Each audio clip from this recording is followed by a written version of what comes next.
Hello and welcome to another episode of WhipChat. My name is Christian, and this is the podcast where we get to know another person in the whip making community and bring us all together. Today, I am joined by none other than Blake Bruning. Welcome to the show, Blake.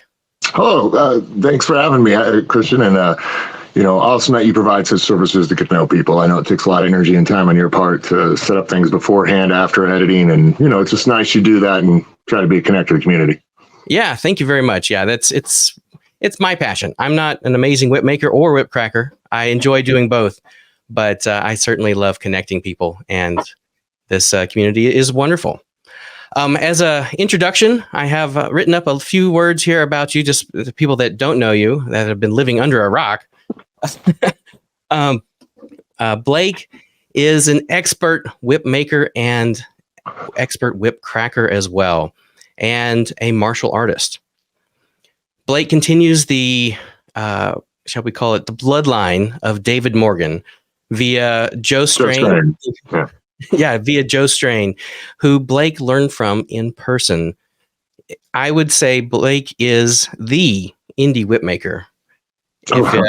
If you want indie whip, in my opinion, I mean, well, that's my opinion. Well, a lot of, not everybody's around as much anymore, and they're on their way out, all the old schools. So, well, maybe I appreciate you carrying it forward.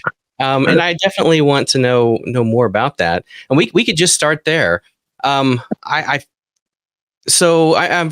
have heard other podcasts probably have heard a little bit about your history or read your bio or that sort of thing. But you did go and spend some time with Strain in person, correct? Oh yeah, a couple different times. Right. So can you tell me a little bit about, like, how did you make that happen? That's not like he has a workshop you go and enroll in. Well, I never wanted to be a whip maker. That was never the goal. Okay. Whips are always something you grew up loving. Indie as a kid and Raiders. I was born in '76, so I saw Crusade when I was 13, and TOD was probably big when I was 6. But it's like who didn't want to whip? I think it took the whip to make Indiana Jones different than all the other stuff that was out, because everyone has a gun, everyone has a leather coat, and they fly planes or swing. But the whip was why it's iconic, is it's the tool that was just brought in a new light for movie cinema, and it got the most flack. The world's been using it forever. But, it's kind of always kind of got me into it. Or at least you always want to do that. But, you get older, teaching martial arts to kids, started having a Halloween thing. And we went down to the Disneyland before that with some family. And I got to see the Stunt Spectacular show. I saw it as a kid once. My parents were farmers. We never had vacations. We went to Florida once because he had this chance to have a convention up there that he went to. So we went to this hotel. We spent the whole week in the hotel. Then he took us to Disneyland, and I went there and I wanted the hat. When I got done, I'm like, I know I can't get a whip, but I want the hat. And he's like, no, kid, we ain't spending $30-$40 on a hat for you, And so fast forward, I'm teaching kids. I'm having a Halloween party. And, it's around the time Adam Winrich first started his YouTube video series. I mean, it was a long time ago. Yeah. And so he was about the only really good thing in there that was good. Not that there weren't some other stuff, but just... he kind of did. I think Adam Winrich, although he teaches basics in a video, it's a lot more intermediate to advanced stuff, but he had the biggest first start on it. And so I saw that, and I'm thinking, I can crack a whip. I've had, I've been doing Filipino Collie since 17, things like that. So I'm like, yeah, I can do this. And, but that got me into getting into whips. And so I contacted Adam directly, because I don't waste time. If I say, hey, this guy's the best and he's doing this, I contact him. Like, worst case scenario, they're going to say no. Right. I do that with my martial arts career. I've done it with whips. When I'm buying, I did it with everything. Like, Joe's a great guy. I'd call him up. We'd even talk for a while, things like that. And so Adam, after watching all the whips I could get, I can go off some of the names, but looking online back then, I'm like, man, there's something about Joe's that just stood out to me. It's just like, when I look at everything else, it's like, there's just something different, and you're just like, man. And so I talked to Adam first when I saw the video, said, hey, I'm getting into this. Or I want to, what should I buy? And he recommended a 6 to 8 foot stock whip. And so I got a Caraca from David Morgan back in the day. These really crappy, you should learn to do one of those Caracans they used to sell. Those were rough. You could volley that, you're a pro. And then I got like something from a guy named Arturo, used to make them. He made some nylon in it. It was a really heavy one. But then I said, okay, I'm going to make the plunge and buy my first kangaroo bullwhip. And that was Joe Strain. And so I got, I didn't get a 20th anniversary. I think it was available then. You know, I think I was before the director Parks, or was it Sparks who did Rush Hour, got him to make that model. I've talked to him on the phone a few times. And so how long was that between when you got that first? So all I can say is I've been whip making since 13, and that was probably about 6 years before that then. Wow. And so I got that whip, I got a strain, and then I'm like, okay, I don't know. I'm learning whips, all right, but I'm like, I don't know. I was a normal whip cracker for 6 years.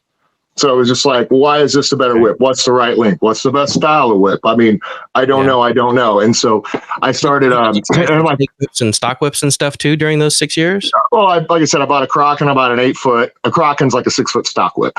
And it's a really crappy, cheap material you buy for like $120 for a 6 foot Kraken from David Morgan. You'd have to see him if you haven't seen him. And then I got one for like 168 footer from a guy on eBay. Turned out he used to make them nylon for Western stage props or something at some point too. But it was a real heavy thing. Like you could take the thong off. And it was an amazing snake whip. It was just kind of really meaty. And then I got that Indiana Jones 8 foot, you know, from Strain. And then so while I'm there looking, I'm like, okay, I think I'm getting the hang of it, but I'm like, you know, how do I know what's the right whip? What's this? What's that? What do you buy? You can't just spend $500, $600 a pop to try something new from a new maker.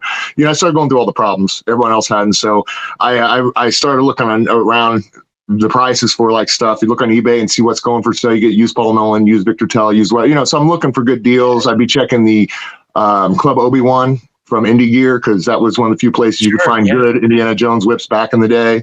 But I realized, okay, I got to check this out. So I started thinking, well, I'm not selling the strain, and let me just get some more money together. And then what I would do is I'd buy what I call, I share this to people, buy a floater whip. So I'm like, okay, I got a $500 kitty, and I can't be a good whip cracker. I thought I couldn't crack whips. I could say, hey, I'm great with a marksman, but I've only shot one pistol, but I'm a great marksman. It's like, if you tried a rifle, a shotgun, other pistols, you know, you need, you know, it's like, so how do I know what's a good whip? How do I know I am good? How do I know the whip isn't just a good whip or a bad whip? Like, I don't know what makes a good whip yet. I've had 3 whips, you know, and so I started buying what I call floater whip. I'd say, like, I see this is sold normally for 100 and 200 more. If I get this, I can try it. Then I would play with it for a month. Then I would put it back up on eBay for another $50 or 100. And then usually I'd make money, but if not, I might lose $20. I'm like, well, I just paid $20 to rent a whip for a month. Right. Yeah. And so I've encouraged a lot of people in the beginning of the years to do that, get a floater whip. And now within a year or two, I had 200 different whips go through my hands. And I probably made enough money to buy like 3 or 4 of them on my own. You know what I mean? Yeah. Yeah. And so in that I want to stop on this for just a second. So I had a conversation just this past week with somebody who is a whip maker. I'll leave their name anonymous for now, because they were a little bit, I don't know, the word isn't quite offended, but they weren't sure how to feel about, they made a whip in a trade for somebody. Okay. And the person that got the whip that this person made immediately turned around and sold it and posted it up for sale everywhere. Yeah. And they weren't sure how to feel about that, but that's basically what they were doing. Is they were like, I tried it, you know, and now I'm going to get something else. Well, do you ever feel that, or is it a trade? You can look at that at 2 ways, but the thing is, there's always 3 motivations. I'll just say this: when you're doing fighting, you have to have 3 things. You can't win a fight or keep it going. Like, you can't just have door A or door B. Like, sometimes things are a push or a pull, but you got to have, I push, I got A, B, or C. He goes A or B, close off, I go for C. He covers C, B or A opens up. You know what I mean? So different motivations change a lot. And so the guy might have been like, so here's what I did in my whip. This will explain where I think any one motivation could be, so don't look at it so bad. I wanted to get all the sales I could when I started making whips. You know, I still need to get back to the strain thing, but I need to make all I could. Yeah. So I thought, well, first of all, 100% satisfaction guarantee. So if a guy pays me for a whip, he doesn't like something, well, just wait 3 more weeks or 2 weeks until I get the skins in, remake it for you. In the meantime, even though you're like, oh no, it got returned, I'm like, that's a good whip. I won't get my full price for it, but now I got 2 whips for 1 order. Okay. So it's like, I got the money to pay for it. I got it. But then even though I didn't get the profit from it, but I got another whip made, that's 2 in the pocket. Yeah. And so I don't care about remaking a whip for the slightest reason. It'll sell. You know, even if there's an aesthetic flaw or something wrong, everybody's like, I'll take that for $50 off. It's like, it's just a misbraid or something. It doesn't affect the whip, you know? And so it doesn't matter. And not that was the case, but so when you're also trying to get your name out there, and if you haven't got to try a lot of whips, like I'm trying, I talk about the floater whips, so I got to try to whip some different makers and all that stuff. First of all, you just grab when I started doing that, I started just realizing I'm going to grab a whip and I'll crack it however it feels. I'll decide whether I want to keep it or not, because I got a floater whip. And if I like one better than my current floater whip, I'll keep it, and then I'll get a floater pile and keep it going. But I used it to find all the whips I liked and why. you know? And so, cause I will just crack a whip and be like, I don't like this whip. You know, it's like Michael Jordan has 10 balls. You hand him all 10 to take a practice shot. He's like, these 2 are good for game balls. These are crap. Yeah. You know what I mean? And if it's that simple in a basketball, think about a whip. And so you put a whip in, you know, Adam Winrich's hand, he'll be like, oh, he'll compliment it, but do you think he's going to use it for a show? Maybe not. Yeah. You know what I mean? So when you look at it like that, it's like, well, it's got to feel right to that guy. And we're all different. We all have different styles. We all have different tastes. Different lengths require different things. You know, people try to argue about what's the best length to start on or what should you get. I'm like, if height mattered, no one should have a 6-foot whip or longer, because then you can't wield it like a bow staff. You know, it's a tool for different jobs, and you need to use that tool for that job. Long whips have to be treated differently. Yeah, you know, things like that. And so people don't, there's a lot of misconception on it. But so I would say it could be that guy. One, here's the other thing too. I had no problem trading whips, because even though I was still making whips, now that I'm a whip maker and I started seeing things after going through hundreds of whips in a few years, and I can talk more about how I got with Joe, but I had no problem getting a whip. I like somebody say, hey, would you trade for this old Nolan? You know, would you take, you know, whatever? I'm like, I think I can get $455. I'm like, yeah, I'll take it for $4. And then knock that off your price. He'd pay for the skins. I'd have skins out. And then I may make 100, but then when that sells, I get profit. But I hanged on to a Nolan for like 9 months one time, though. You know, just stuff happens. So watch on trades. But that to me, well, that's a new customer. He went and bought one.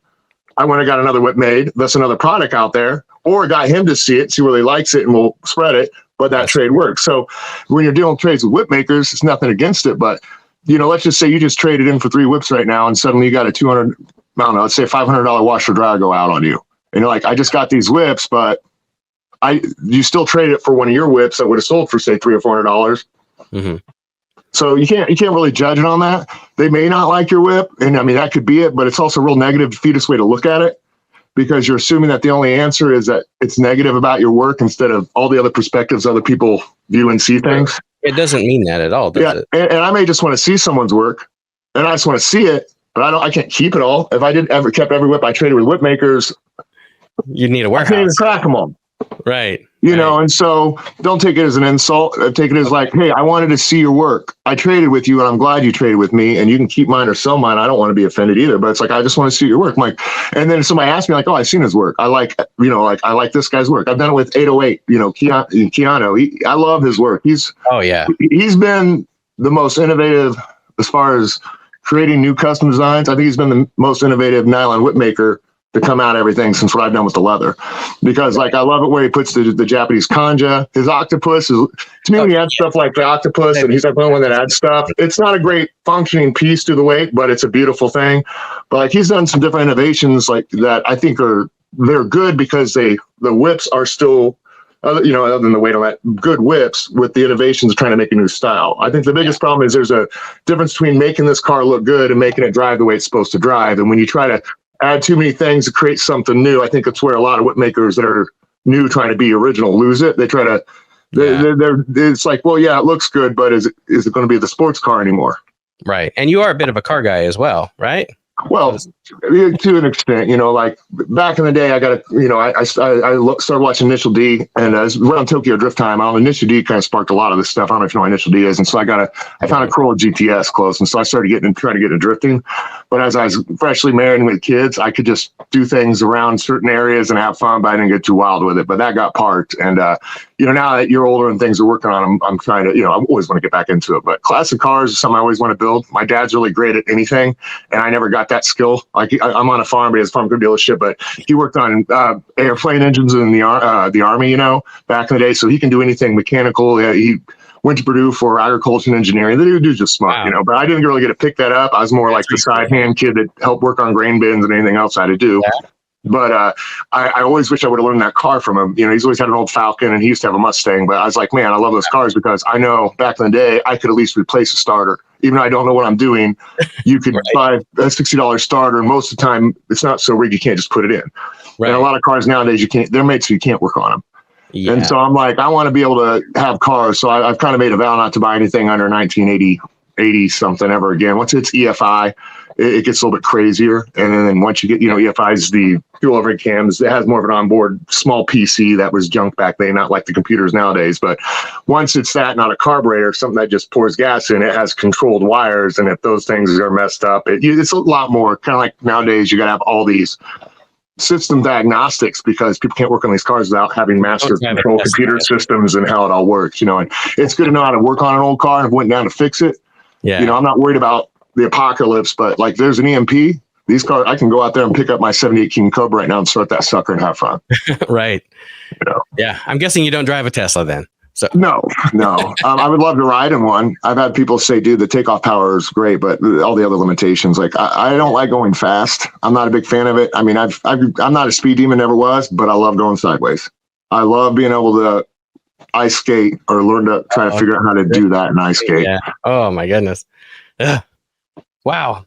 So when you were going through these whips and trying to get, I guess, understanding. A normal person's understanding of a world, right? Yeah, you were skating sideways through a bunch of whips, right? Something around Joe. It sounds like I've had I can't even name all the people. I probably in that first 4 years I had maybe over 600-700 whips by about at least 300 or 400 different makers. Wow, most of them don't even make anymore. Right? I was gonna say, I can't name. But that was that at the end of it. After about 2-3 years of solidly doing it and starting to really get into cracking, I started thinking like, well, all I know is when I pick up a Joe strain, it is by far different than everyone else's. And I bought a lot of Joes. I traded a lot of Joes. Like you can get a Joe strain bullwhip, Indiana Jones, and you'd be like, oh, it's not this because I'm like, there's a variation of leather of a few millimeters. It's still a Joe strain, and but I'm like, have you had 10 of his Indiana Jones 10-footer Raiders to know the differences and to understand what just is that model, not just based off of your one experience from one whip that's been used and maybe poorly taken care of. And that's another thing too. When you had all these whips and a lot of secondhand, you don't know what it's like new. And that's a big factor because you can get a whip that's 3 years old, but a guy didn't treat it right. And you go out there and it starts falling apart on you. Yeah. Yeah. Good point. He kept it moldy. He did other stuff. It was oversaturated. And it just weakened the strands by sitting oversaturated for years. And even though it's new, they destroyed that. Yeah. And so that's another thing too. People get a lot of used whips because they don't buy them new and they can't with some of these makers. So they have a hard time understanding, and here's the thing, was it a custom order? Was that right out of the book order? Did the guy ask for some crazy requests you had to deal with? I mean, I had a guy that asked me, he one time wanted me to make an Adam Savage baseball bat. What? And I'm like, no, I want it just like that. It just looks so thick and big.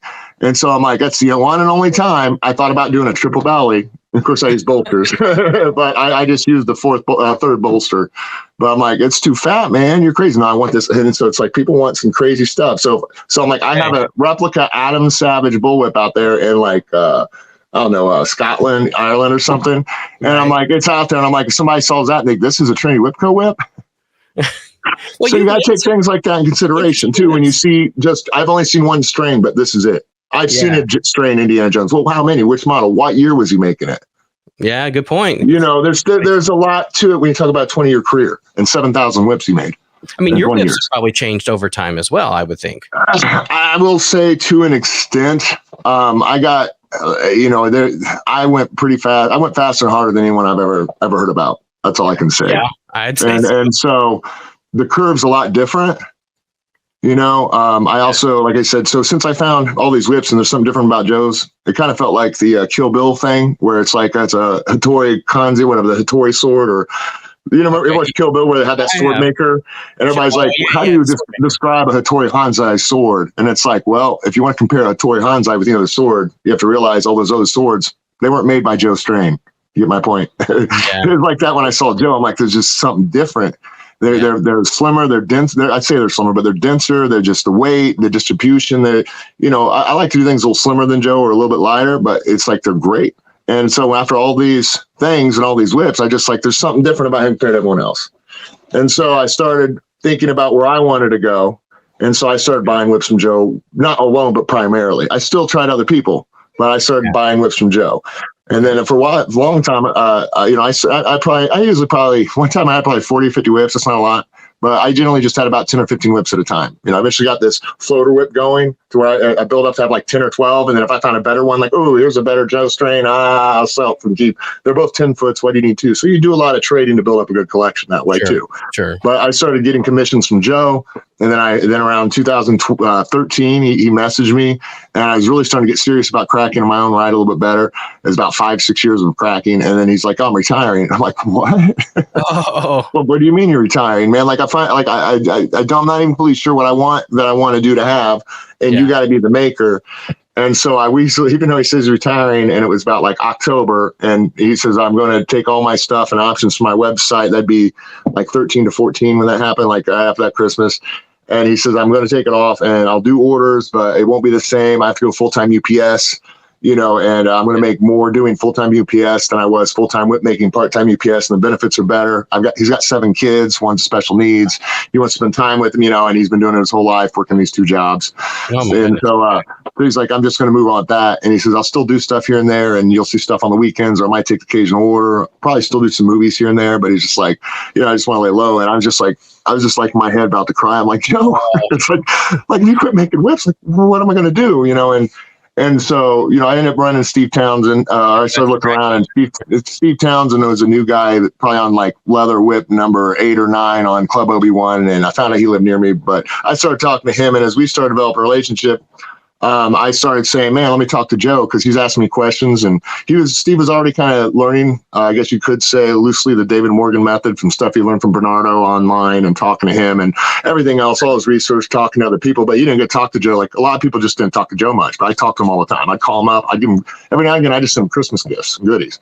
Yeah. Just because that's what you do. You love somebody who does it. Yeah. You get a gift every now and again from me for his family for snacks. Like that's why I got favor from a lot of people. I'm just really, you're my guy. Boom.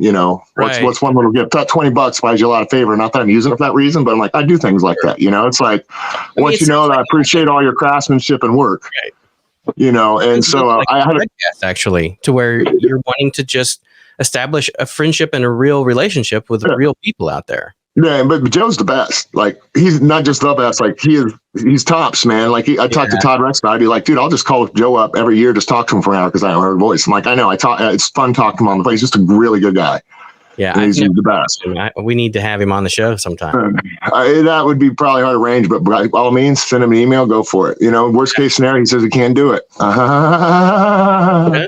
And so I started talking to him a lot more. I'm like, oh, no, you're quitting. And I said, hey, I got this guy named Steve. Can you give me some help? And so he just started giving suggestions, explaining his internal construction. I had no idea what it meant. I said to Steve. And Steve asked questions. I'm like, give me these questions, man. You can just mess with yourself. But I started being the go-to guy. And so I'm like, hey, if it helps this guy learn like Joe Strain and he's an hour away from me, and we'll figure it out. So I'm like, I don't know if he's going to get his education, but I'm going to help with the education one. Yeah. And plus, when Steve got to come out and visit, he got to see David Morgan's and a lot of Joe Strains. I probably had a guest at Sato, a few other whips from different makers, and he was just like surprised to see these whips because like I've never got to see these whips yet in my life in person. Mm-hmm. And he's like, they weren't what I thought they'd be. Just because I've only seen pictures of them, and then he's shocked at how great Joe was compared to what he thought David Morgan's were and the others. Like, wow. And I'm like, I know, right? And that kind of, that started me talking more with him about whips. But I started whip making shortly after I started getting that stuff to Steve, because I made a whip kit maybe 3 years before that off eBay, real cheap one. And then I was like, I'm never going to do this again. It was already prepped, and you had to watch a video and braid it and do the stock whip, this crappy cow one. And I'm like, every whip maker's with their weight in gold, like every mechanic's with their weight in gold, like I never want to do this again, And then, but I was always a part of me thinking like, because all the martial arts I've done and other things I've learned, I'm like, like I hate to equate it to racing, not that I've been racing, but it's like, always felt like the Tom Cruise principle from Days of Thunder. He's like, you're not doing good as a racer because you don't understand the limits of the car.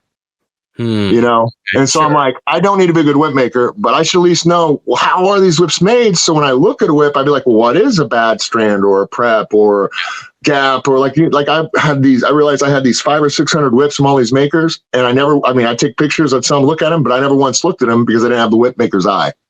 Yes. So they're just whips, and you can only judge them by how well they crack. How well they crack. And that's most people, I think, out there. Yeah. And you've got a series of videos on your YouTube as well that, what's it called? Points of Light, Whipmaker's Eye, something like that. Yeah. I highly suggest all whip makers listen through that. Whether or not they have their own style, you have your own style, but especially as someone's beginning to understand what you're looking at as a professional whip maker, when you look at another whip, when you see these details, how to look at that, I think is extremely critical. I started that series for the average whip cracker. That's why I made those. And it wasn't really more past the level than for the average whip cracker to do what I wanted. Like, what am I looking for? What's the overall shape? What's a bad strand drop? What's faulty thing? How do I didn't do it all, but what makes it a 6 plat point? How do I know what a 6 or an 8 is? Yeah, right. Because while these are basic stuff as a whip maker, no one gets it. If they don't know it, they haven't showed it, And so, like I said, I always wanted this whole time, right as I was getting stuff to Steve, and I found out Steve was an hour away. I'm like, I just want to make one whip. I don't want to be a whip maker, but I kind of want to know what's in it, because if Joe's leaving and Steve's got to get good, or hopefully he gets good, but it's like, I want to find a whip maker. I kind of want to know what it is, so I don't just realize, well, I need to know why I picked this next guy besides Joe, because I can't even explain why I picked Joe over anyone else, really. Mm-hmm. And so I had a week off every year. That's all I had was a week off. Week off every year between Christmas and New Year's for the dojo to close down. And so I visited Steve and spent a few hours with him. And I think I have a video on making that, or I might have talked about making that little 4-footer. But like, I made that, and then I did a lot of that with just a blade and by hand. And he was already doing the 4-belly method, but I can only get so far that day. I didn't go to sleep that night. I was up till the next morning at 9 o'clock making it. And then I ended up getting Bernie's machine and tried it his method the second time. I mean, I spent $400 on that square machine and other stuff. Wow. And then after that, I just went freehand. But because, after I did that whip, I'm like, okay, I think I can do this. And you know what? I want to try to do this. So instead of it just being, I need to know what's in it, so I've done it, so I can appreciate a whip maker better, I realized, you know what? I can do this. So you went up there and actually spent like a week with him, or? I haven't been Joe yet. So while I'm talking to Joe and sending stuff to Steve, I visited Steve.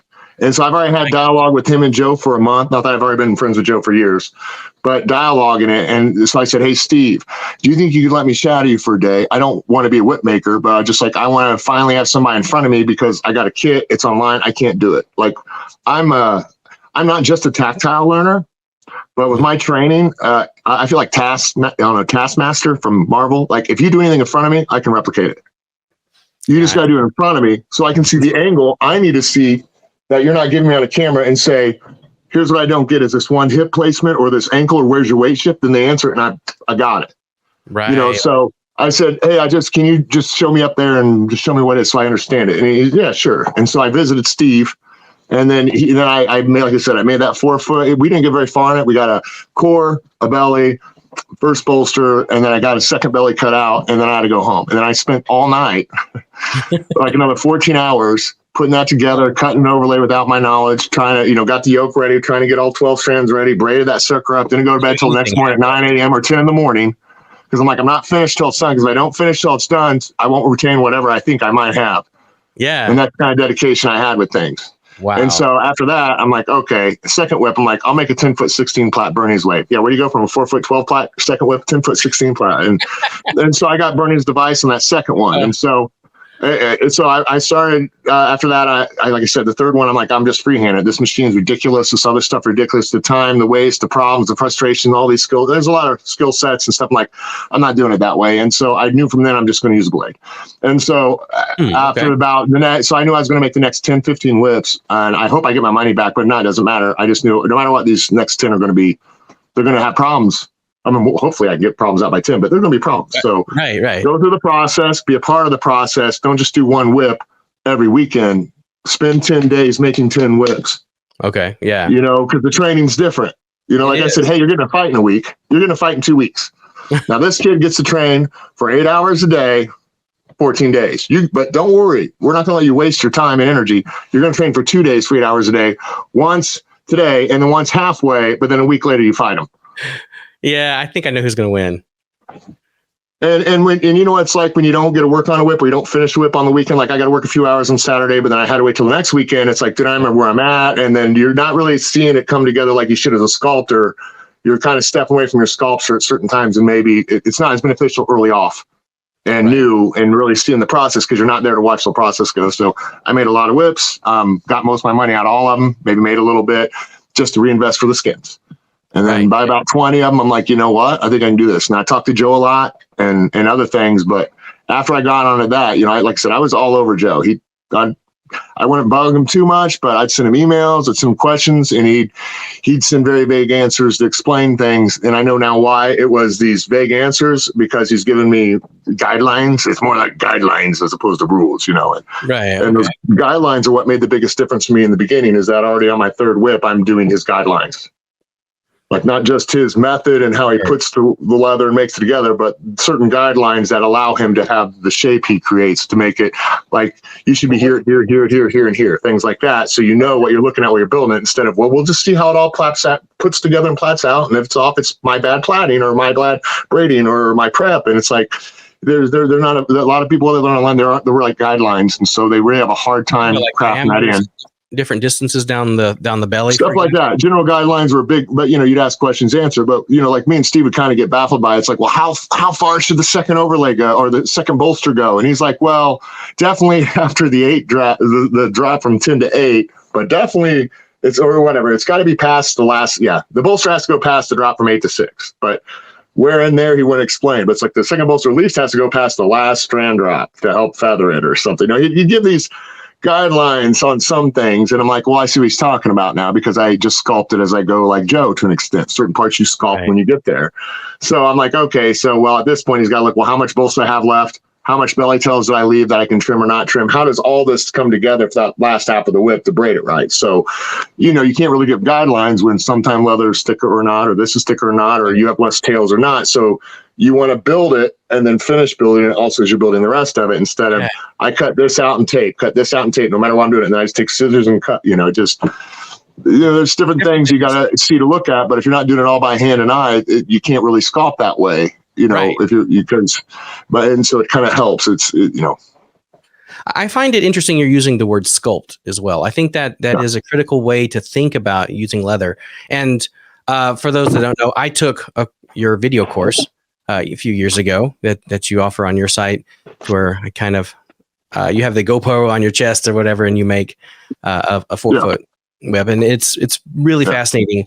And some of the conversation, either in the video or what we had other times around that time, you talked about how you basically leave extra in those bellies and those tails, and that you do just that. You sculpt it, you squeeze it, and you twist it and roll it, and as you're braiding, you're paying attention to sculpt that shape exactly like you want. And that's so different than using nylon, for example.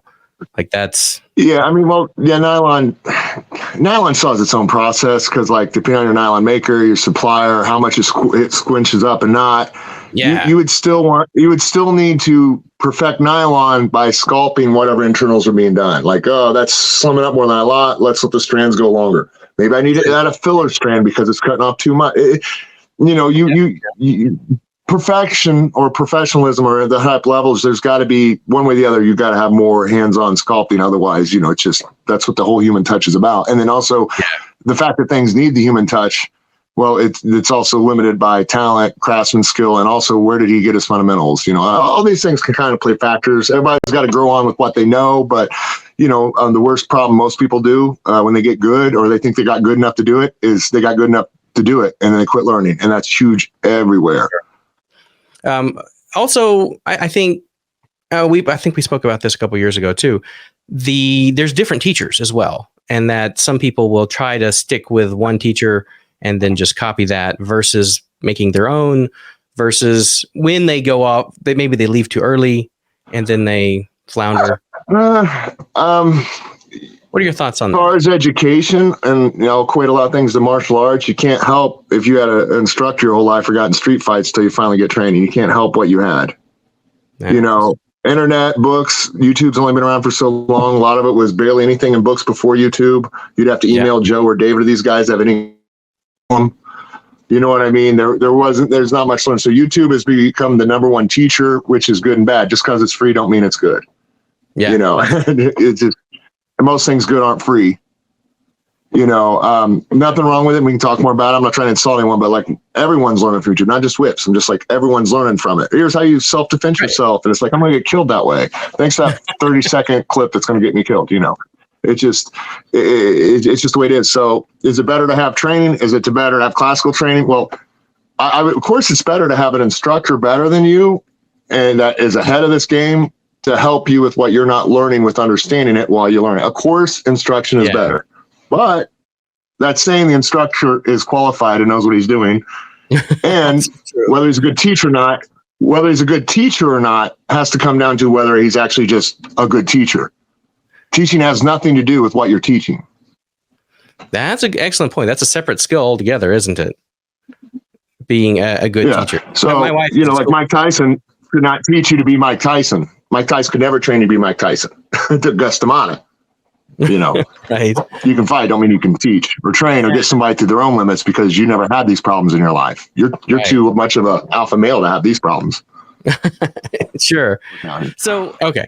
So when you have an instructor and this thought process that you have, that the way that you look at learning, I can see this process in the way you were approaching learning from Joe as well. Of course. Yeah. So you had someone that you were wanting to learn from, much like what you were saying there. What was Go on. What was that transition like to go from sending a bunch of emails, and phone calls, to ending up visiting him in person? Well, can you hear me all right? Yeah. Yes. You can hear me, right? Okay. Yes. My emails were mostly thorough. I've had a lot of calls with him. I talked to him about coming out, and he said he'd be eventually after around, I don't know, I did like 175 whips or 85 my first year. And it was only like a measly, it was barely more than that the next year. It was like 197 or 2. It wasn't much more the next year. And so I didn't get to see Joe until I think my third year, because I'm like, first of all, I want to see Joe. And we've talked about it. And he said he'd be up for it sometime.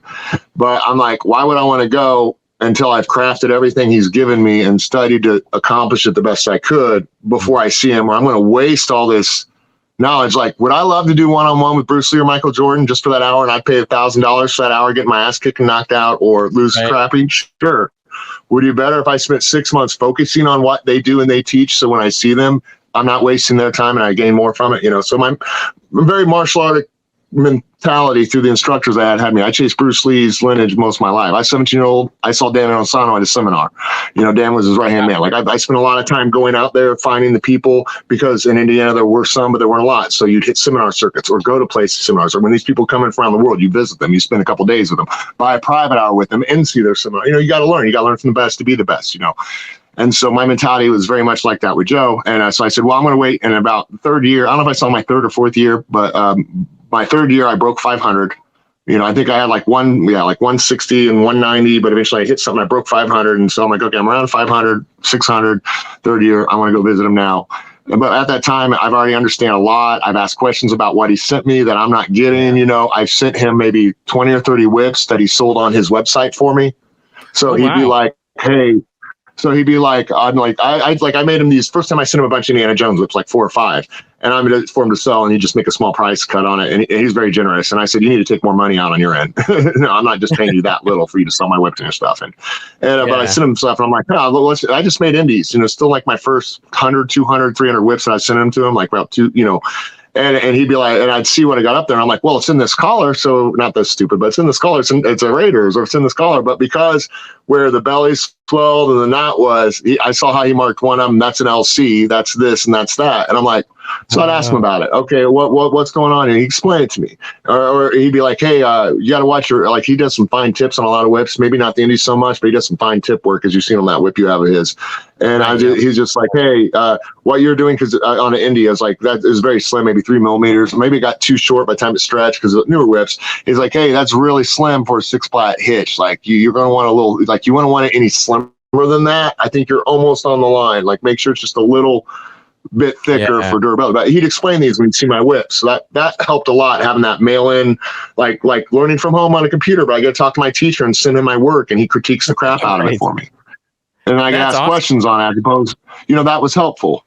And so, after I was getting into it, I'm like, all right, I just felt like, okay, there's a lot's going to happen this year. I just felt like a lot was going to happen with a lot of things. Like, I'm going to go see Joe. And it's like, well, I could either, I don't know if this is before or after the first WhipCon, but I knew it was coming up. Maybe it was way before that, a few years before that. But I went to see Joe because I'm like, I don't get out much. And for me to spend that, what I probably spent $2,000 to $3,000 on that visit, that's a lot. That's for me to say on myself and on my family, but it's for the education of it. So what you do, you keep selling whips, you share it up, you buy a few skins on the side. When those sell, get it in, buy a few more skins, build it up, and now you just invested in yourself. You know, I look at things like that, you know. So I'm like, I'll go see Joe, and Joe's very generous, but you know, when you're talking flying from Indiana to Seattle, Joe picked me up at the airport and dropped me off because it's 30 minutes away. But you know, that was at least $700, $800 airfare. Yeah. You know, there's things like that. Now, if he's making me a whip, I'm paying for those whips, right? You know, and his time worth anything to invade his family, you know, sleep on his sofas and stay at his house for 4 or 5 days and just get the training for free. And yet people get a hold of me like, hey, man, can I just come out and watch you make a whip? I'll just pay you $100 more. Or, hey, I'll film whatever, but I promise someone will release it. Can I just buy a whip off you and film everything you do? I've had a lot of offers like that. I'm like, are you kidding? I'm like, you know, I'm still trying to be generous. Like, well, the whip's this. You come out here and do X, you know, we'll film what we can. And, you know, I'm willing to do it, but you got to at least pay a little bit for this training, you know, because I mean, it's not like, oh, I'm a big angry giant. I want to rip people off. It's just like, man, if you don't put your money where your mouth is, you got nothing to lose, which is why people don't get anywhere. If you don't have any skin in the game, it means nothing to you. And if you work at a job you don't care about, it gets dirty because you don't care about it. And so you got to have some skin in the game. Scholarship students and the people you give the most to, even if I'm giving whip tips, the more I give to somebody who acted all friendly with me, they're the quick to run out on me and talk crap about me. Oh, man. Why? Because it's nothing on there. It's all free for them. They didn't really earn it or work for it. So they're like, thank you for sharing this because I've been struggling. I've helped a lot of people out, though, but it's usually the people you give the most to for less does the most. But, I mean, and putting a price on something shows that there's not only value to you, but also to them. And if they're willing to pay for it, that shows that they truly do value that product. And not that they wouldn't, not that anybody wouldn't value something that was given for free, but it certainly is a definitive way to show that they value something in a very my tutorial, I didn't put a big price on it, and it's not really to teach you to make a full-size Indiana Jones whip. Right. But if you know how I want you to make it, we'll get back to seeing Joe in a second, but if you know how to make it, it was designed to teach you all you needed to know. So then when you talk to me later, I can tell you all you need to do to make the full size, because all the secrets are already in that one. And then I don't like hiding knowledge, but that I made my other whip series where I add little things here and there showing off either here's the internal difference on this video of a whip, or here's how I do a belly, or here's how I cut, was to be supplemental. And if you look at a lot of the other YouTube videos, I'm like, a whip maker could look at my videos and figure out what I do if they paid attention. It's kind of like a Morse code thing. If they actually read them all and thought about it, and this thing right here, if they watch that and watch that, they'd already understand and they'd be able to fix it. Now, I have no problem telling them, but most people don't come and talk to me after they do the project and ask questions at all. And I think did you ask me a question afterward? No, I was listening. I did want to mention that just like what you were talking about with your course. I mean, I made the 4-foot, which came out beautifully, and then after we were talking, I made an 8-foot. And I don't know if I discussed the difference on how the second belly piggybacks the first and how the bolsters work, but that first bolster that I teach in that program is on there for a reason. You know, like the way that bolster is on the tutorial. You know, you make a core, you make a belly, you put the full bolster on and feather it in. You don't cover the whole handle. You know, and like that's what you do to help keep the diameter down on an Indy. So the first bolster doesn't cover the whole handle; it just covers in there, and then the second belly piggybacks it. It also helps, and then the bolster covers it all. Yeah. You know, but that little tip, you can't make an Indy if you're not doing it. You know, and Joe and David would add a fish though too. So even though they're doing all this, they'd add a fish for weight and give it a little more taper to the quarter mark. You know, and so I'm back to Joe, right? So I learned a lot from Joe. We're trading it up. He's looking at my whips, and I finally, you know, hey, I think I should go out there and learn. And then I'm like, well, I may only see Joe once. What do? I want to learn to do an Indy. Who doesn't want to do a 28th anniversary or whatever? But I'm like, if I'm honest with myself, my process, I to be a successful whip maker, I need to know he does stock whips and match sets. And if I'm going to get the most out of an education from Joe, match would be the best thing to help you from a whip maker's perspective. And so even though I wanted to know, I may never get to learn how to make an Indy in front of me, which is what I wanted.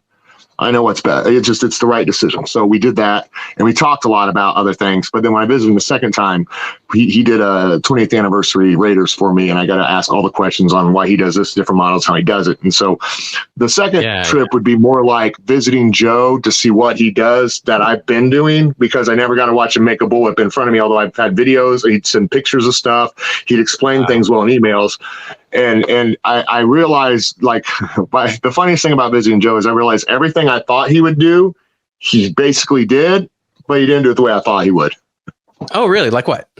It's like, it's hard to explain. Like, I got to come back to Steve Townsend with all this footage and be like, you're going to love this.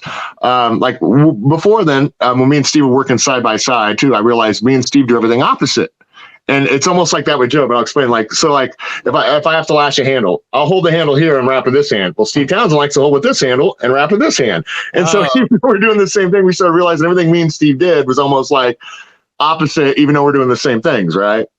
Sure. And so when I saw Joe, it was something like that. Like I've already made, at that point, I probably made at least 1,000, 2,000 whips when I saw him the second time or something. And so I was, when I have him do the indie, it's like, say you have the handle. I don't even think, but say you have the handle, right? And you lash it and it's like the whip goes this way and he's trying to tie the belt. Like I would start from the bottom and wind it up. But the problem is this will move on you if it stretches, right? So placing this is hard when you do it the way you saw in my video, right? Yeah. But then you watch Joe and he's like, well, I hold this here and go this way. So it's in the perfect spot. Like, why did I think about it? It's like, I knew what he'd do. Sure. But it was like, duh, why didn't I do it that way? But at that point, I've already figured out how to do it, account for stretch and work it. But I'm like, he did everything I thought he would do, but he almost did it. In a way, I'm like, and just like, I know how he puts his lead on and I know how the yoke goes and I know how the cap forms and you do stuff. But then I didn't know exactly how to lace up and then he would just use his blade and then flick off the extra stuff. People might do system. He didn't. He'd just shave it around and do stuff and just extra crimps after he tied in. But just things he'd do, I knew how he'd do it, but not exactly the way he'd do it. Like if I wanted to put a core on it, nowadays I cut my piece out and then I just cut it, lash it, and then pretty much wraps or I just trim it. But Joe would have like a cut block and then he'd just lay it down here. You know what it was? And he'd take a razor blade and slice it, wrap it right around. And it's pretty quick if you just go slice, go. Like Steve Townsend, get a little marker and mark it, slice. But Joe's just slice, go. Mine's pretty close, cut, go. But it's like he did everything it would, but not exactly the way I thought it would. He had his own way. Like I used to do my cowl, put it on the ground, and then get like a straight edge. Right, and even though I'd make it a little wider, I'd still do that for a cut. And that's a lot on your knees all day long, like when you roll on your knees and things like that. That's why I got a roll table I made eventually. But it's like it's a lot on there. But Joe would just have a big 8-foot table, put the cowl on it, put a place, walk down the table and slice off what he needs. And I'm like, well, that's a lot easier and better, just to slice. And I modified it to where I just get a hole punch and put it in my hook now. And then I just grab the cowl and slice it as I go back. Whatever I need off a punch it, go slice it. Kind of like how you can make falls if you only got a small piece of leather, put a punch in it and slice it down and start but like little things like that, we're like, well, that's a lot quicker. That's a lot better. That's a lot easier. It's like he did everything I thought he would, but not the way I thought he'd cut it out to get to wrap it or, things like that were just awesome. Like, wow. New way to do. Just not how I thought. You've got a couple pictures on your website of your visit too that are fun. I mean, you've only got a couple pictures, but it is still fun to see. Sadly, there's about all the pictures. Like I tried to get a couple off maybe recording here and there, but like I didn't get any pictures, man. The whole time I was there, I got one picture where we did a selfie on the airport out, but we were so busy doing everything, Like, I don't even know what's on my website. I hate to say it. I haven't been on my website to change anything in years, like even the prices. It's been 4 years. I got to raise them this year. But like I haven't put any new whips in there for 4 or 5 years, other than maybe a new model here and there I popped in. It's like I have not been on my site. Facebook is where I have a lot of stuff. And, everything new or I sell. I don't even put on my in stock anymore. It take like an hour to set up a PayPal option and describe everything and get it on my email or my website. Yeah. But and that's just to get it up there. And then when I put a Facebook post, my whip is selling like 5 minutes. So I'm like, why am I spending an hour? And so I really quit adding my in stock because it's just like, it was not worth the reward. Sure. to keep posting. So there's some things I'm like, I just started doing Facebook, let it go. The website's enough. I'd like to add more. I'd like to update it. All those pictures on my website for the most part, other than a couple signature or like my first 500 whips. I just finally am circling 5,000 whips in 11 years. Wow. 5,000. Yeah. Oh my goodness. Yeah. But most I ever did was 500 whips in 1 year. 500 in 1 year. I mean, obviously that's significantly more than one per day. Obviously that's important for running a successful business, is being able to get that hours to dollars in a margin that works to pay the light bill and so forth. Well, when you're full time and you actually are full time and you're trying to provide for a family full time and you're the only breadwinner, you have to do things at the highest level. You know, you got to play the A game. You got to know how to do the A game. You got to get rid of your time. How do I make more profit, maximize? There's got to be a business side to it, you know. And I think that's a lot missing from, you know, like the whip. I love whip crackers. I love all the whip crackers out there. And the whip makers. I love most of them for what they're doing, but it's the Wild West when it comes to whip making, because there's a lot of things that you're getting people different walks of life. And I think motivation's a big thing. You got to have passion, you got to have training, and all this hopefully comes in, because not everything comes at once with everybody. But if you keep working at it, you'll gain passion, or you'll gain training, or, you know, it builds up, you know. And then the goal is that you just keep working at it and fill in your sides and grow. But I think a lot of them are just, they just see, especially with COVID hit, there's a lot of people that just like, hey, COVID's here, I'm at home. How can I make money from home? I'm just going to trample over all these other people, spend $5 on a pick, say I'm a whip maker. I watched Nick's video just last week. I made 5 whips. I'm a whipco. And a lot of people are doing it for the wrong motivations. Not that that may not be a good start, because, hey, I think I can do this at home. I think I can work at home. Maybe this is my solution. But, you know, the motivation's a big thing. The reason you do something may dictate how long your passion is on it. You know, are you doing it because your friends are doing it? Are you doing it because your friends are doing it? Or are you playing this sport because you like football or baseball? You know, it's like, why are you doing it? Is it a social activity? Because that affects everyone on the field if you're doing it socially when they're serious for a championship, you know, things like that. Yeah. And so motivation can play a factor, and, you know, and you know, that affects things. I think a lot of people that are going out there in the whip world are, you know, I think some people, it's like in every walk of life. There's martial artists that don't really have training or have had a black belt, but now they're a black belt by putting one on and not even have a certificate, and they're teaching as black belt. So it's like, you know, every world has charlatans or people that don't have the training but go and say, we fake it, I'm good enough. You know, it happens everywhere, you know. But like, I think it's a lot easier from a craft perspective when you can learn and watch something on YouTube, and then you're like, oh, I'll just do what he did, and now I'm the guy on YouTube. And yet maybe they haven't seen a whip in real life. Maybe they've never bought one of Nick's whips to know what's the difference between Nick's whips now and Nick's whips when they first made his 50th whip, like 18 years or 10 years ago when you met with all his video. Have you tried a whip? Like, you should at least buy a whip. Like, if I said I'm going to be a knife maker, but I've never owned a real knife. Wait, I've never owned a knife made by a knife maker, but I can be a knife maker. Well, the first thing is visit knife makers, talk to knife makers, look at custom knives, ask about it, feel it, hold it, use it, slice it. Buy one if you don't have one. Find out who your competition is or the best. Buy them, see them, try them out. And a lot of people don't do that. You know, it's like if you open a nightclub. I don't go to nightclubs, but if you go to a nightclub and you want to open a nightclub, shouldn't you know all the nightclubs in the city to know what makes yours different than the rest and what makes them stand out? How can you make a better nightclub if you don't know what else is out there and how they run their stuff and do their stuff? How can I be a good martial art teacher if I had one teacher? Right. Right. So I think the motivation certainly is different for different people. If they're wanting to be a, you know, full-time whip maker and try and turn out as many as possible, then that has to be one motivation, versus I want to make one whip a month or one whip a year, just because I don't know where to buy a whip. And so I can make one out of paracord. And now what's the thing? Are they wanting to make it because they just want to whip, or are they wanting because they want to make money? You know, because like, you want to make a whip, watch a video, make a whip, and have fun. You know, but if you want to sell a product to someone, saying you're going to pay me full price for my services because I'm a good enough craftsman, to sell you this product, you know, you're kind of stepping in a professional world there. You know, and I think a lot of people don't get to the point where maybe they should, like, man, if you want to start tomorrow, do it. Like, if you feel passionate, do it. Make your whips, make whips, sell whips. But man, you got to grow with it. Like, some people get a job that they're not ready for, but if you train from day one and keep training and keep working, within a month or two, you'll know that job good enough to know what you need to do to go to excellence. But you got to be in the process and train, not just go home and watch TV. You know, got 6 hours at home, family or not. Can you spend 30 minutes working towards your goal that isn't your current life where you want to be? 30 minutes, or make one decision that leads you closer to that goal. And a lot of people have a hard time doing that. They'd rather just relax. And I think your video, we referenced earlier, the points of light, whipmaker's eye, that sort of thing, for the whip cracker as well as the that's what it was made for. Yeah. Right. I think those points will help people that are just wanting that one whip or just a couple of whips. When they see that, they will realize that, you know, what I made is not up to par of someone that's professional. I could do better. I'll make another one. I'll make another one. Yeah. And keep getting there. And I think that was kind of the other thing too. Not that I was trying to prod other whip makers, but I'm like, you know, there's not out there. No one's explaining this on the leather side. No one's explaining X. No one has comparison videos. You know what? I got all these whips from people I'm friends with. Let's get their whips out and look at them and talk a little bit about them. Or let's point out my crappy first whip and show you everything you do wrong, or let's understand stuff. But it's also for them to kind of be held accountable, because the problem is if you only hear one thing, and this is the only way it's done, and that's the biggest problem. And then whatever heard the most, this doesn't matter. So even though this might be the right way, people do a lot of wrong ways because that's all they see and all they hear. And I'm not trying to say, oh, my way is the only way, or Joe's the best way or right way. I will explain why I believe it is the right way and best way if you want to get into or construction methods. And yes, you can make anything any way you want, but you know, it's like, well, I want to make a sports car, but I'm going to put it on the chassis of a box truck.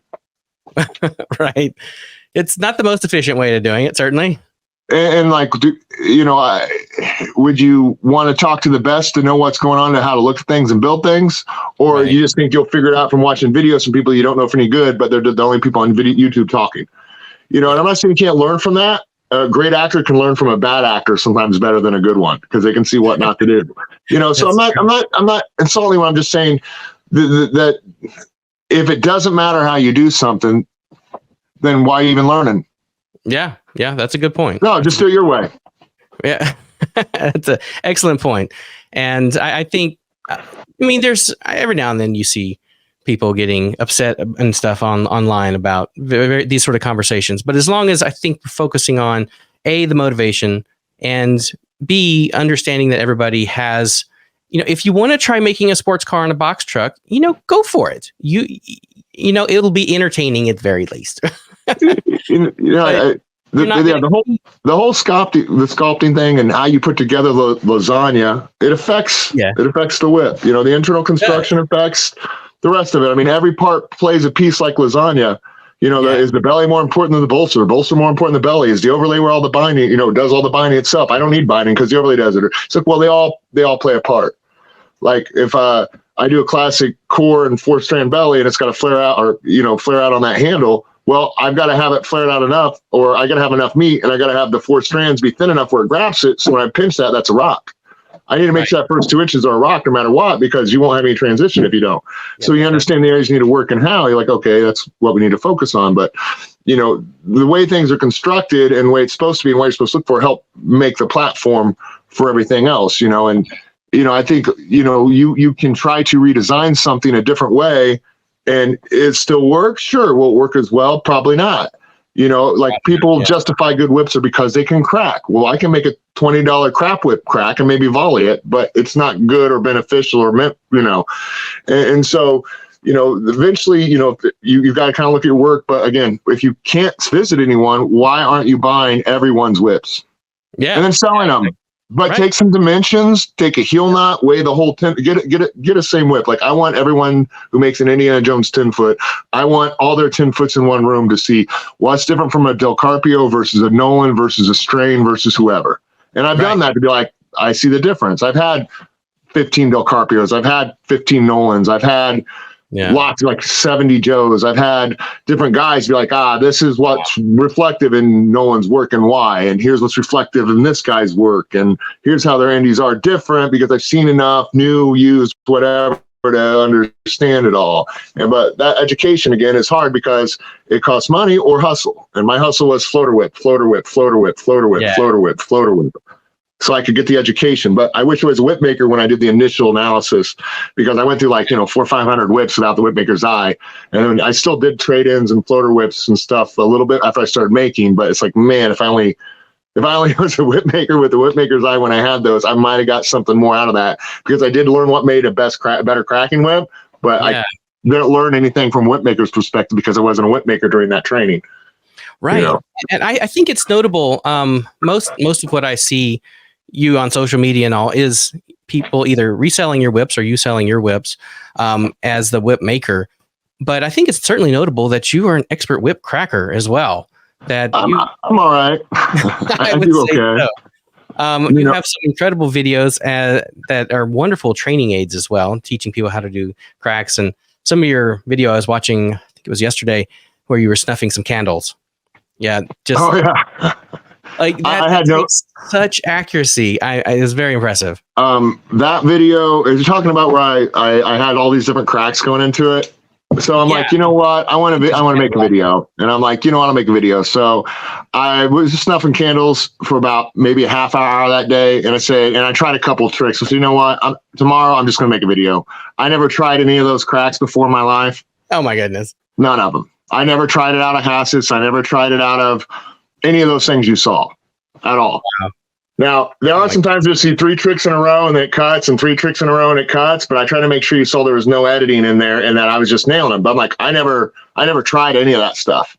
Wow. I did try, as you do see that Coachman's crack, I tried it twice right before the candle before I first tried it, and I snuffed it the first time. I got lucky on that one. But again, if you know how to point and aim and you understand the cracks, it's like, well, it's nothing to come out of a crack series and go to it, or it's nothing to do that. So, or the behind the back. Maybe it's the behind the back way to do it. That one, it took me a few to hit that one. But everything else, I was pretty much nailing off the bat. I'm like, you know what? What should I do? I didn't write it down. I didn't think about it. I'm like, okay, let's do Hassets. Okay, we'll do Hassets. Let's do Arrowhead. Okay, let's do it. Let's do, I just started like, let's just do them real quick. I'm like, let me think of 3, and then I did it. And let me think of 2, and then I'll do it. And, I've done a lot of blindfolding snuffing that no one believes. So I made sure like I did it like 3 times in a row and like, show like, look, it can be done, Yeah, exactly.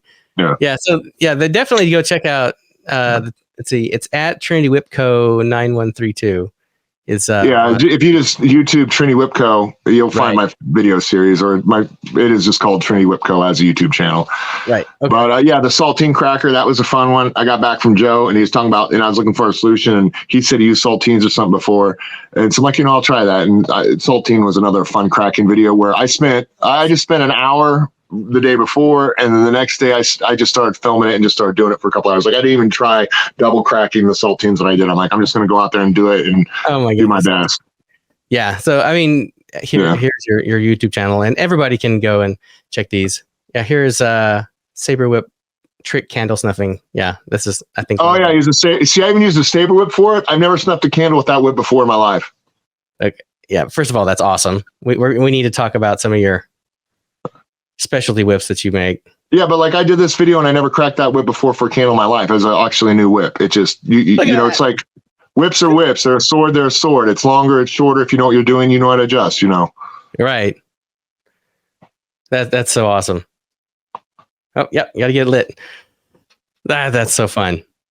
Do you feel like, do you get a chance to continue to practice as often as? I have not cracked whips in 4 or 5 years, man. Oh my goodness. I probably got them out a couple times to teach someone within the past 4 or 5 years, a few times, but I just haven't had a chance. There's just other. Once you start making whips, it's the last thing I want to do is spend time cracking whips. I'm done with whips. Like I would like to get out of whip. I don't really want to get back into whip cracking really full time, but. Or like really cracking a lot, but like I would love to not make whips so much, and that might give me a passion to crack whips more. But I love learning a lot of things, and when I learn things, there's certain skill sets I want to get out of that thing. Does that make sense?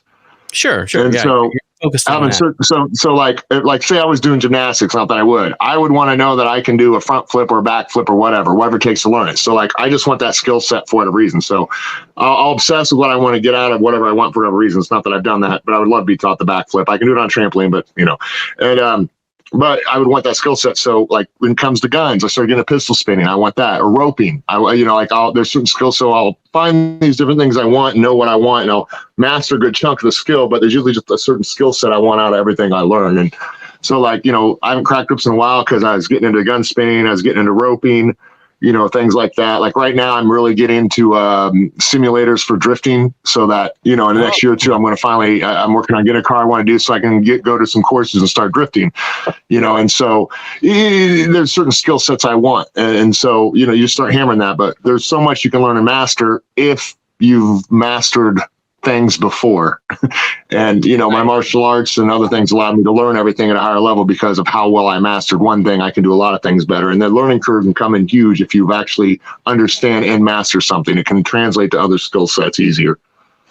Right. And once you start getting that, I think it sounds like, at least, I don't want to put words in your mouth, but the martial arts training really has started solidifying your body connection with your mind and being able to do all of these different things, really. Would you agree, or is it like just influence over time, or? Yeah. Huh? Maybe What was it's that last part? your father's influence. It sounds like probably as well, being a master. You know, Things. I used to be the rat around the farm, but I about had I don't know if you see this. My finger looks like a toe. Do you see that? Oh yeah. When I was in third grade, I got smashed in a metal bending machine, was flat as a sheet of paper up to here. And so my mom wouldn't let me hang out with my dad around the shop because he owned it and worked it. And so I'd be this rat running around this shop. And you know, I helped the farms. I built grain bins, but I was Luke Skywalker on a farm. I don't want to be Luke. I want to be a Jedi Knight swinging swords, man. When I was 7 years old and saw a Bruce Lee movie, I'm like, that's what I want to be about. But it took a long time to know I could learn that, or it was possible to learn and approach that. It wasn't until I was 16, you know, and then from then on, you know, that was what I really wanted. And that training has helped a lot, but to say martial art trained it alone is like saying, well, crochet. It's like you can find mastery and enlightenment in a lot of things.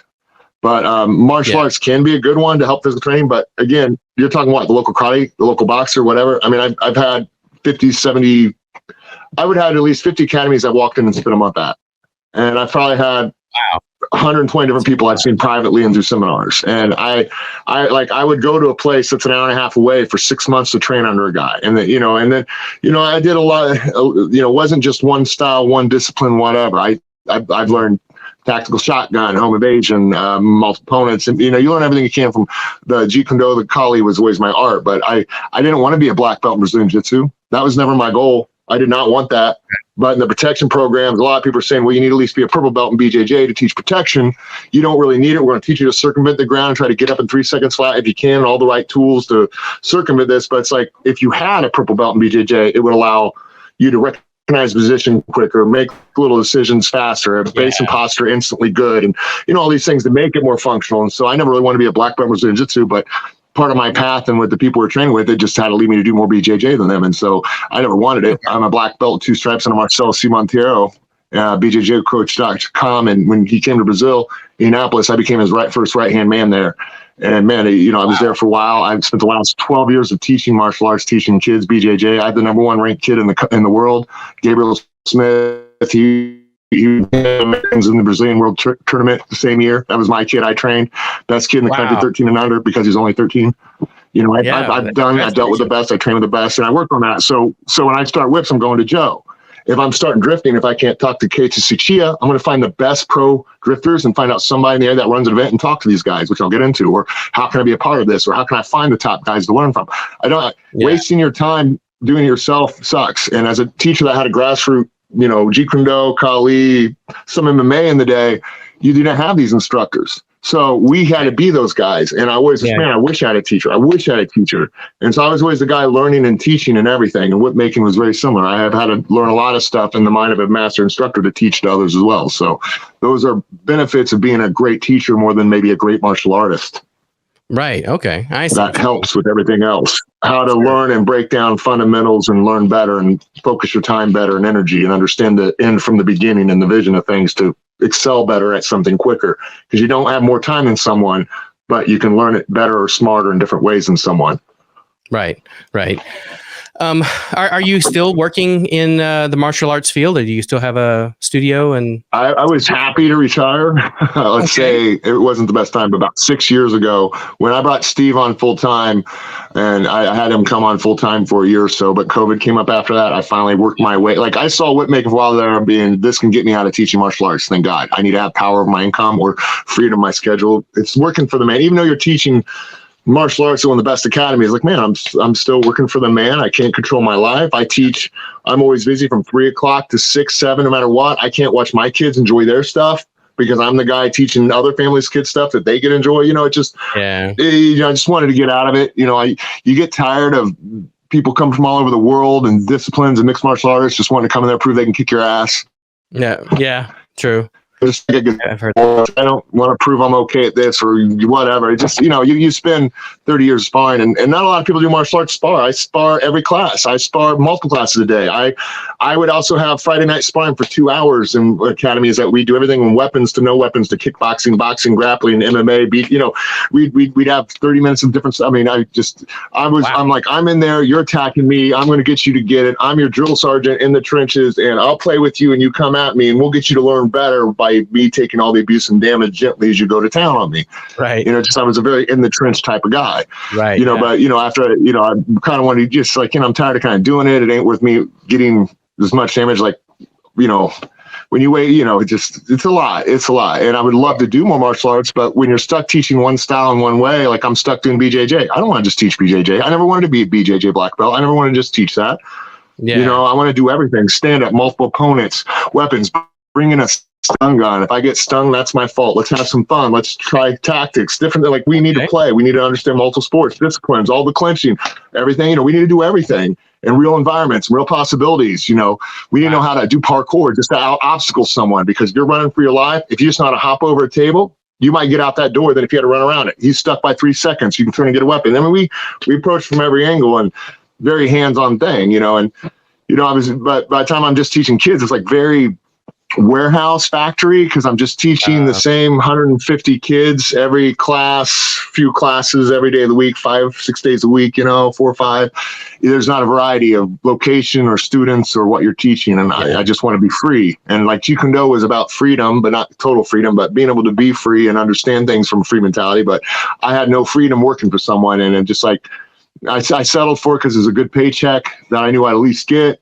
And then, I started working on whips so I could work my way out of it. And I finally did. And that was tough too, because when I decided to pick Steve on, we kind of worked this independent contract. Like I'm paying, let's just say $2,000 a month for your time for 40 hours a week, which is more than I was getting paid, and I'm like, well, I also lost, say, about $2,000 from my other job that I was working as a whip maker. So I immediately gave up $2,000 more and lost $2,000 income. So I had a $4,000 deficit just to try to bowl Trinity Whip together with Steve Townsend right off the bat a month. Lose $4,000, missing 2 and paying 2. Oh, and so I had to hustle. Yeah. Right. And it was a hard year or so. And around that time, I'm like, great, maybe I can back off finally a few years ago. Steve can now take all more of the bulk orders. I'll just take some of the retail instead of a lot of the distributors we're dealing with and wholesale people. And then while I get myself worked out, maybe we can work in someone for Steve, and Steve can take over and we can keep Trinity going. Because Steve really wasn't Trinity. Right. I made my own thing, but I always thought he's my partner. I want to be a part of it. It's like, you're Trinity, my label. Like, do you mind working on this label? He's like, I have no problem working on a label. I'm like, we'll get under this label. Let's work together. And we got so far, but COVID really crushed it. And so right when I was about to quit making whips, Steve, it's like, man, I can't. Steve's like, hey, bro, if you can't pay, I know what you're doing for me. If you can't pay this and do this while COVID's killing the industry and everything. And so, he started going back to work and he became a professional musician again. He still makes whips here and there, and, in between it. But, he's a full-time musician. You got to do your band meets regularly. You've got a lot to do on the weekends. And, and so I've been trying to get out of making whips for a while. I wanted to at least backseat it and move on with my life. I taught martial arts 27 years. Yeah, it's probably 15 years longer than I needed to. Sure. Yeah, I did actually have it on here to talk to you about. I was at WhipCon this year, actually. And whenever your name came up, a lot of people ask about, I heard he was retiring, in the process of retiring, but I still see new whips coming out. What is your goal there? What are you trying to do? What is the future of Trinity Whip right now? I want to quit making whips. And I can't, really? Because I've got to now work myself another job, just like I quit martial arts by whip making. And whip making was supposed to kind of do that for me, so I could still make some whips to make ends while I move on. Yeah. And since COVID, I've been hustling for 2 years.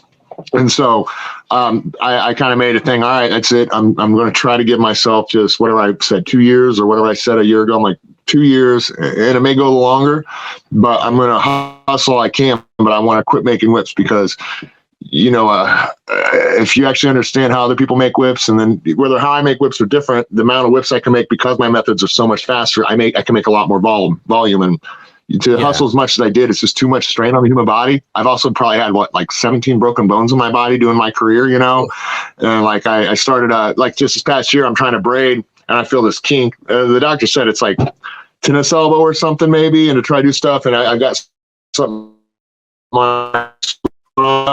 But it's just like, I'm like, well, is it that? Or is it all the times I fractured my own count breaks because I couldn't go to a hospital? Is it the time I broke this, the time my fingers are sorry? Like, what all is it? I have had this feel like my thumb's been shattered. I fractured this in 5th grade playing baseball. So it's like, is it tennis? But there's just all this stuff, and the wear on the fingers pulling as hard as I can on all these whips.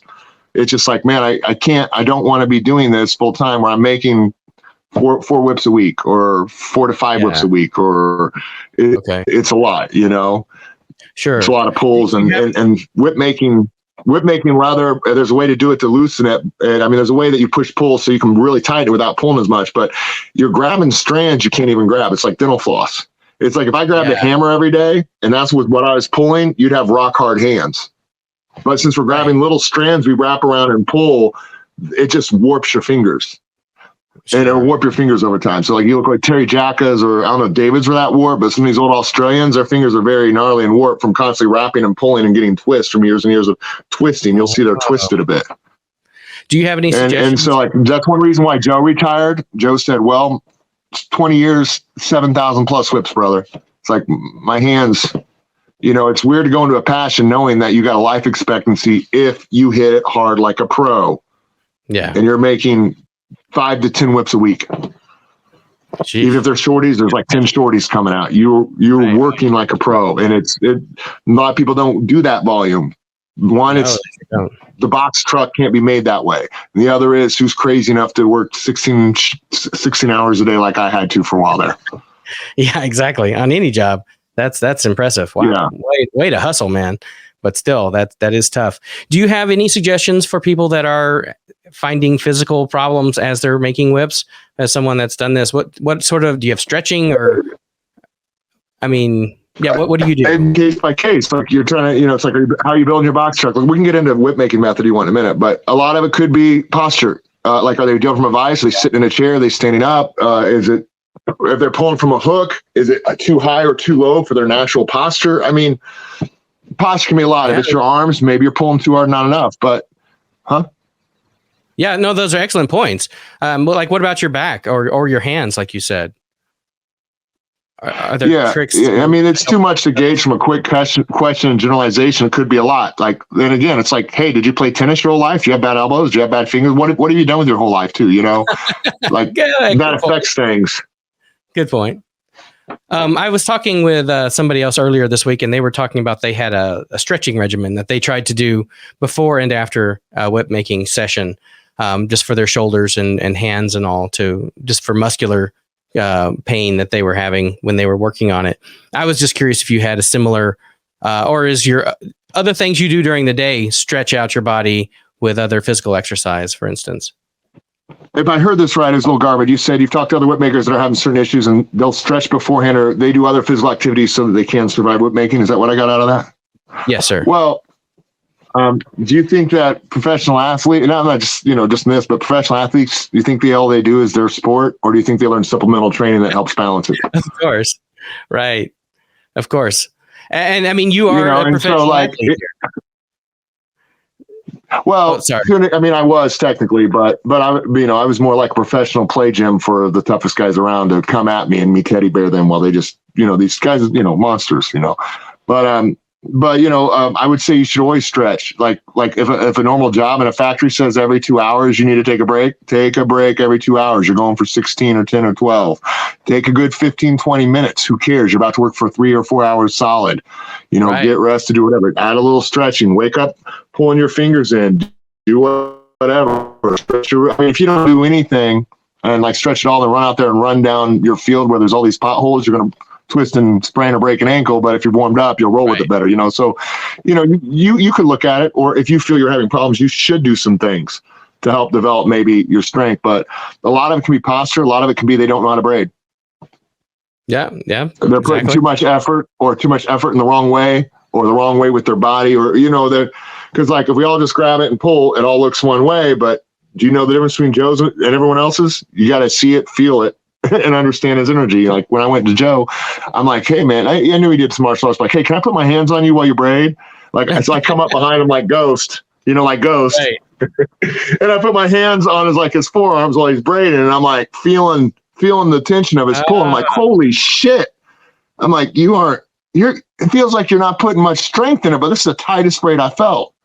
And so I could feel his pressure and energy, and I went in there like, I see that. Like, I just figured you're pulling with all your body weight and stepping back and ripping. He's like, no, man, both hands have functions. Both do this. Part of it is, the angle of the braid. Part of it is how well you scrap, you sculpt the exterior to fit what you're braiding, but a lot of it is what I'm doing here, what all I'm pulling and pushing with the core hand, what all I'm doing here, what angle I'm pushing, why I'm pulling this angle, what I'm looking at while I do it, how I like. It's just these little twist, pull, twists. And the angle, like, say, where's this camera? Right. Say like straight. Say like, the whip's coming straight and you're supposed to have like this angle, this 45-degree angle. Well, if you watch David Morgan books, it looks like his pulling hand is straight back sometimes. You're like, looks like David's pulling straight back. I'm like, yeah, but you don't see David has the whip twisted. So yeah, he's pulling at a 45, but he's got what he's grabbing twisted. Yeah. So even though he's pulling back. Gotcha. Yeah, that's really useful. And I did notice. I'm not saying to pull straight back like you see, David. I'm just saying those aren't understood if you didn't get asked David and watch him, or ask Joe and be like, what are you looking at every pull? What is your goal for every pull? And he's like, well, you can do it by tension or by sight to know that you're braiding everything at the same strength. By sight? Tell me more. How can I tell by my braiding by looking at sight that I'm pulling with the same tension? Wow. Yeah. What did he say? Well, I would have to explain braiding to you. I'd have to be braiding in front of you, and but I'd have to at least have it. And then I'd be like, well, if you know what strand you're supposed to look at to dictate the angle you pull at, not the angle it lays at, but the angle it pulls at. And as you see it slide in, you can see what was behind it, whether it goes in too far, too low, or too high. You can watch as it slides in. I see. So when you're looking at that, but it's kind of hard to like really show you without a whip to pull and point, but you get the idea. Right. I do get the idea, and I've certainly seen it do exactly what you're talking about. Is there? I know you're, like you said, you're working on the next thing for Trinity Whip or Trinity Co, as it might be. Trinity Drift Co. I would love to eventually get a place where I can find a way to spend time drifting, and I know that's not going to happen. But like, I'm looking in the future. I'm looking for if I can find in the next. Like, I'm going to try to figure out ways to make money and find another job. But I want eventually. I will buy a parking lot. Okay. I'll find one, or I'll get one made on some property so I can do whatever I want on that parking lot and learn. And I'm like, maybe find an old parking lot, crappy place nobody wants, get it dirt cheap, fix the concrete, or if it's not already good, maybe I can start buying a couple drift cars that are cheap. Maybe have people learn on simulators as I get going to learn it, and then just teach people pay to come out there and drift around that course. That's one way to be able to do what you want and pay. It's like, that's one idea. I kind of want to find some old mechanics, be like, I'll do whatever to learn. If I got to be paid for free, not get paid for 2 months to learn from you, I'll do that, sir. So I can have a job here in 2 months. I'm willing to do that for the knowledge I want. But I'll find whatever I want. I kind of want to go more towards cars right now, finally, because I'll tell you, the older you get, you can still ride a horse as long as you're not too screwed up, and you can still drive a car. Paul Newman didn't even get into racing until he was 48 years old or 47. He raced for 30 years and won some championships. Wow, I did not know. He even got second in Le Mans, man. His team got second in Le Mans. He didn't even start till he was 47. Oh my gosh, that's incredible. It's incredible. I love it. And you gotta be able to run fast, but your foot can push an accelerator. Yep. Yeah, exactly. And so much of the driving is up here, and that can stay sharp. Well, it's anything else. Repetition, timing, practice, how many cars you got to try this maneuver with, how are you used to blipping the throttle? How good are you at recognizing the speed, the roll, the pitch, the yaw? You got to play around, Right. Yeah, I remember seeing a documentary. It was talking about, I was interviewing Michael Andretti, and he was talking about knowing where the cars were around him by the pressure in his ear. Of the wind? Yeah, I bet he would feel that. Those speeds and those cars, yeah, you'd feel it. You'll feel when they're coming on you'll feel it when they're done drafting. It'll move you. Wow, that's amazing. Yeah, I don't like going fast. I don't like going fast, but I like going sideways. All right. I don't mind going to 0 to 60 as fast as I can or down an ramp. I don't need to go over 100 miles an hour in my life. I don't need to go near the 2. I'm perfectly happy sticking it between second to third gear and just keeping it between 20 miles to 30, 40, 50 miles an hour and learn to hit some curves sideways and control stuff. Yeah. If it roll, it's not going to roll very easy, but if it rolls, you're okay. I mean, when you're going 150 miles an hour, your car can even take off the dynamics and turn into a kite. That's terrifying. It is. I will not ride motorcycles for that reason. I didn't grow up on a dirt bike. I feel if I had grown up on a dirt bike, maybe I would get into that speed, but I'm like, I didn't grow up with that skill set. And that's the thing that limits people from certain sports too. It's like, if I had a moped, I had a dirt bike, I'd probably ride a motorcycle. But without that, I know I'm just going to die. Or worse, get someone else killed. So what is it about that going sideways? Like, can you describe that feeling when you're like, not on purpose? There's no real way, it's like, why do some people like going fast and drag? It's just something about it does it. Why do people drag with motorbikes? Why do people do, autocross motorbikes versus autocross cars or dirt track versus, just there's something about it. But, the thing about drifting is, how to explain it? What drifting separates, I think it's one of the things that's come along a lot later in the auto industry. Mm-hmm. And I'll say a lot of things I looked at martial arts and learning is, if I'm going to, like when I learned archery, I'm like, okay, I want to learn recurve so I can point and shoot. Because I felt if I had a compound, well, I go to buy a compound, but the sights aren't set. It's not set up for my draw. So I got to wait for someone to fix this so I can actually use this and use the sights. But so if it's a zombie apocalypse, and this I did all my training, like, well, what if? So I'm like, well, if I had a bow and I learned a recurve, I could grab a compound bow and shoot and figure out how it's off and just adjust my hand, and I could still shoot with any bow in the world. But it's not the other way around if I learn compound, not recurve. So a lot of things I approach like that. What's going to give me the education that builds the skill set so you can do everything versus one specified thing? And I may want to learn that specified thing, but I need to understand the fundamentals, right? Right. And so I'd say it kind of works like that too on the cars. It's like, you may be able to go fast, you may be able to understand different angles of apex, and you understand that, heel to toe shifting and left foot braking, the hard stuff learning, you can do that stuff and you can go fast. But these people that can go fast can't master drifts and drift line and curves and all this parkour stuff with cars. But the people that can learn the drifting can learn to go fast and read lines and do that if they wanted to. So it's like you're learning the right skill set for doing what no one else should say you should be able to do in a car. And it's like, with learning that, you can do everything else better, but you just because you do this, you can't do it. Like Hyperdrive on Netflix. You want to have fun? Watch that. Only the drifters will survive. Oh my God. Only the drifters will survive that. Oh my goodness. Do you feel like you're trying to calculate all these different variables when you're doing a drift, going sideways like that around a corner? Is it, well, because when I'm driving down the freeway, I'm not thinking about driving all that hard, obviously. But what is it about that drifting that? Well, I'm not a great drifter. Okay, I played around a lot when I was. I'm not a great drifter. I played around a lot when I was younger, and now I'm wanting to work serious on it. So I'm getting all the skills I can that the sims can provide. Everything about it. Just there's a lot of things simulators can do, so you're not burning tires. And we're wrecking things to understand how to control a car in every way it can.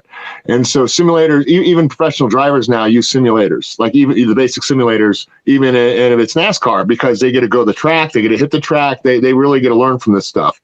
And so, simulators are really, the car simulators are phenomenal nowadays, and they're just getting better. Now, I don't have one that actually does, pitch, roll, and yaw like a simulator. It's just a basic, but that's my first thing. In the next few years, I want to find a way to buy a simulator that does all those, because you have to feel everything through the simulator through the steering wheel, and it's good. But like when I'm drifting and then cutting into another drift, I don't feel the body weight to really feel the weight of the car to know what I need to do. So there's always going to be a learning curve when you do the real thing, but you can get a lot of stuff out through the simulators.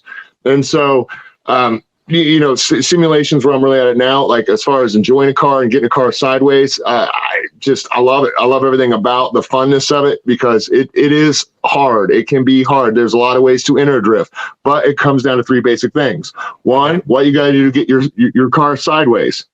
Two, allowing to let go of the steering wheel, not freely, but let it spin through your hands so that it can catch the angle. So you're braking free, catching the angle, and then blipping the throttle, keeping the revs up, so when it hits and reaches that weightless moment, you can now input it to go faster, wider, whatever. But you brake free, catch, and then blip the throttle, maintaining the drift. Now, coming out of it ain't that hard when you get it, but it's like there's a lot more into that. And even though that's those three things, there's a lot that has to go into that. Because you're coming in faster, you're coming in slower, you're turning in too much.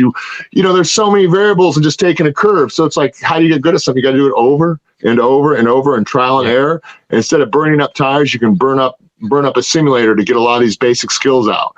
When I first got on a simulator, I'm like, I used to have a Corolla GTS. I'm like, one of my things I used to do is pull my mom's in the back road, get the mail. I'd drive all the way to the barn, and then I'd come back and reverse, I'd pop it, I'd pull the e-brakes, I'd pop it in neutral, whip around, and then take off without perfectly every day. So I got on a simulator. I'm like, I was doing it on the simulator. I'm like, dude, it feels just like my Corolla. Like this feels just like when I did it, although I'm not feeling the weight down, it handled just like I did this every day for 50 days in a row. I'd be doing that trick. And I'm like, wow. And so and when I started getting stuff back in the day, I had a student that helped me with some of my mechanics. And he's like, bro, you need a simulator. Bro, you need a simulator. Here I am 15 years later, like, should have got a simulator then. I'd be 15 years deep in some skill set, just playing an hour a day, working courses or developing skills. So when I get out there, I can do it better. But I'm going to be working hard next 2 years to develop what I need so that I'm going to purchase the car I want, and I'm going to just have some fun to learn what I want to learn for whatever reason. Wow, that'd be a lot of fun. And when you get that track built, I'm going to have to come visit you. That sounds like fun. Well, that's a future goal. Me dreaming like what I could if I, but like, again, I've still got to master a skill set. I got to develop curriculum. I'm going to be in the drift world by then. I'm going to find schools hopefully already running. Like I said, if there's a drift school running anywhere in the Indiana area and it's an hour and a half away or two, I'll be like, I will drive there to work for you. If I get paid here, I will do anything. Again, people don't have my age and that go get, and like, I will work for you for free for 2 months to be your mechanic. Please teach me. Yeah. I'll do like, I want to know, I want to learn. And people have a hard time. Like, dude, this guy, he's legit, and you prove yourself for a while, but do I want my own track? Sure. Can that happen? Maybe not for a while, but I'll figure it out. I'll find someone's I can use or rent or work for, or find something. So eventually I'll be like, you know what? I know what I want. I'll spend $10,000 getting the blacktop on my own land, whatever. No one has to bother me. I don't have to pay anyone, and I can go out and train every day I want, but that's my mentality on things. Sure. That's how I look. I'm like, my goal is, if that's it and I'm serious, I'm trying to already see what I can do next years to make it, to get my skills that level. And if I did have to teach it, well, then if I teach it, great. I can write that off as a business. Maybe I can write off a couple cheap drift cars as business expenses to teach. Absolutely. But that's how better business helps. You got to learn how to see businesses, not just I start selling stuff on eBay. Business can help if you understand business and what you can write off and not. It helps you even build your business, knowing what you can and can't write off and work towards the build or not, Right. Not that I got a lot of that when I was whip making, but I'm learning that now. I'm just now understanding that. So I'm looking at a better way to look at business through this possible future, Okay. That's just my goal. No, I love it. And I find it interesting thinking through, you've talked about 3 major careers, basically, between the martial arts and whip making, and now Trinity Drift, right? Coming. Oh, maybe. You definitely have, you don't pick easy things. You're not afraid of doing the hard work and risking my life to an extent. Risking your life, clearly, and your body. Controlled possibilities of injury to an extent, but death can be a result of some things I've done in my life. Yeah, absolutely. So if you were to think through all those things, what is it that gets you up in the morning? What gets you excited? What is it I don't know, I want to be better. I want to find a hard thing. Everest is there, and therefore I must climb it because it's not that easy. It's not that simple. I mean, like, there are times in my life where I could be like, I'm here to do the best martial arts, learn the best martial arts from the best, figure out how to design the best martial art curriculums so I can help my students be the best so they can save their lives and or compete. Yeah. Very easy mission statement, and for Christ. And do my best under God to just spread on. Not that I was trying to preach through my ministry, but I was that Christian character in the war zone, and so there are different things that motivate me, but when you're a kid, you want what a kid wants. When you're a teenager, what a teenager wants, an adult, so like when you're married, you want what a married or a father, and motivation ain't so cut and dry. Like, I want to be a fireman when I grow up. It's like, you got to figure out how to take care of what you need to and do what you want, so always have something you enjoy that you want to grow with, because learning a new form of life or a new skill set will help with your current ones. Not only will what you've learned help it, but it'll shed light. One of my instructors that was an amazing teacher and helping people learn, he's like, repetitions and patterns, man, they will create a really good system of, like, say I've got, like, here's what I do every day for my athletic routine. He's like, it'll create really good stuff, but there's no imagination. And you're going to be eventually limited because you're just too stuck. So he says, for imagination or creativity, you have to step out of what you will normally do to do something you've never done, because that'll shine light in a new way because you've never seen it, to how it'll come back and help what you've been doing.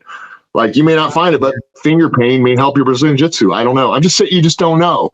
You know, you got to try different things and get what you get from it, and it'll help. You know, so I don't really have, like, some of these goals seem big. I'm like, they are. So it's not like, oh, I want to wake up and do this. Like, well, I've got to put a lot of thought and energy and then figure out if I can or can't and what's, I mean, it's not like I just wake up passionate to do it. You know, my fiance has 13 horses right now, or 15 horses. And I've had a couple I'm raising from a baby. We got a few weeks old, and they're almost old enough where I can start learning to ride them myself. Like, it's another thing I've been working on. And I'm like, well, I've learned, she's an expert rider. So I've rode a little bit, but not much. But I've been spending the past 2 years being a stable boy and helper and taking care of these horses, knowing these horses, understanding horses. I have not bothered riding but a couple times in the past 2 years. Next year, I'm going to ride a lot more.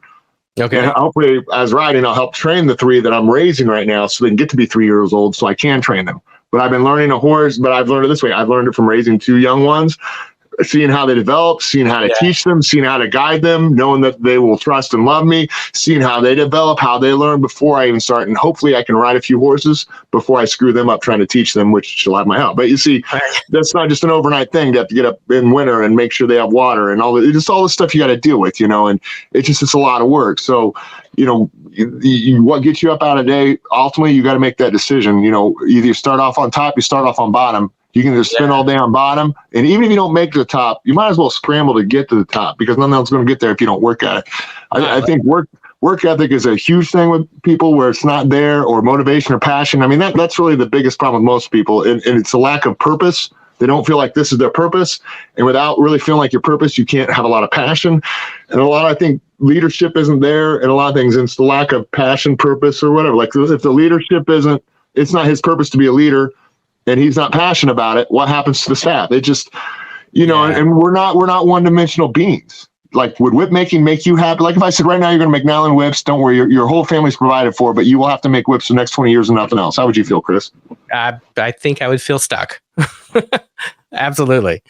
You know, I mean, I need to have that diversity, and I need to have that creativity. I'm constantly switching. I kind of accomplished what I wanted with whip making. I kind of accomplished it already. Like, I wanted to be able to make the whips I wanted to make for myself, and I more than less blew that out of the water. And there are a series of whips I wanted to make. I finally made like 3 years ago, but I haven't even got to use them or train with them because I haven't had the time. But originally, I had an idea. One of the things was I had an idea of these whips that no one's ever made, and I don't even want to talk about them because the idea will just get stolen and used, which happens a lot with me.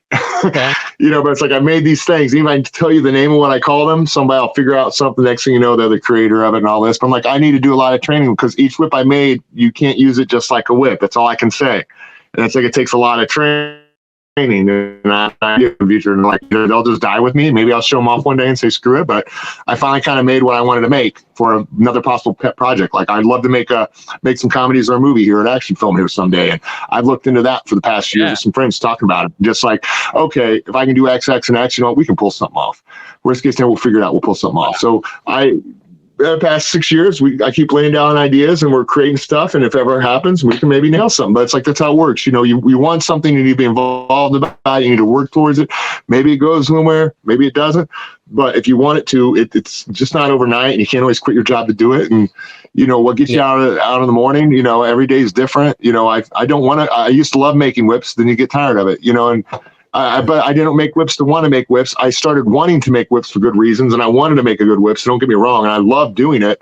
But, you know, when you do nothing but that, and you're stuck in that, and, you know, after I've done my share, and I would love to help making whips, but I want to do something easier on my hands and something more fun and new, and just make whips on the side. So I'd rather just be like, hey, you know what? I'll just make 50 or 60, maybe 100 whips this year, maybe something light, maybe just 100 whips that's light. Yes, maybe I'll just make 100 whips this year on the side while I'm doing another job. It's not much. 52, what is it? There's 52 weeks in a year. If I spent 1-2 days on a weekend, I could make 2 to 3 whips, spending 2 days a week making those. Yeah, 100 whips. Wow, that's amazing.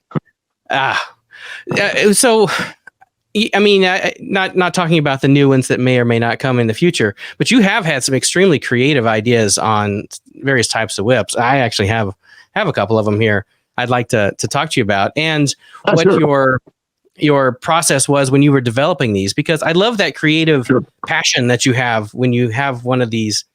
We'll start with this. The saber whip, I think, is just genius. So saber as in lightsaber, And I bought a 12-foot black saber whip from you.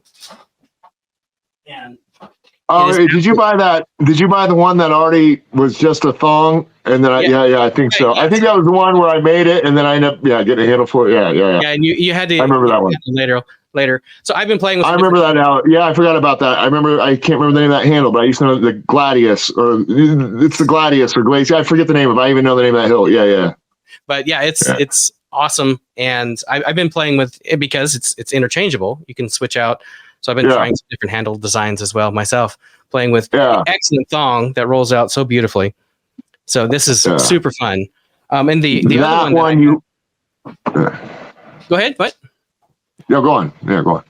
What's the other one? So the other one I have is the longest model. Oh, the longest? Classic longest, maybe? Yeah, exactly. That's is that a fader or just a classic the longest? Is that a fader? Does it turn into two collars? Oh, okay. It is. It is a fader. Did you get that off Keith? Yes. I actually know where you got that from. I didn't think you bought one from me. So yeah, that's all Keith, wasn't it? Yeah. I mean, that one was actually the prototype I think I made for Anthony. One of the prototypes I made for Anthony, and then he says, "Hey, I like X, but I want to do X." So Anthony actually cracked that one, if I remember right. Yeah, that's what Keith told me. I sold it. Anthony had this. Yeah, he had it. Yeah. I didn't see anything wrong with it, but like Anthony does different things. Anthony does different things to his whips. And if you don't know what Anthony does with whips as a whip maker, you would cringe the moment you see what he does with whips. I've seen some of his videos. I met him actually out at WhipCon. He was there. I love the guy, but here's what he does, right? He'll buy a whip, right? Here's what he does. He'll grab it, and then he'll walk it and kink it, and then cape an inch and kink it, and he'll grab the whip, and he'll take your whip, and he'll kink the whole thing twisted in every direction all the way down your whip. If he buys one off you, he does that. And if it's just your whip he's looking at and he's just sitting there talking to you, he will go into character and just start crimping it. Remind me not to hand him. And he says it helps loosen his whip. It's the way he likes it. Now, I don't agree with that philosophy, but Anthony stands by it. So just because you make a whip for one guy doesn't mean the other guy or this guy, they don't all want the same things. They look for different things in whips, from weight to stiffness to this. And so this is why Anthony's like, I want a very stiff, straight wired whip, because he will just monkey grind it all the way down the whip. It's like, you're going to need a stiff one instead of, But like when I first saw that, I was like, oh my gosh, no, Anthony, what are you doing? I don't know if you have any as well you want to show off. I have a strain that I bought from you, Joe strain.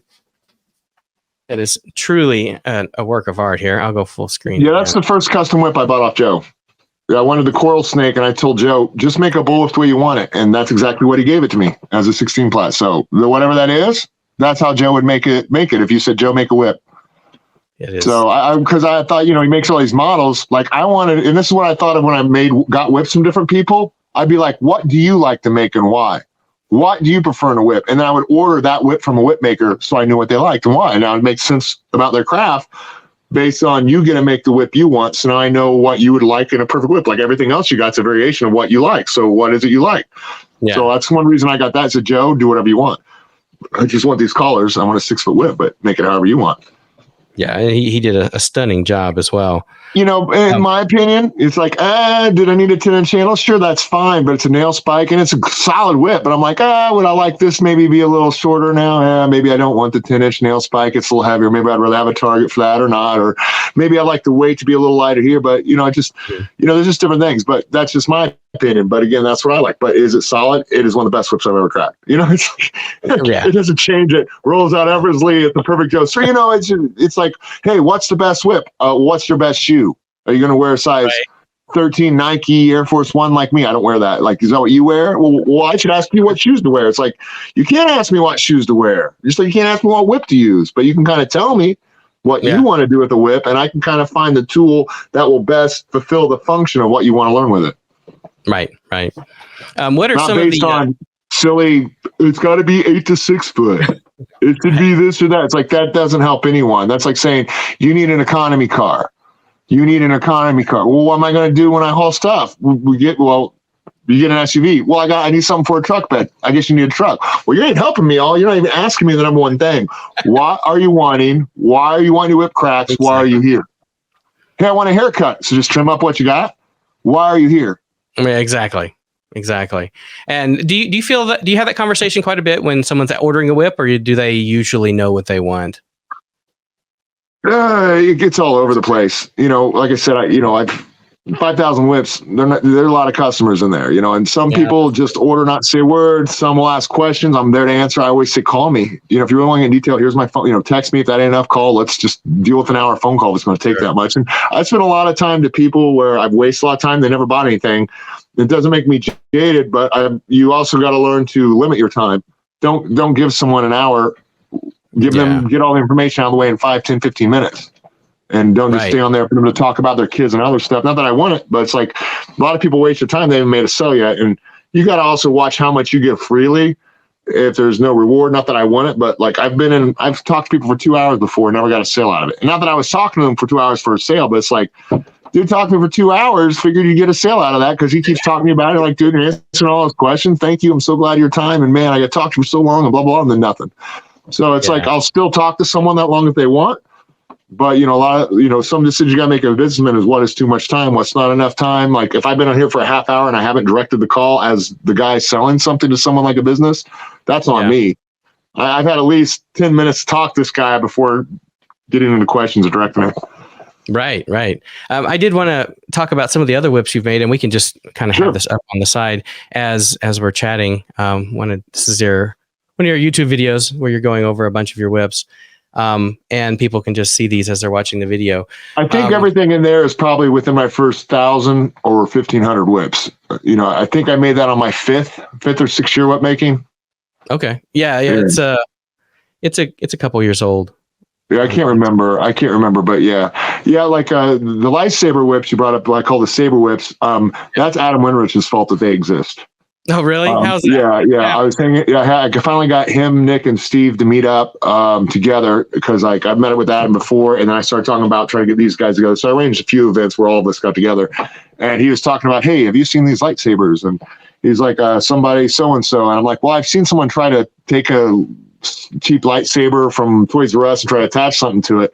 But he says, he said, first of all, I thought you would have, he says, someone needs to make these. And he's like, actually, Blake, I figured of all people, you would have already thought about that. And so I looked at them and I bought a few because once again, if you want to make a product, so I bought 2 3-saber Fords, I bought a Vader's Vault, I bought an Ultra Saber. Those are the 3 top people. Let's see the products, right?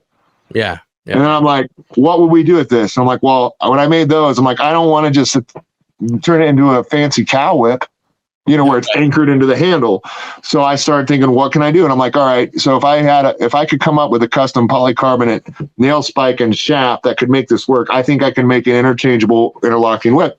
So I spent $1,500 and about 30, 40 hours talking to this plastic company before I finally were able to get the first 6 prototypes and then the rest of the order in of like 50 of those. So there's only able to have about 50 or 100 saber whips, whatever I got, but it cost me like $1,500, boom, done, just so you could have that plastic piece. So I'd have to sell several of them before I even got that investment back, but it allowed me to create something that's not done where you can pop in, pop out, which is why I said I'm going to make something different, and the lights can kind of go through it. It's made so at least the lights would at least show around the base. And some of them have all these slits in them where the lights pop out of the base. So my whole goal was what I'm doing different is what no one's done. You can pop it out, put in a blade, pop it in, use a whip, Yeah. It's really fun to be able to do that too.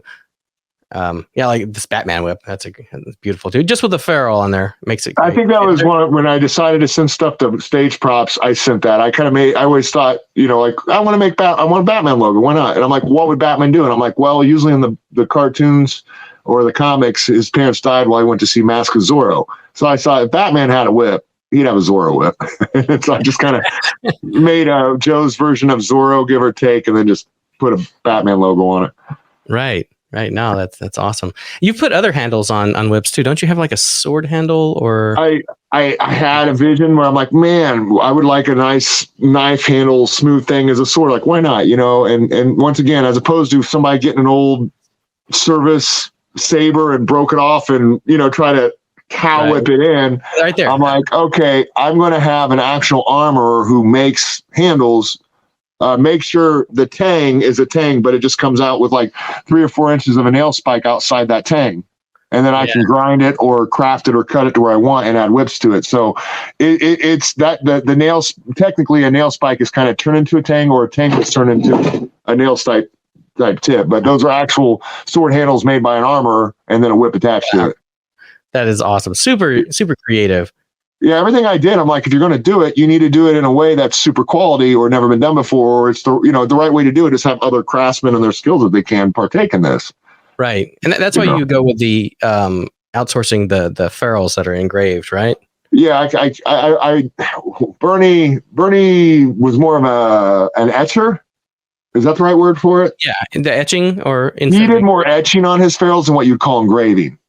Like you almost like say the metal's flat, he would touch with something and it kind of roughs up. Right. Like while an engraver has smoothness and engraves into the metal, like sculpting away. Exactly. And so he did these etchings, and when he passed, I had a hard time finding someone until I finally found the guy I got, and he makes buckles, Buckles by Jackson, Jackson by Buckles, or Jackson Buckles is Buckles by Jackson, and he's just phenomenal for his price, his skill, and quality. But he's a true engraver, and he does really good stuff. And but until I found him, I started once again. I'm like, okay, I spent a month researching engraving machines.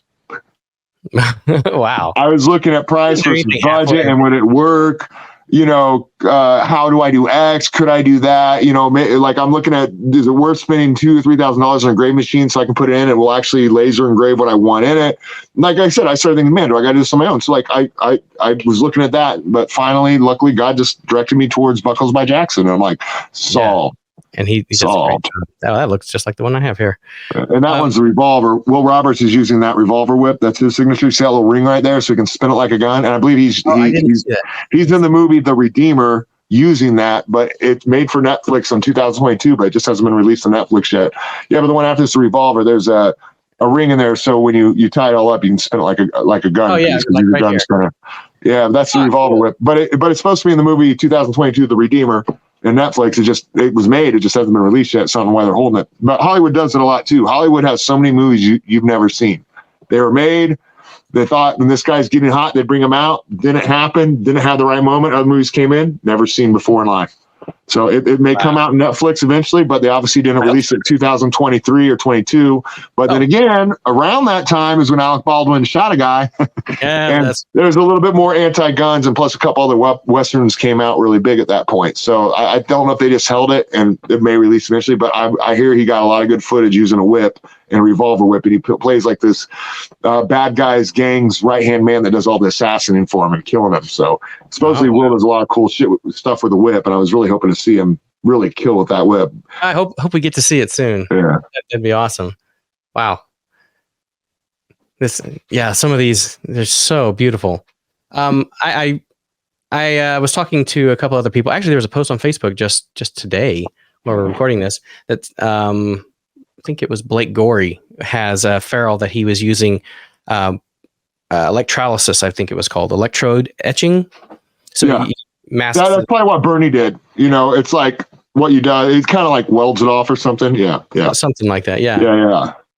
But it kind of burns away. So instead of you creating your design, you burn out your design. It's like you're trying to not touch your design as you burn everything else away. Yeah, it's kind of like trimming a yard and leaving a design as opposed to actually engraving into the yard with digging. Right. Yeah, something like that. Yeah. But he showed a few ferrules that he's made that. It's a great idea it's different. It certainly doesn't have the 3D effect that the engraving does, where it's carving out like the buckles. Jackson. Well, Jackson will do inlays, and because he makes buckles. And so I've got some really slick, you can get some really slick ferrules with an inlay on it that pops out, which is amazing looking too. Like I made a whip for Anthony that I just thought if I was going to make a whip for Anthony, here's what I'd want. And I finally did some inlays for Anthony, and it's gorgeous to see. Just having like on the pommel or the ferrule an inlay pop out is even more amazing sometimes looking than an engraving, but his engraving, his inlays are off the hook. They're off the hook, and they are like that's a Bernie, that's a Thundercat, but like Bernie did that. I don't know if you can see very well to see the etching, but if you should see a few more whips like the Punisher whip, the Autobot one. Those are all Bernies. But if you look at them, or if you pause on it, not you, but whoever, you can see the difference between like an etching if you get a close up compared to engraving. It's kind of like he did an outline of what the picture is, but then it just kind of burns away the metal and makes it fuzzy as opposed to engraving. Yeah, there's the. Yeah, so I doubt you can zoom in on, but as you can see, the logo, like it's a ferrule. and it's all silver, but all the stuff that looks gray, that's not silver, is him burning out the design as opposed to you're engraving into the metal. So like that, yeah, that's kind of like what you call etching as opposed to engraving. And I mean, you know, it's great. He charged a lot for those. And I mean, I'm sure it's worth it. It's free time, but I remember buying those, and I'll still, I think I pay as much or less with Jackson years later than I did for this for Bernie. And God rest Bernie's soul, but he's not as good an engraver as Jackson. Jackson, that's all he does. You know, he's not a whip maker who does etchings. He's an engraver that makes buckles and engravings all day long. So, right. Yeah. I've seen some of his stuff. Yeah. And the WhipCon, actually the belt buckle they use there, I believe, is from him. Probably. Yeah. It's truly stunning as well. Well, these are awesome, man. You're truly a master of your craft. And I appreciate your time here sharing so much with us, and your passion as you've gone through all this, and how far you've come. And it's exciting to see what's coming next for you as well. I'm looking forward to. I'm kind of looking forward for the future of whip making. I'm really hoping someone will. Like I said, there's a fine line between people that try to make a unique whip and then also still having it to where it's unique but functional. Mm-hmm. I don't know if there's too much stuff anyone else can put on there. Like, you know, I created the fader. Technically there's a whip called a Buckenheimer back in the day. And it was like all brown in the middle is white. But the problem is they'd connect right there in their cowl and they'd always rip off in the middle. So I started my fader series because I had a customer saying, hey, I want it like that Buckenheimer, and I want this strap around the handle. And I was like, okay. And I said, well, I could do it, but I don't want to take all this kangaroo and switch it out in the same spot, because to me, no matter what, in 20, 30 years, it's going to get weak there. So that's what created the fader, me trying to fade in. So over like, you know, so much of a link of a whip, we add and drop strands, but they're not all the same spot, so it won't be so weak possibly. But that's also because it's probably cowhide in those models. But I got the fader going, you know, and I'm the creator of the fader whip. You know, I've seen a lot of people use them, like someone calls it the collar flip whip and nylon and stuff. But and I'm like, you know, if you're gonna make stuff on nylon, that's great. It's not my thing. But I get upset when people do leather and are blatantly stealing my stuff.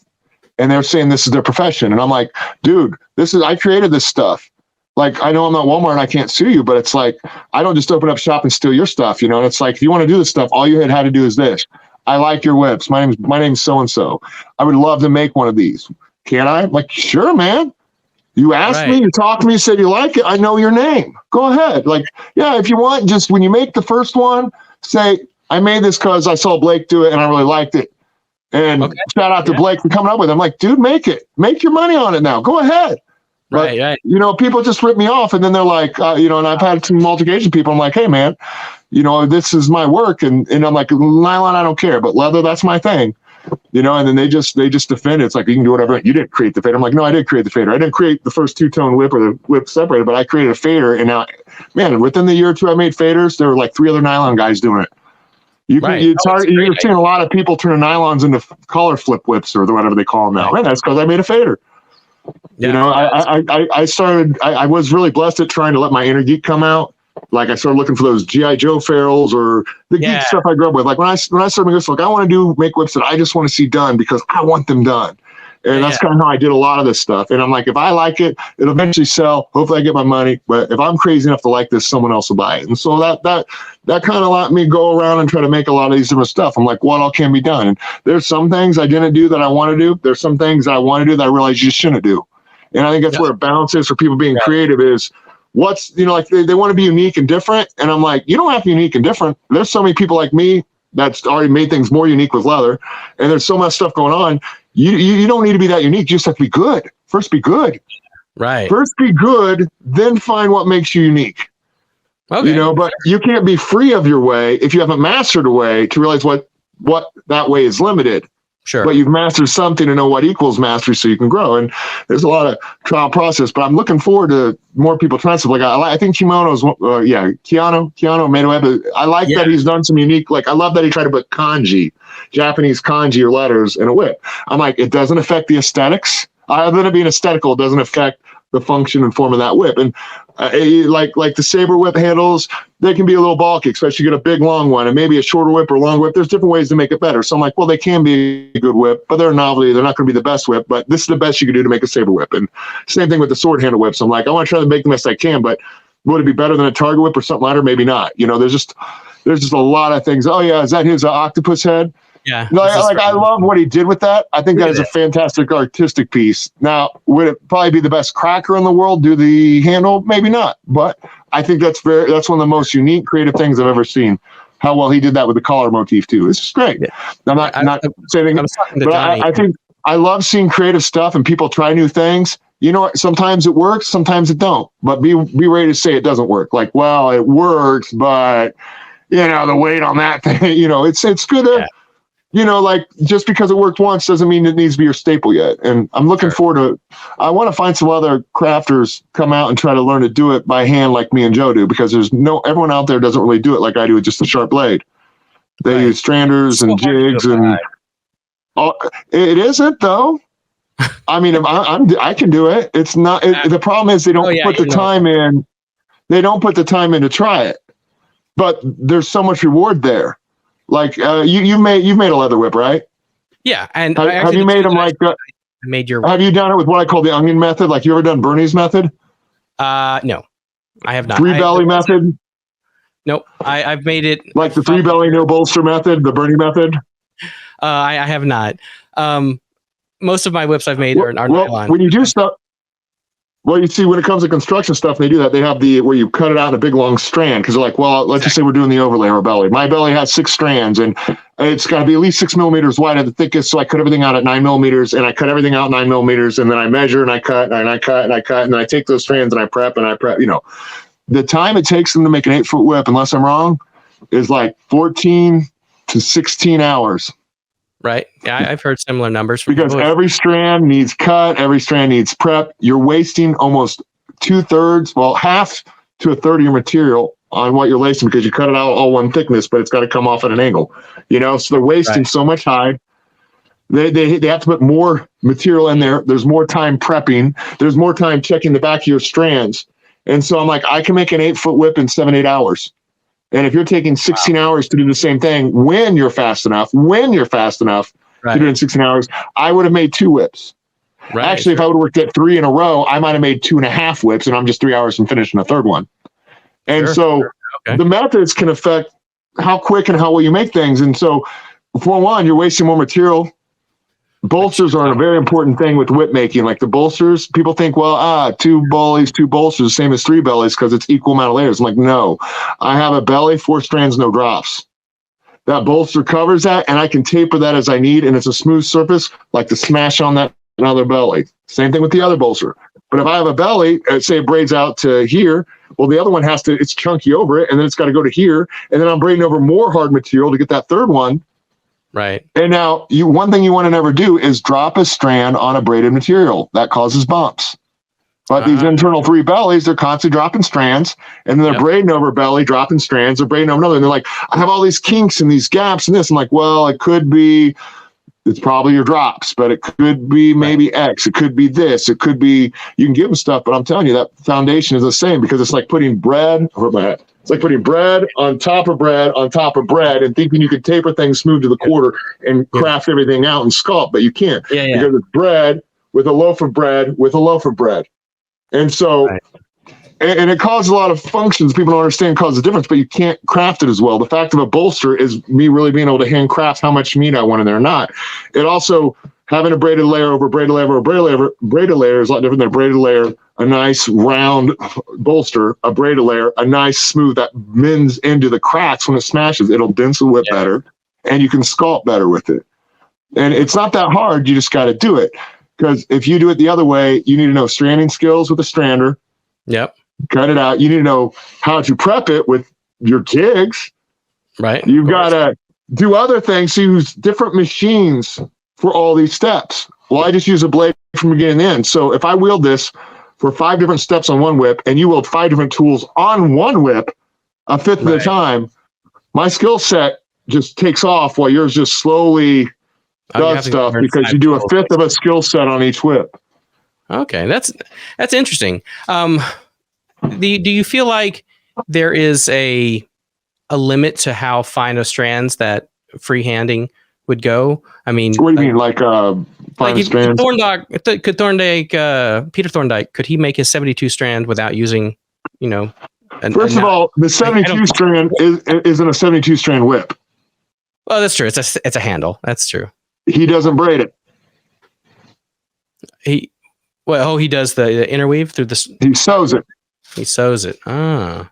And that's how most of these guys handle that. So they'll wrap it, like they'll get all the strands at best and try to wrap it around. The spiral. Wrap it around and tighten it, or get it somewhat tight. Like they'll have the handle and they'll wrap it around like a spiral with all the strands overlaying it, right? And then they'll weave through it one strand at a time and make sure they go on, and they'll create the pattern. Because could you imagine braiding 72 strands where they're only like 0.5 millimeter wide? And then how are you going to go over, under, and pull? Exactly. So that's not a braiding. That's a sewing, although it is a braiding, you see. So that 72 also then doesn't go into the like say a bullwhip, to where it's part of it comes off and it needs a strong transition of those fine plaits. Right. I think, first of all, I think an 8-plat can be more than equal or superior model. You don't need a 12-plat, but I really don't think it's superior. I love a 12-plat better for different reasons.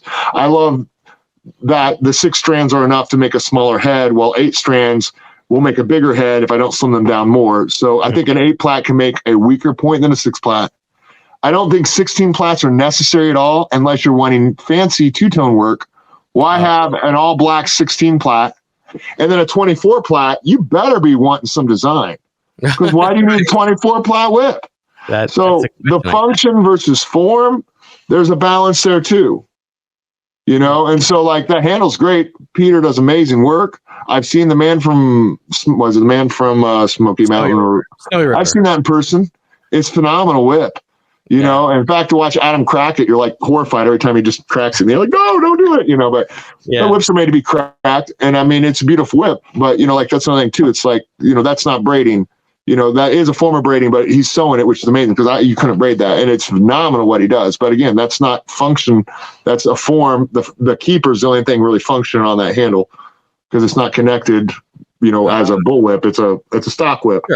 Sure. So you just need to get that keeper good. That's the only thing that really takes wear. Because 72 strands turn into a 72 plat overlay. Who would do that? You'd be dropping every inch if you could possibly. It'd be every 3 inches you're dropping a strand. Well, you did some amazing work in the thong as well on that. Well, that's the point of, you know, he has a whole design out, and then once he gets in it, he has to braid it through all 72 strands, all in and over where he needs, so he can create that amazing It's a tapestry. It's not a braiding. What he makes is a tapestry. Yeah, it's a tapestry, and it's amazing. Like I couldn't do it. I wouldn't want to do it. That would make me lose my mind. I don't want to be that guy. Like my whole thing was about speed. You know, I see myself as like Joe and Joe would say, David would say this too. He's like, work is money, time is money. And he's like, you know, it's not that I'm a cold-hearted businessman, but he's like, time is money. So when you're building stuff, time is money. You want to do everything you can to functionalize. You're not wasting time on the shop. Like, you know, if you got a shipping station, make it the shipping station. You know, if you need to get your supplies, don't make on the other side of the shop where every time I need to get something new, I'm wasting time walking back. I mean, there's ways to organize your time, but even when you're making stuff, like you want to go as fast as you can. You know, slow is smooth and smooth can be fast. You know, and so to me, you know, I think there can be better whip makers by all means, even if they, like Steve Townsend, I think ultimately should be a better whip maker than me because he cares more and he'll slow down and take time more if he wants to. Doesn't make it a better whip all the time though. I'm just saying, I think he would, because Franco's a Coley. He cares more about a whip and doing perfection than probably anyone I know. And that's saying a lot because I know Steve Townsend well. To them, man, Franco and Steve are very similar in their perfectionism and their reserved manner. You know, they're almost similar people to talk to.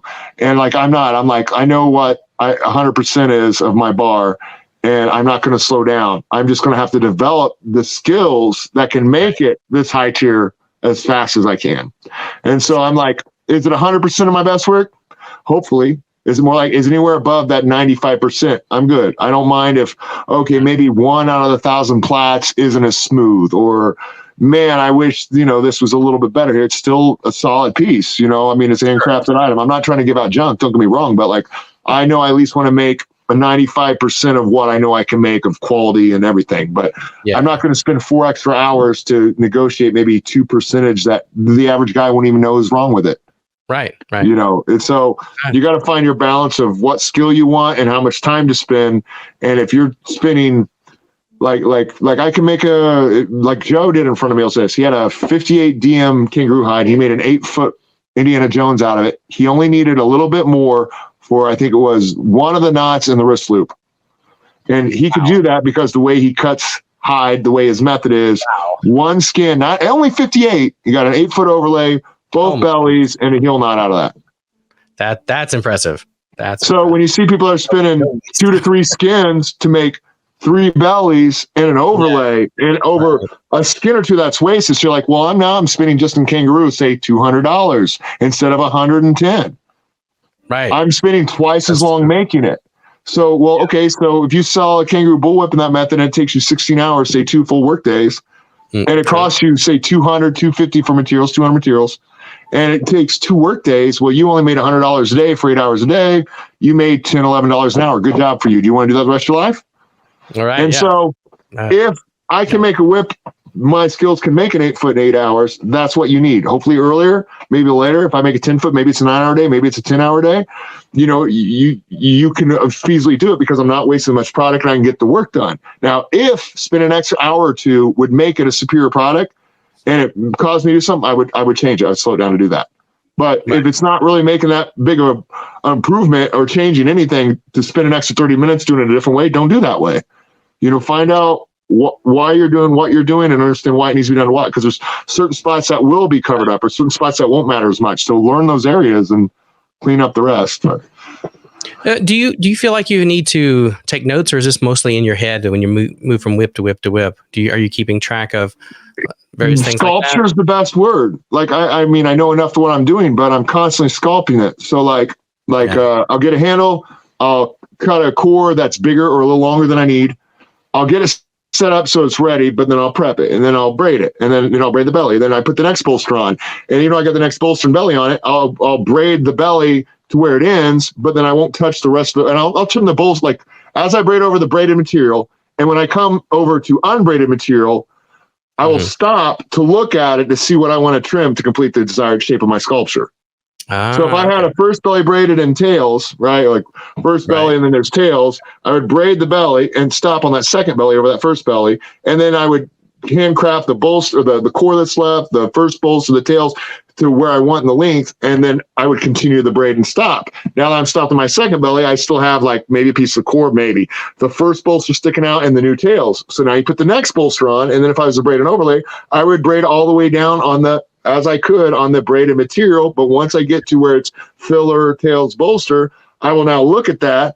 I'll measure off whatever I need to know where 8 feet is, and then I will craft what I need to continue the shape I get based on the bolster, the size and diameter at that point, the bolster weight, the material on the bolster, because sometimes things are thicker or not, and they're wider or not. And so you got to kind of have an eye for it. But if you started out with that eye and you did everything by hand and eye and a blade, and you did that for 10 or 20 whips, it becomes easier. You do 100 of them, it's easier. You know what you're looking at from every angle of a whip a lot better than people just kind of putting Legos together.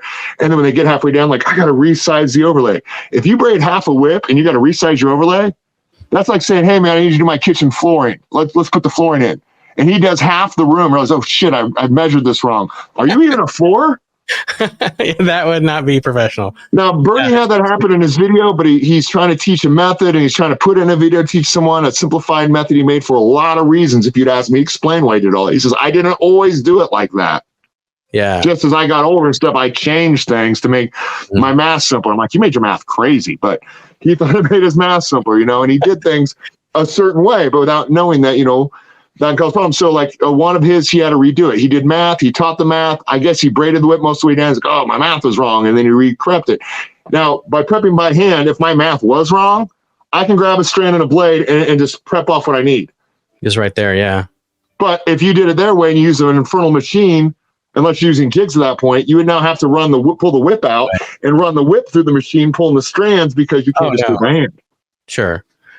And so, okay. So a lot of these people my way are kind of making Legos and thinking it should work because they do all this mathematical equations. But I've heard one of these people talk to me about. I made a comment about like, man, you shouldn't have to resize your overlay. If you're a whip maker, you've been doing it, you should already figure out where the math was wrong and fixed it, right? And they said, well, Bernie did it. He had to resize. I'm like, you resized it once or twice. How many videos do you know he resized or not? Maybe he just did on that one because his math was wrong trying to help teach a video. Did you know that? Did you ask them that? And they're like, I resize every other whip. I'm like, well, not to insult you, but if you have to resize like you braid a halfway down overlay and realize the overlay's wrong, and you don't take it off, you have to resize. I'm like, there's something wrong with your math. That's not a pro to me. A pro doesn't get retakes, second chances. Right. They got everyone waiting for hours for them to step up and pull that take. They're waiting for hours. They got a whole crew. And if you don't step up and pull that take, you're not a pro. Get the fuck off the set. That's what a pro is. And so that's where it can be a problem. A lot of these people, like, if you have to resize your overlay, you need to fix it for the next time, because you now wasted an extra hour resizing things. The tension's gone. You got to unbraid to get the. I mean, there's so much that's wrong with it. So why are you not fixing that? That's an obvious thing you obviously can fix. The math was wrong. Quit using the math. But you know what they do? They Lego and copy and paste the same math that isn't working. Sure. And they're doing it still today. It's time to make their own way. And you know, he wasn't trying to teach you the right way to do it. He's like, well, here's an easy way I did for this reasons, but you're gonna have to fix it because he just did whatever. Like, oh, it didn't work out. That's probably my fault, but oh well, keep filming. You know, and but that so again, trying to think I can cut like if I cut a core out on cow and I'm like, okay, here's what I want, here's what I want. I'll sculpt it exactly and slice it. You know, it's perfect like on map. Well, when you start braiding it, when you start braiding it, it's going to start mushing in different ways and stretching different ways, and it won't be the same triangle you put out. That's true. But, so you've got to leave more to sculpt out. If you Lego it and just count on it, it may work, it may not. It may work when the cow is this thick. It might work when the kangaroo is this thick or this type of kangaroo. But now that you're relying on a map, when it's not the same materials, it's going to work or it won't, better or worse. It'll work, but you got to hand sculpt it and see it. And you can't get that if you're not doing the hand sculpting. Right. I remember I think it was the first whip. I think I even asked you about this, that the bolster was like stretching as I was braiding over it. Yes. So it got it was the weird shape when I got. So you probably had more of a burrito as opposed to a taco. Like instead of it wrapping around, it was opening up like a burrito. And so you're like, okay, well, like I said, that's why, I mean, you want it fatter, you want to stretch it, then you want to craft it. But then I still need to leave a lip because you also know more. Okay, this cow's a little stretchier. Instead of it just flipping over, maybe I need to lip it way over, especially around the transition because it's fatter. Maybe give a little more of a lip in this area and it'll stretch out. And if not, as you braid it, pull it, it'll stretch through. So, I mean, that kind of comes with some experience too. Like, okay, I'll go a little bigger next time. Oh, that was too big. I mean, that's how you work this stuff. You get in the process, you pay attention. And you start seeing, well, if light doesn't work, let's go hard. Hard doesn't work, what's the medium? It's all about balance. Right.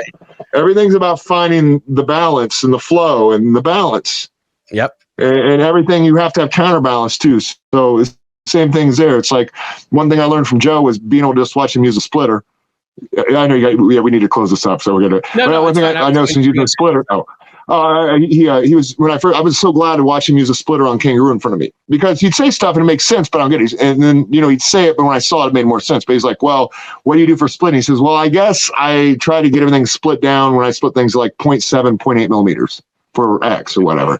And he says, "What you'll realize though is just based on the kangaroo you got that you can thin some of it." But if you go too far, it weakens the hide. So once again, the answer is somewhere in between thinning it, but not thin enough it weakens the hide. And it's like, well, different skins will different, but you learn that by paying attention to your product and trying. Like, okay, that's too thin. Okay, that's, so you learn what that is, and you put a strand in, you test it. I don't need to do this, but you can just pull an inch off of it. Don't split the whole thing. Be like, okay, that's too weak. Let's change it. Or you pull it through, like, oh, that's still a little thick. Let's remove a little. I mean, you can do little adjustments and go for it. You don't just start ripping things through stuff all crazy, Right. But it's like seeing that was good because I realized what he meant by, that's what you meant by if I take any more off, it'll weaken the kangaroo's strength. But so we're trying to find, you can just do it this way, or if you want to slim, only slim enough that doesn't weaken it. And by seeing it and testing it helped me realize I got that skill now. Like he told me, but I don't know why I didn't just play around with it and realize what he meant. Like I had to watch him do it. Like, oh. It's one of those things, like sometimes there's a lot of learning process that can't be seen or heard from a video because we all have our own way of learning and angles of what we're not seeing to make this complete. So it's really good to have somebody doing it. Be like, here's my dumb question. No, there aren't no dumb questions, just dumb people. No, it's like, no, but it's just like, what's your question? And then the answer's like, oh man, I know why you'd have that question. Let me solve it for you. because that one question could change it. Like I went to see Adam the first time because I'm like, man, I don't understand how to do what is that? Simon Martin has that big routine he does. I forget what it is. Simon's really cool. And I'm like, you have that hand. I don't think I got a stick, but it's like where you bring it down. Oh, where's that? All right. Okay. But you like do like this Abanico motion and the stick, like you crack it, bring it up and crack it. So kind of like crack frame. It's pop, pop, pop. It goes back and forth. And like Adam would do this video and he'd have both of it. And he'd be doing this. And I'm like, man, with the angle I got, I just don't either see where the wrist was turning over or I couldn't see the way the whips were interchanging. And so by visiting him, I said, show me what you got. And that just allowed me to walk behind him at like a certain angle to look at him. And by looking at him, like, that's what I'm not seeing. I'm not seeing how this elbow moved for this transition. But if I didn't get to physically change my camera angle, I couldn't have fixed it. And so, like, that's why I say, like, everyone has their own problem. And it's really good not just to watch the stuff, but to be able to interact with the person and be like, here's what I don't get. And sometimes that little thing will just click, everything goes to place. But without you having that one mental blocker, with some of my favorite instructors, like you'd be in there and be like, hey man, we're learning this move, but it's like, what if he triangle chokes me right here, tries to knee me off? He's like, it'd be something. Or like, what about this? And he'd be like, look around and be like, bro, do this. This is why you do that. You do this, you can't do that, blah, blah, blah. He says, but get back to work because this is what we're training now. Now you keep that away. Now you do what you're but he wouldn't leave you with this. Dude, I'm going to be stuck because now that you show this position, I'm just worried about how am I not going to have my neck ripped out or this Hulk just crushed, I weighed over 220. So 220, guess what? You're unlimited. If you're fighting 400-pound dudes. Right. So I'm like, why do I do this? Like, what are you doing? And so like, I always liked that he would address my concern and answer it really quickly. But he'd say, but go back to this, but you got your concern. We'll talk about it later, maybe, but like, it's not the time for now. We're learning this. And I respect that because you'll get stuck worried about something or you can't figure something out. That's why you want to pay for instruction. You can't always get instruction personally. But when you can, use the most, be ready for it, come prepared, film it, record it. Mm-hmm. Don't just, we had fun, let's go to Subway. It's a good workout. It's like, no, man, I want to know everything about you, your system. I've already watched your videos, your DVDs. I've trained your stuff. I tried your stuff. Here's my situation, problems, questions, explanations. Why did you do this? Why do you do that? I would just, that was my learning process because I had limited time for me to spend $400 or $500 to spend a day with the guy. So, man, I got to come out with this. And if I don't come out with this, people are going to get hurt because I didn't learn right the first time. And that is what really shaped my training. Somebody get killed or hurt if I don't learn it right. So there's a big, I need to know this inside and out, not just for me, but for everyone else. What if? They're not all me. They're not all you. People are individuals. So what works for me doesn't work for everyone else. And not like I'm saying, like when I try to say the way I do it does save money, it does put the hide right, and it does make quicker whips. That's a fact. Am I saying everyone else is doing it wrong or whatever? I can argue why it's better my way, but I'm not trying to say you're doing it different, you're wrong, because you're entitled to do whatever you want your own way. But when people come to me to say, man, but I've had a lot of these people that learn from YouTube saying, man, I'm making these, it's taking me 14 hours to make a 4-foot whip. It's taking me now. I know I can probably ask, well, what are you doing? I don't know your process, but can you shave off time? What time can you shave off? So I try to get them to shave off all the time they can. Like, what are you wasting time at? What are you doing here? Where are you feeling good? But he's like, man, I'm spending this much money on material.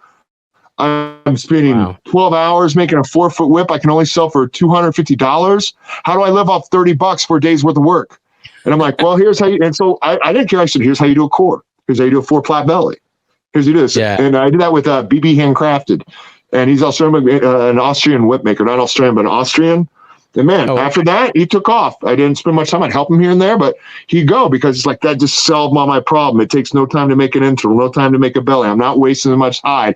I'm getting things done quicker. I can see this as business. I'm like, I know, man. It's like, man, you want to make a project or hobbyist, it's great. But if you're trying to make pro tools for pro athletes or whip crackers, man, you gotta have the right game, the training, you gotta build it.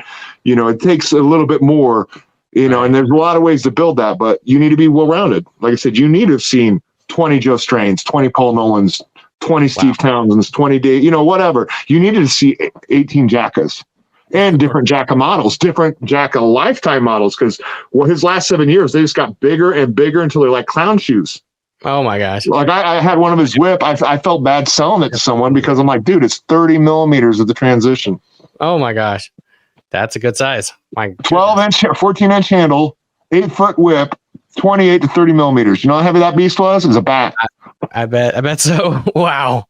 But that all happened because of Terry Jacka was with Hill, and they made him for David Morgan. And then around Kingdom 4 came out, he was making them on his own, and he felt like Americans were wanting these thicker and thicker bull whips, so he just started making them heavier because probably what he was making was a little too light for an Indy, more of an Australian. And eventually he just started, whenever he made a bull whip, it was always American. They just got bigger and bigger till they're clown shoes. Wow. In the last few years. Yours and Joe's are what, 20, 22 on at the handle? Well, if you're trying to make a Raiders, like Joe could pull that like 22 at the transition without a splitter.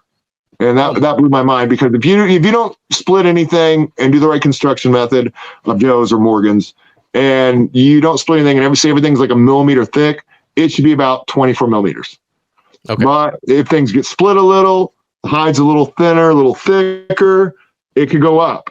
So to like hit the 22, there's a couple things to do, but you got to hope that your cow is a millimeter or less, because it should be about 23 millimeters to 24 automatically. But if you got, millimeter 0.2 on all your layers, you just added 2 millimeters, and what should have been 22 is 24 by the time you put your cow, your kangaroo, and all that. So Joe would do it without any splitter. I said, man, when did how long you use splitter? Man, I haven't splitter that wrong. And this is probably like a few years before he retired, or like last few years. He said, man, I just got a splitter like 4 years ago. He's like, I barely had a splitter. He says, I find it helps two-tone work to even out the overlay a bit to match them up on occasion. But he's like, I didn't use a splitter for like most of my career, 17 years.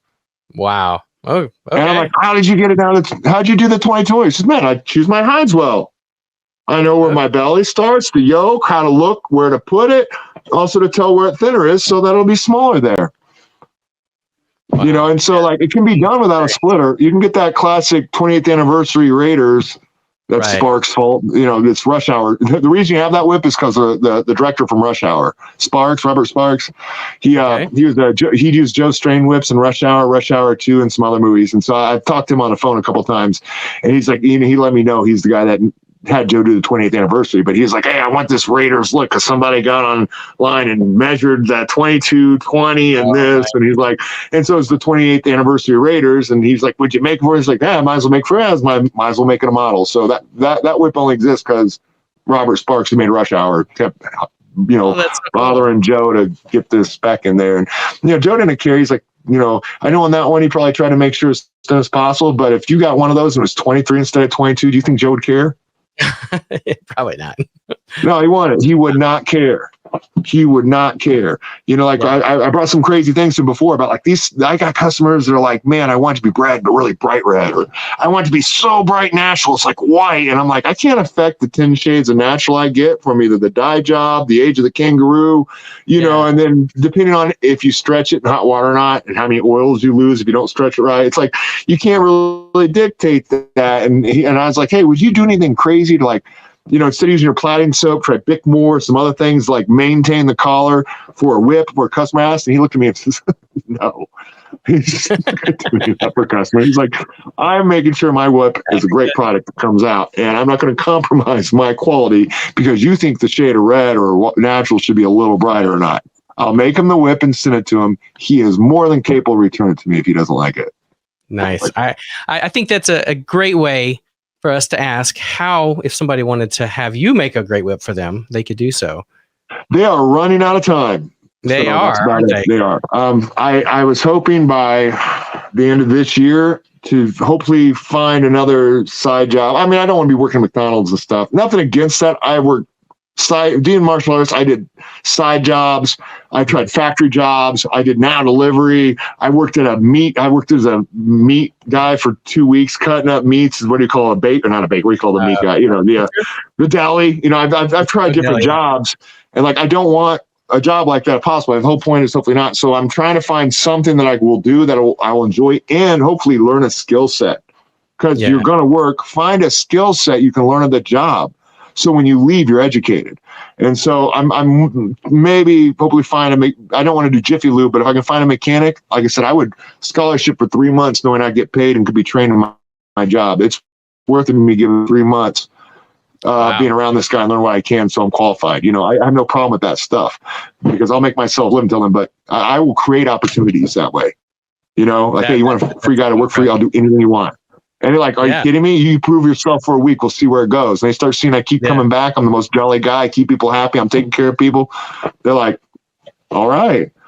Yeah, all right. You know, and I want to move out of that. So I kind of put a post up about, you know, I've got 2 years left. And when I retire, I'm thinking I'm not fully retired because, man, depending on the job I get, it's going to be financially hard to start a lower paying new job to go into a new occupation.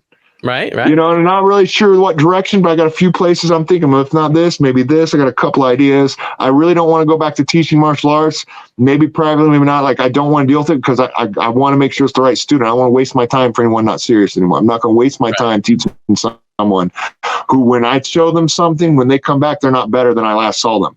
If they're just as good or worse, I don't need to train your ass anymore, because my teacher taught me 25 stick patterns. When I came back 2 days later, I had blisters and I could barely use my hand because the hours I spent in those 2 days when I wasn't at school to go to that academy, I had blisters all around this thing. He said, you really worked that stick? And he said, I have not stopped since you taught it to me. I've spent hours a day every night to learn what you got. And I was every martial arts teacher's favorite student, because I came as a good samurai for a shogun. I wanted to learn. And so, man, that goes a far way. That mentality of, I'm going to grind this so when I know it enough to know I did wrong, so your teaching can help me. I'm not going to show up and have you repeat these 25 patterns you taught on day one. I should know them by the time I show back. And so I don't think martial arts should be it unless somebody really wants it. I teach a lot of martial arts on a lot of levels, but I want a student that makes it worth it. Like I grew up being trained by Johnny from Cobra Kai. A lot of times we had a lot of rough, terrible people I learned from in a lot of systems where you could just tell they kill you and they wouldn't care if they killed you because they've had that type of life. Like these instructors, you don't mean nothing to them. Like literally they could kill you in a fight. They don't care. Like you can see how cold they are. And I've had really great saints I've learned from. I've been around the block, but I had a lot of Johnnies I learned from, and I've had a couple Miyagi's, so to speak. And as I get older, I understand that, I always know I need the purpose of handling Johnnies because they're not all Miyagi's out there, But like, as I got older, I'm like, I see Mr. Miyagi now. It's like, you put in work, you start standing my thing. You start watching my cars. I mean, I'm going to hand you what I had to struggle for. I just need to see that you're working for it. I need to see the effort you're going to put in to earn this, because when you give it to free, it's gone. My instructor used to say, you know the difference between a protege and a parasite, Blake? It's like a parasite wants what you have. A protege wants what you know. And you can tell who's who in your academy by who wants what you know compared to who thinks, well, if I had Blake's training under Joe, and I of course I'd be the best, a really good whip maker. And it's like, oh, so you can just take over my academy and teach this class, you think, just because I am the one in front of the class and I pay you could pay these bills and you can talk? Go ahead. All 30 of them will have fun sparring you that day. Let's see how well you do. Right. And it's like, I think a lot, but that's the parasite versus protege. Yeah. The parasite just thinks, man, I was in charge. This be my place. It'd be way better than if you did it, but they don't do anything. And the protege doesn't care. He just wants to know what you know because he sees what you can offer. He's like, I need that. I want that skill set. And so the more you give away to these parasites for free, and I had a guy one time, wasn't even a qualified black belt. He's a brown belt. It's at an academy I was renting space out of one time. And I guess this girl that had been martial art 20 years started going there, and they started getting together. They didn't even finish their black belt program, although they're both brown belts with the guy at the academy. But he started training with me too. He actually moved across the street where I can lean out our academy and see his new shop saying he's teaching BJJ, Jeet Kune Do, karate, over 25 years experience, meaning that girl trained 20 years ago for a year or two, quit, 20 years later, finished her year. That's not 25 years experience. But people will do that. Right, yeah. And across the street ripping off my product. And that was a guy that I spent 9 months helping. On the side, he barely paid for classes, so I helped him for free. And a lot of times I've talked to a lot of Muay Thai instructors, boxers, people all over the place I spent time with. And they're like, yeah, it's funny, right? Well, it's like an instructor thing. You're right. The guys who usually give the most to free because they're victim story, they're the first to turn shop and actually screw you over. Because they're not putting any skin in the game. My instructor says, we charge $150 a month. You know why? So every time you miss a class, you know that you're losing money so that you want to be in here and I can protect your investment to become what you want. And I'm like, I kind of get that now, but it didn't bother me. I didn't care what I had to pay. I would have trimmed toenails I would have done anything for that place. I would have scrubbed anything if I could just teach me martial arts. I mean, I didn't even know you could take martial arts for like till I was 16, and I just knew I wanted it. I'm like, there's just no way to learn it. Like, who do I got to steal a samurai sword of until they adopt me as, you know, their son to help teach their son kumite? Like, what samurai sword I got to steal around here? Whose house I got to break into? How do I get taught?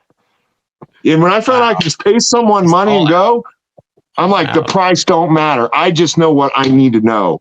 I don't give about a price. Price doesn't matter. That gets you on my table. I can just pay you and you teach me. That's amazing. And that's, you know, why wouldn't you pay that? Right? You know, like, why wouldn't you, if it did cost $2,000 to say visit Joe for a day, is it not worth $2,000 to see Joe for a day? Film, train, study, you know. Definitely. Or spend a couple days there, a few days stay in his house, or even you couldn't stay in his house, but you just showed up for a good 8-hour shift 2 days in a row. Why would you not do it? And a lot of people don't recognize opportunity, and they also don't know how to maybe then also create opportunity, and they also don't know how to, the main thing is capitalize on any opportunity, because a lot of times they just see, well, this is what I'm losing, and this is what it takes for me to give up $2,000 freely. And I get that, man. I live sometimes month to month, week to week myself, you know, and I'm like, I get that, but what are you getting out of that? Do you not see what you'll get out of that? You know, like it's sad that I've seen Joe 2 times personally for 4 days in a row or whatever, and I'm probably the leading authority on what Joe Strain does on a whip. Why is there, you know, his sons are good, but they're not really getting into it. But like, no, because no one has bothered talking to him, setting it up, and spending the time with him. He's helped a few people to learn whips here and there, but it's not there, and they're not doing it, and now they can't. But it's like, it's going on with me. Like I said, I want to be gone. I want to be done in a year and just work on custom orders or orders. Like I want to eliminate everything from my website. And if I get to the point where you finally see there's no more PayPal options, that means I'm where I want to be. And people can email me about a whip. I'm going to leave it up for a long time. And I might pick up, but I'm also going to be able to refuse. Like, no, I'm not making that whip for you. No, I'm not doing this. No, I'm done. I'm not doing any and every order, which I've done. I'm not doing repairs anymore. I'm not doing this anymore. I mean, I ended up filling in. That's another thing. To get bigger, I did all the repairs anybody wanted. And I learned to take up any and everything that I thought you need to be a whip maker. A lot of people won't do that. They will not repair someone's cowhide or kangaroo whip they won't do that. And I'm like, I might as well figure out that's part of the job, right? And I now don't want to do it anymore, but I would take whatever I could that helped got a customer. Like I said, I trade whips to other whip makers. I would sell their whip right off the bat, like your friend. I had no problem because it got my whip in their hand. I got to try their whip, and I need my money back for another floater whipper to move on. You know, but I got the experience of those whips and your craftsmanship, and now I can talk or understand what you do. That's great. So I want to take offense to it, you know, because like I made 5,000 whips. I'm surprised I don't see more of my whips on sale more. Like every year, at least on Facebook or eBay, there's probably 5 to sell, maybe more, 5 or 10 that might sell in a year on eBay, Facebook, similar. I'm surprised there's not more of my whips selling, and I'm glad of that. But they will. But you know, but I'm looking forward to, you know. I'm looking forward to not making anymore and just allowing to pick what I can. And so hopefully by the end of the year, I can drop all my options. And when the PayPals are gone, if you're not already a customer, if you have not already bought a whip from me, I'm probably going to 95% I'm going to tell you no. Wow. So if you come into whip making next year and you say, man, I wanted a Blake Bruning, you're going to be buying it used, or you're going to have to convince me very kindly, not hard, but at least show me you're a human being in your email and talk to me. And then I might let it twist my arm, you know, I might let it twist my arm, but I want to get cut down to where only out of the, I don't know what, 5,000 whips, I probably have 3,500 different customers. I've got my whips in 80 different countries. You know, Will Roberts uses them, Anthony Longus, Luke Rollins, Kendall Wells. I've got them in Cirque du Soleil's, 4 or 5 of those. I got burlesque entertainers in Europe. I got circuses in Europe. I got Six Flags. I had Indie Show. I got whips all over the place, and I've got multiple TV shows, a couple movies in there. I still got some possibly coming. Like I just sold one to, like I just made a whip that I can't even tell you who I sold it to, because they're eventually going to put it into a show, and the show should be really cool, but you can't let that out. And so 2 years later, when the show comes up, you're like, yeah, I did that. And like, isn't that cool? I'm like, no, it's 2 years ago. You know, it's like to sit on a secret for 2 years and not tell anyone. By the time it's out, like, dude, I'm over it. I've already done this, and like, I'm over it. And so the weird thing about making props for movies and TVs, you don't even get to enjoy it. You can't even say anything about it till it's done. And it's in public. And then once it's in public, it's like, it's like, dude, that was 6 months ago. That was a year ago when I made that for that set. Right. Yeah. Well, that's probably hard for some actors too, to like Hayden Christensen and stuff, like going back and interviewing about when he did something 10 years ago or whatever. Any other child. Well, like Will Roberts just did Oppenheimer, right? I don't know if you know who Will Roberts is. Yeah. Look into Will Roberts. He does some whip cracking, but he was with Luke Rollins in the Elvis show, and he does rope and a lot of gun spinning. But he's been trying to get some of my whips and moves the past few years, and he finally got on The Redeemer. So he made the show, The Redeemer. At least we've heard about it. But think about this: like The Redeemer was made in 2022 for Netflix. Why doesn't Netflix have it released? So that could not even air, even though he said, I did some great whip stuff. I was a badass gun shooting assassin with whips and stuff. He said, I know we shot some good footage. I know we did. But where is it? And so that could actually disappear and never come out. Hollywood will make a lot of films that don't even come out. So imagine you're like, I finally got an action role. I finally got to be the hitman. I finally got to be this really cool, like what is Yellowstone? What's his name? Rip from Yellowstone. Like, I'm Rip from Yellowstone. And then it's like, oh, never mind. You did the movie, but now you won't be a star because we're not airing it. And like, that was like, oh, no. It's like being on Star Wars and they cancel it because Disney ruined it. It's just, so there's a lot of that goes on. So yeah, you wait forever to get it out, but it's also like, dude, you may have done the best stuff ever. And now what would have launched you never launched you. Right. I'm glad Will got Oppenheimer. It's a great role. But it's like things like that. You can be doing movies forever and you may or not even see them, even though you worked on it with like known actors. Like you'd be working with Robert Downey Jr. That movie may never see the light of the day. Still may not. If it misses its time in its window and affects the current releases of cinema and it's going in a different direction, it just doesn't come out. They do that comedies all the time. Right. Yeah, I bet so, because the tastes on those change quite a bit. Like Jack Black, like Chris Pratt, all of a sudden is everywhere. I love Chris Pratt from Parks and Recs, but it turned out that Jurassic World came out the same time. What was his other big hit? Guardians of the Galaxy came out. Oh, yeah. And I was watching them talk about him, the directors, and they're like, well, we picked Chris Pratt because we thought he had the chops. And believe me, the fact that he just did Guardians of the Galaxy was the #1 hit. And then we released, Jurassic Park, we're like, wow, that made it sell even more than we thought, because we didn't know we had what we had. We knew what we had, we're making it, but we didn't know that was going to happen, which made Jurassic World even go more, because it was like Chris Pratt. And so clips happen like that. Somehow. Yeah, but like he probably made that one, a year before it came out, and maybe he made that one 6 months before it came out, but they released so close together to launch it. So now let's do Passengers.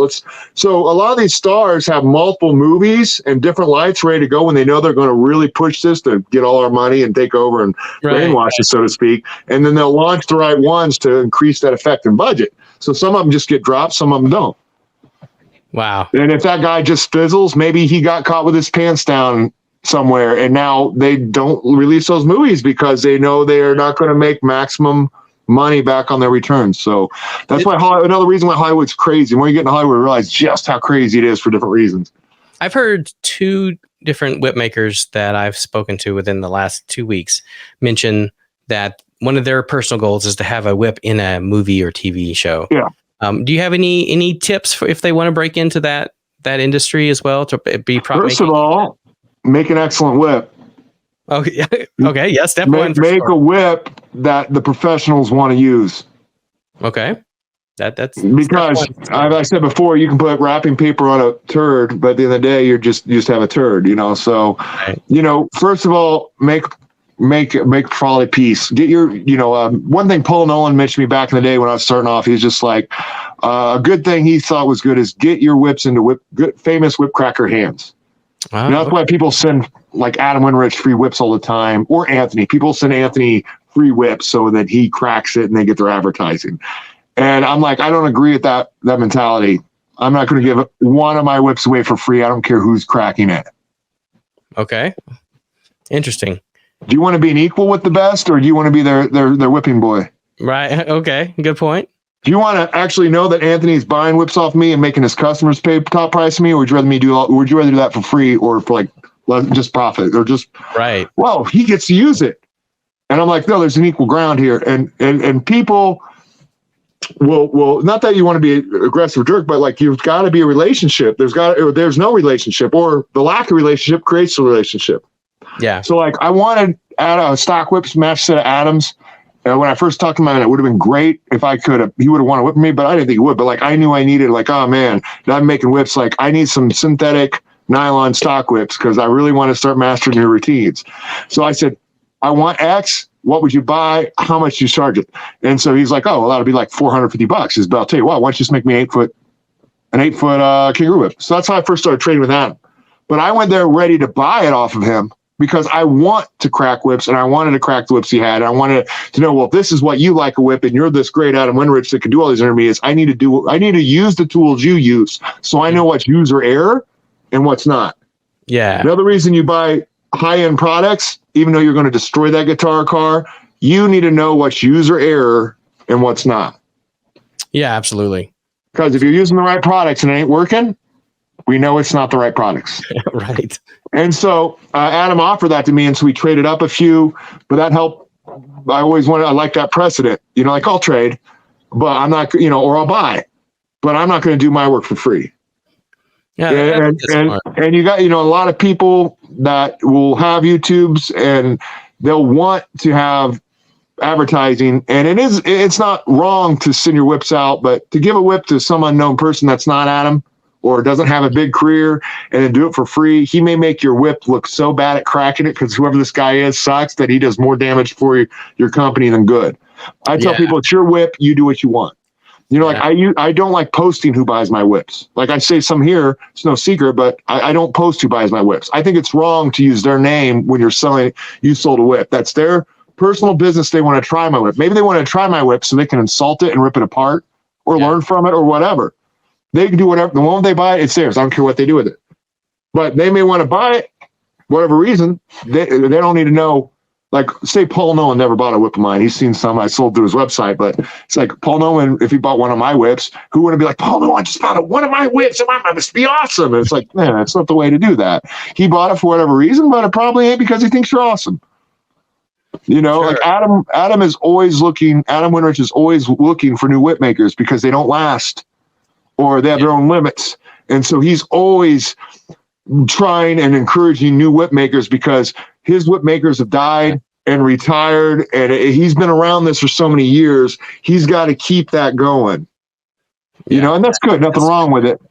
But if you want to get in the movies, and like I said, it's similar to dealing with these people. You gotta get your whips into whip crackers' hands that are good whip crackers. Mm-hmm. And again, when I first got to visit Adam, I don't know if this was before or after we traded, but when I said, you do private hours? I mean, I'm sitting online and realizing he does private hours? Adam Winrich is like, so I'm like, hey, Adam, how much charge for private hours? He's like, $60. I'm like, in my head, I'm like, I didn't say anything. I about dropped my jaw. Only $60? Dude, I spent $100 a private hour for martial arts. That's 1994. My instructor Marcelo, who I was his right-hand man when he moved to America, he charges $250 for a private hour. Whoa. So I'm like, hey, Adam, how about I buy 3 hours off you right now? Now, that I paid for his services, showed that I made him money. I respected him. And so when we started the relationship and built off a better one, then will you crack my whips for free? I'll give you my awesome whip for free. If you crack it and make a video, it's like, man, he don't want your whips. I mean, he may make some money here and there, but it's like, not that he doesn't do it, but that mentality creates a lower mentality. So I want to know that the boys know who I am because I am who I am, not because I give stuff away for free. Right. Now, I don't mind maybe helping out here, but you're not going to make it thinking by me being extra generous, people like me. You got to have the skill. You got to have the drive, and you got to be able to commit. You got to be able to do stuff. Like I work for stage props.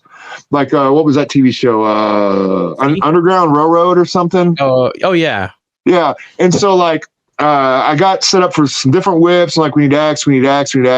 And I'm like, okay, you're good, right? And then luckily I had a black skin in, but then I got a call and Todd Rex like, hey man, we're about to film, and it's like, dude, the stunt coordinator on this is this crappy whip from 300 or whatever. And he's like, oh, we're gonna use this. Like, it's a piece of crap black whip. It's ugly. You can't use it. It will screw up all we're doing. And he says, they want to know if you can make a whip and get it to us tomorrow. And I said, well, if I start now, I said, Steve's coming out. I'll get started. Me and Steve tag teamed an 8-foot bullwhip in 5.5 hours, mailed out overnight, got it to him and got in the show with this crap whip. How many people can do that? Whoa. Yeah. How many people can do that? Now, that don't happen a lot where you get that little time to do stuff.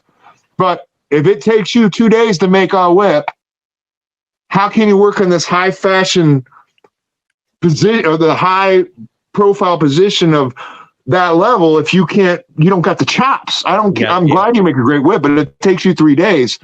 You ain't making no rush order of 12 whips in 8 days for this company. You cannot make your 12 whips in 8 days. Did C? Huh? Did you have to do something similar for the show C? Yeah, like they originally ordered, I don't know what they ordered, 10 whips, like 10 different whips, and then they were like, hey man, we got this real great idea for this scene. It's a shame the whips didn't work in that. I mean, they were supposed to use whips for so much more. Like the whole world was going to be the whip show. Like Todd Rex, like, dude, I got 30 different people I'm training with whips. I'm just teaching them how to do whips, but I got like 2 dancers, 2 acrobats, 2 WWE, 2 marshals. Like I got 30 people that do everything. Like they're the best at what they do. I show them cracking and they come back and watch this. I can do this ramp while I do a spin kick and then doing this. They're just like ideas bouncing. It's going to be great. You know, they got all these whips ready to go. He's training people. They're like, man, we got this great idea for the whip scene. I don't know if you saw the first episode. I only watched the first episode and I quit. I want to watch more, but after watching the first episode, I was just so disgusted with it.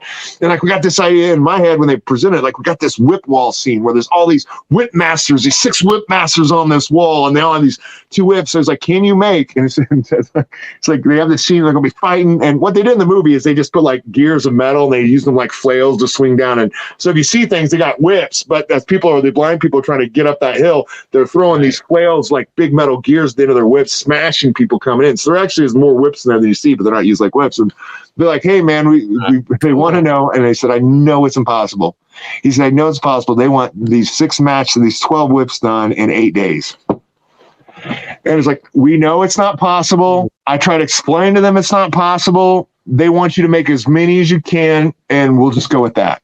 I did it in 7, and halfway through that order, somebody reminded me I was supposed to make a 12-foot whip for him in 2 days, and I didn't get it done. I forgot about it. Oh, no. So in the middle of me making those 12 whips in 7 days, not 8, I had to make a 12-footer in between that. My fingers are destroyed. I was worn out. It was a lot. That was one of the first times I really felt the toll of just like, dude, I can feel my life expectancy in the next years, what's going to happen to my body after you work that hard on something that fast and that much pulling. My goodness. But they want to get in Whipcracker's hands. I mean, would it be great to get to know Anthony? Great. Well, if you live in California, go to Combat Con. Okay. Call him. Hey, do you do private lessons? How much for me to pay for a private hour of you teaching me whips? Go meet him and do it. Like, I'm in Indiana, man. I can't make that trip. That's at least $1,000 just to fly there. Maybe have a hotel for my room with Anthony. And I mean, I stayed at Anthony's house for a week, but like otherwise you're paying for hotels and other stuff, So, it's like, find out the best, do your research, think about it, try to talk to the best. Maybe you can't get the best, but they're like, someone will open up to you. But don't be overbearing. Be respectful and kind. Nurture it. Don't come in hot. Get to know the person. Relate. A lot of that'll happen. Like Western stage props is, I always thought my first TV or movie would be because of Western stage props, because that's how Paul got a lot of his back in the way, because he was with stage props and Joe was with stage props. And so like Lone Ranger come in, it was through stage props to Joe. Stage props forgets that they sent it to Joe. Paul gets the backup on that one. They call, hey, Paul, we need more whips. It wasn't his. But either way, it's like, I really thought it'd come through stage props. And Joe recommended I try stage props. That's what got me into sending my whips to stage props. He's like, hey, why don't you just try it, man? And but it never went through stage props. It happened to be my whips in Todd Rex's hands and him being in the business and getting opportunities. God kind of led Anthony my way through a lot of different ways where we connected. And so Anthony got a couple movies. Just if you're wise enough to know Anthony can teach you and Anthony can help you with it, get a whip in Anthony's hand. But again, people think I'll just get a whip in his hand. It's great. Like, he gets a lot of whips, unless I'm wrong. I could be wrong, but I'm sure he gets a lot of whips throughout a year. He gets at least a handful of whips free for a year because he'll say, hey, nice whip, partner. I like what you're doing. He's just very friendly. And they're like, and then they're going to probably message like, hey, man, you want to try one free? And he's like, yeah, I'll check it out. And he'll do it. And then a lot of people will give it free because they want, man, if you can give me a video of it. And it's like, it probably is worth, for your nylon especially, it's worth a couple $100 for your product. Sure. In Anthony's hand, and maybe he films a video for you. That could help your business. But I've never self-promoted any of those videos I've got from Anthony and them. I've never put those out. Anthony, I could get a couple of Adam here and there because we've hung out a lot. And it's like, hey, he's cracking my saber whip. Let's do it. But a lot of stuff I would never put or publish. I thought it was bad business manners to say who you're giving your whips from or to show that stuff off. That's not up to me. If Todd Rex wants to show off my whips and make a video, wherever these guys are, it's up to them, not me. And I think that's one of the professionalism that a lot of people don't have. And while it may seem weird or counterintuitive to basic people, it changes everything. Right. You know, like Anthony, I have traded some whips for some DVDs and kind of equal it out a bit here. But he generally, if I'm getting a whip in Anthony's hand, he's paying for it. His stars are paying for it. I'm not giving them for free. Well, everyone else, I'll see, like, I've heard a few this year. I'm like, he just gave that to free. And Anthony ends up throwing it, like passing it on or give it to someone or sell it cheap to someone. He doesn't keep a lot of whips. I've seen his collection. He has what he immediately uses, a bunch of old jackets from Crystal Skull days that were there from him being on Crystal Skulls. Wow, he's got the one he had. He went there with whips, but he said he had Jacka, didn't know what he's making when he's telling Jacka what to make because Joe already had the bid, which is stupid. Joe already had the whips. Harrison Ford made a comment. Whips got turned to Jacka. He couldn't tell Jacka what he was making them for. He had to kind of translate what he had to make it on and change the way he wanted it. And so then he had Jacka make a couple after because, well, I helped teach Harrison for a day, and if the whips are used, I want those whips in it. So he has a few of those. He's got some of the whips he's had through the years, various stuff, but he's rough and he uses them in dirt and grass and other surfaces. He has to. They're going to fall apart. They're going to get destroyed more. He has. He'll go through them a bit more, just like the Indiana Jones stunt spectacular. They will burn through 10 whips, 12 whips in 2 years. The rough surface. They're dragging on it. The power cracking. Yeah. But people give a lot of free stuff. They think it's great. Do that. You should have that. But I'm also like, did he buy one off you yet? I'm like, did he ask for a second whip? Are you still doing it for free? I'm telling you, I don't know what that is. I'm not saying about Anthony, but I'm like, man, you're not making any money. You want to keep giving whips? Give whips. You better use your advertising then. But I'm like, I don't say what he does love you. I rarely mention it's for the maestro. Like, I have done it a few times. Like, hey, it's for Anthony. I hope you like it for your students. But I kind of don't like doing that. I've only done it recently because I just kind of been a little I'm tired of the way but I feel like some whip makers are kind of like giving, like, I'll stress I'll flex my arm a little bit. I'll be like, yeah, man, it's going to the maestro and the students, right. He had me marry her Christmas present. I sold it more of a discounted price, but we traded her soul for her, paid for it. And I mean, I didn't say, hey, this is going Mary as a Christmas present. I didn't write that. I would love to, but you just don't do that stuff, and I think that's also helped the professionalism because people don't want to know I spent $400 on his whips for whatever reason. They don't even know what I'm spending my money on. I wouldn't want a customer to know what I'm spending on. Yeah. And I think there's a lot of lack of professionalism in the whip world as far as whip makers. Like I said, I have no problem with whip crackers. Whip makers are my problem. And I think, again, a lot of it is they don't have they don't have or have bothered studying once they got into all the things they didn't know they would get into by creating a business. Because it has nothing. Some of my problems, don't get me wrong, have to do with whip construction and other stuff, but it's a business, and if you're being a business, it's not like being a hobbyist. You have to get an education. Yeah. Like I made sure. When's your advertise? Do you make whips regularly? Maybe one a month. Okay. So do you ever make like 2 or 3 in a row, and you had like say 3 posts to show off at once? Yeah, exactly. I do. Did you show all 3 whips in one post? Not usually, no. Okay. Well, if you had 3 done at the same day, would you take 3 individual spreads and separate them for 3 days, or show all 3 in one big opening? One big post? I don't know. I think I've probably done both over time, but usually I try to, whenever I'm done with it, I just post what I have. Sometimes I'll make 3 posts, but. So if I made 9 whips and made 1 post, guess how much advertising I lost? I lost 8 other ads. Yeah, that's a good point. Now, prime time on phones, everybody gets off work at 5, right? But we're in America, right? So I'd say if I'm doing the American market, between 5, 6, 7, and 8 are the number 1 hours to drop posts. So because like I'm an Eastern Standard, so like even though it's 5 o'clock my time, it's 6 o'clock on the coast, and it's about to turn 7 here. So I'll wait till like 6 o'clock or 7 to post, so that 3/4 of the country have a chance of seeing it on that feed on the prime time hours of being off work. Don't do it during the day. I try to pay attention to all these little things that people don't realize on business, like when is the optimal time to post? What days are more optimal to post? Well, it's coming out on Friday. Problem is, if you're posting on Friday, they already spent their paycheck. That's true. Wednesday, Thursday, Tuesday, Wednesday, fluff them. Fluff the ads, be ready for it. And so it's a business. So you got to look at the whole business. What's my time? How long does it take me to make a whip? Where's my time into making that whip? What part of the process takes long? I mean, you need to see it as a business. You're going to grow from it. Right. And the biggest problem is lack of business And not just saying maybe they don't make the best whips and, you know, whatever, but it's like it's not about being a better whip maker to be a better businessman. You have to learn the business better. Yeah. Like you make your pictures 20% better. You make your angles 20% better. You advertise 20% better. It all comes back bigger, you know, but if it's a business, that's not a craft. Now your craft is a business, but you have to do both. So a lot of people are just failing on the business. And like, so that's where they become parasitic instead of protégaic.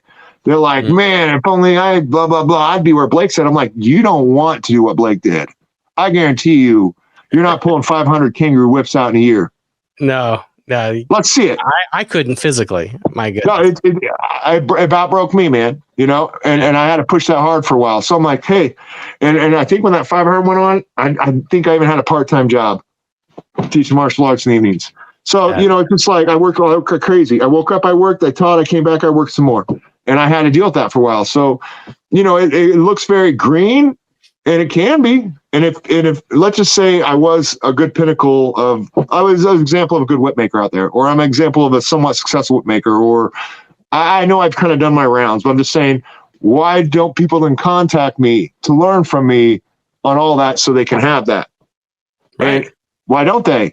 And I'm pretty open, but you got to talk to me like a human being. Like I said, a lot of times I'll get a message from no one I've ever met, and it's an email saying, how did you make this? Tell me how to do it right now. I'm like, I don't even know your name, dude. Right. You didn't say hello. And so that's why I say you can't be a text message drone. Have an honest, open letter saying, man, whoever it is, Joe, I love your work. I'm interested in whip making. Hey, thanks for communicating what this is all about. I love this product. I've made whips, but I don't know how to make the product. Can you help me explain what you did there? I would probably tell them anything they wanted if they just let me know their name and that they're a human being and said hello to me. And I get a lot of stuff that regularly of just demanding because they learn on YouTube. It should be free and easy all the time. And I just give them whatever for free because they asked. Man. And that's pretty prevalent in the whip making world. Like different people besides me have made some creative stuff. And some of the people who made creative stuff got ripped off by people. Now, when their friends rip me off, they're like, who cares? When they get ripped off, they're like, that's bullshit. And I'm like, well, that's funny. When someone steals yours, it's only yours. Man, but it's a business. And so that's another thing, too. People come in and don't bother knowing, you know, if you've seen my stuff, you can't just, like, there's different guys out there that are actually like, I know I just put on concrete, but I originally used trees. I tried logs. I was the first guy to put whips on not shadow boxes or get them out. I tried to actually find a more natural environment for the whips because the guy I had make my website said, you need to do this. I've looked around. I said, you're right. Everyone looks kind of, but eventually it turned out to being on a decking. I really liked it. I liked it on concrete because I'm like, you know what? Yeah. I moved, things would happen. Concrete always looked good. It's the same basic color. And I have my certain shots. I picked out how to do a whip. And I love to see all the rings and coils so you can see it. A lot of people will coil it up and wrap it so you can't really see the shape of it. And it's like, you need to see it. And then there's people that are just getting in the past years. And dude, I'm like, their whip company almost sounds just like my whip company. And they're using almost the exact same angles with a concrete background. And they're even stealing some of my stuff. And I'm like, right then, if somebody wasn't me or didn't know my stuff was slipping through, they want to know whether that was yours or mine. And you try to, you know, and you say something about it, they lose their mind. And I'm like, it's a business. So you'll be okay when someone steals what you're doing? What if they use your same words? Yeah. And that's, like I said, I don't have a problem with whip crackers. There's a lot of whip makers, and a lot of it's because they think it's free tube, it's YouTube. They're just so wowed by what I made and other people. Well, I can just steal all that stuff and make it and sell it too. I'm like, well, yeah, you don't have quite the skill we have yet, or the people that are already up there, but it's like, you just can't do that. You know, like everybody makes if you're going to make kangaroo, you got to make an Indiana Jones whip. You got to. It's a major staple in kangaroo. You don't have to, but if you're going to be an American whip maker, you got to make an Indiana Jones, you know? And so there's some models that we can explain what makes the right model, what makes the way David did it. If you don't make it like David, it ain't it. But there's some creativity you can go, but just to steal people's original, like if I took that octopus head and made it out of leather right now, what do you think Keanu would think? You think he'd be happy about that? Probably not, but he'd probably be like, I don't know how you did that with leather, my friend, but kudos to you. And I'd be like, I'd first be like, hey man, I saw your octopus. I don't even want anything to do with it. But if I did, I'd be like, man, I kind of want to try it. Is that okay? I would see what he had to say.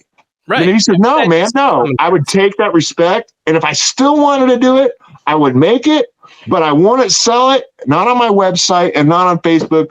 I'd find somebody to PM2 or sell it on eBay one day as just a one-off, but I want to use it as a model or use the name or say, like to use a fader out of leather and you're not my whips, they're ripping me off. That's just like, I mean, if I was Walmart, I could sue them. I could sue them. Sure. Yeah. And so that's a lot of thing too. There's not a lot of regulation in the whip making world. No, and so people just steal off each other and they don't do it. Like you can make whips, but just because you say it's a signature model doesn't make that a signature model. What makes a signature model? People don't get this stuff. They don't understand stuff. And so like there are certain things that you could make to make your signature that, but there's other people that have made signature models. They don't even know what makes their signature models, but they think it sounds good and they put a fancy plat. It's my signature model. Like that's not kind of how it works. Did you invent a whip that no one's invented? Did you make it in a new process? No one's made it. Did you create something conceptually different but new, even with the same tools, to make something that's never been done? Like the octopus you showed me. That's a conceptual new model. I don't want to crack that because I don't think it'd crack very good with the weight on it, but I think it's gorgeous. And you could call that a signature model. He made something unique in his own way. And now, well, does it matter that they rip off my signature models and then get away with it? And I bring it up to them and I brought it to a few people. You get a little bit of a war and pretty soon they're the victim. You're the asshole.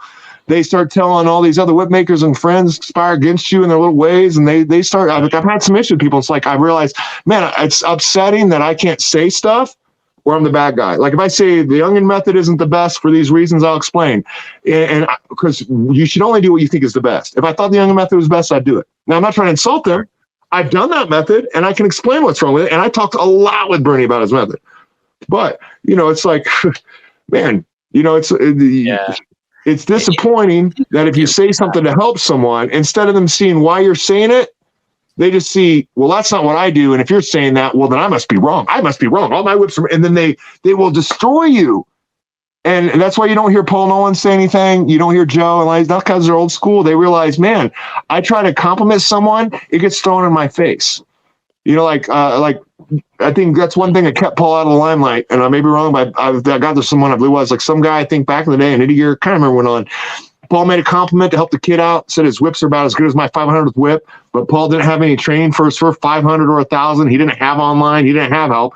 And it's like kid after like 30 or 40 whips said, Paul says better than his 500 whips, so I'm better than Paul. Like he used it in a promotional way wrong.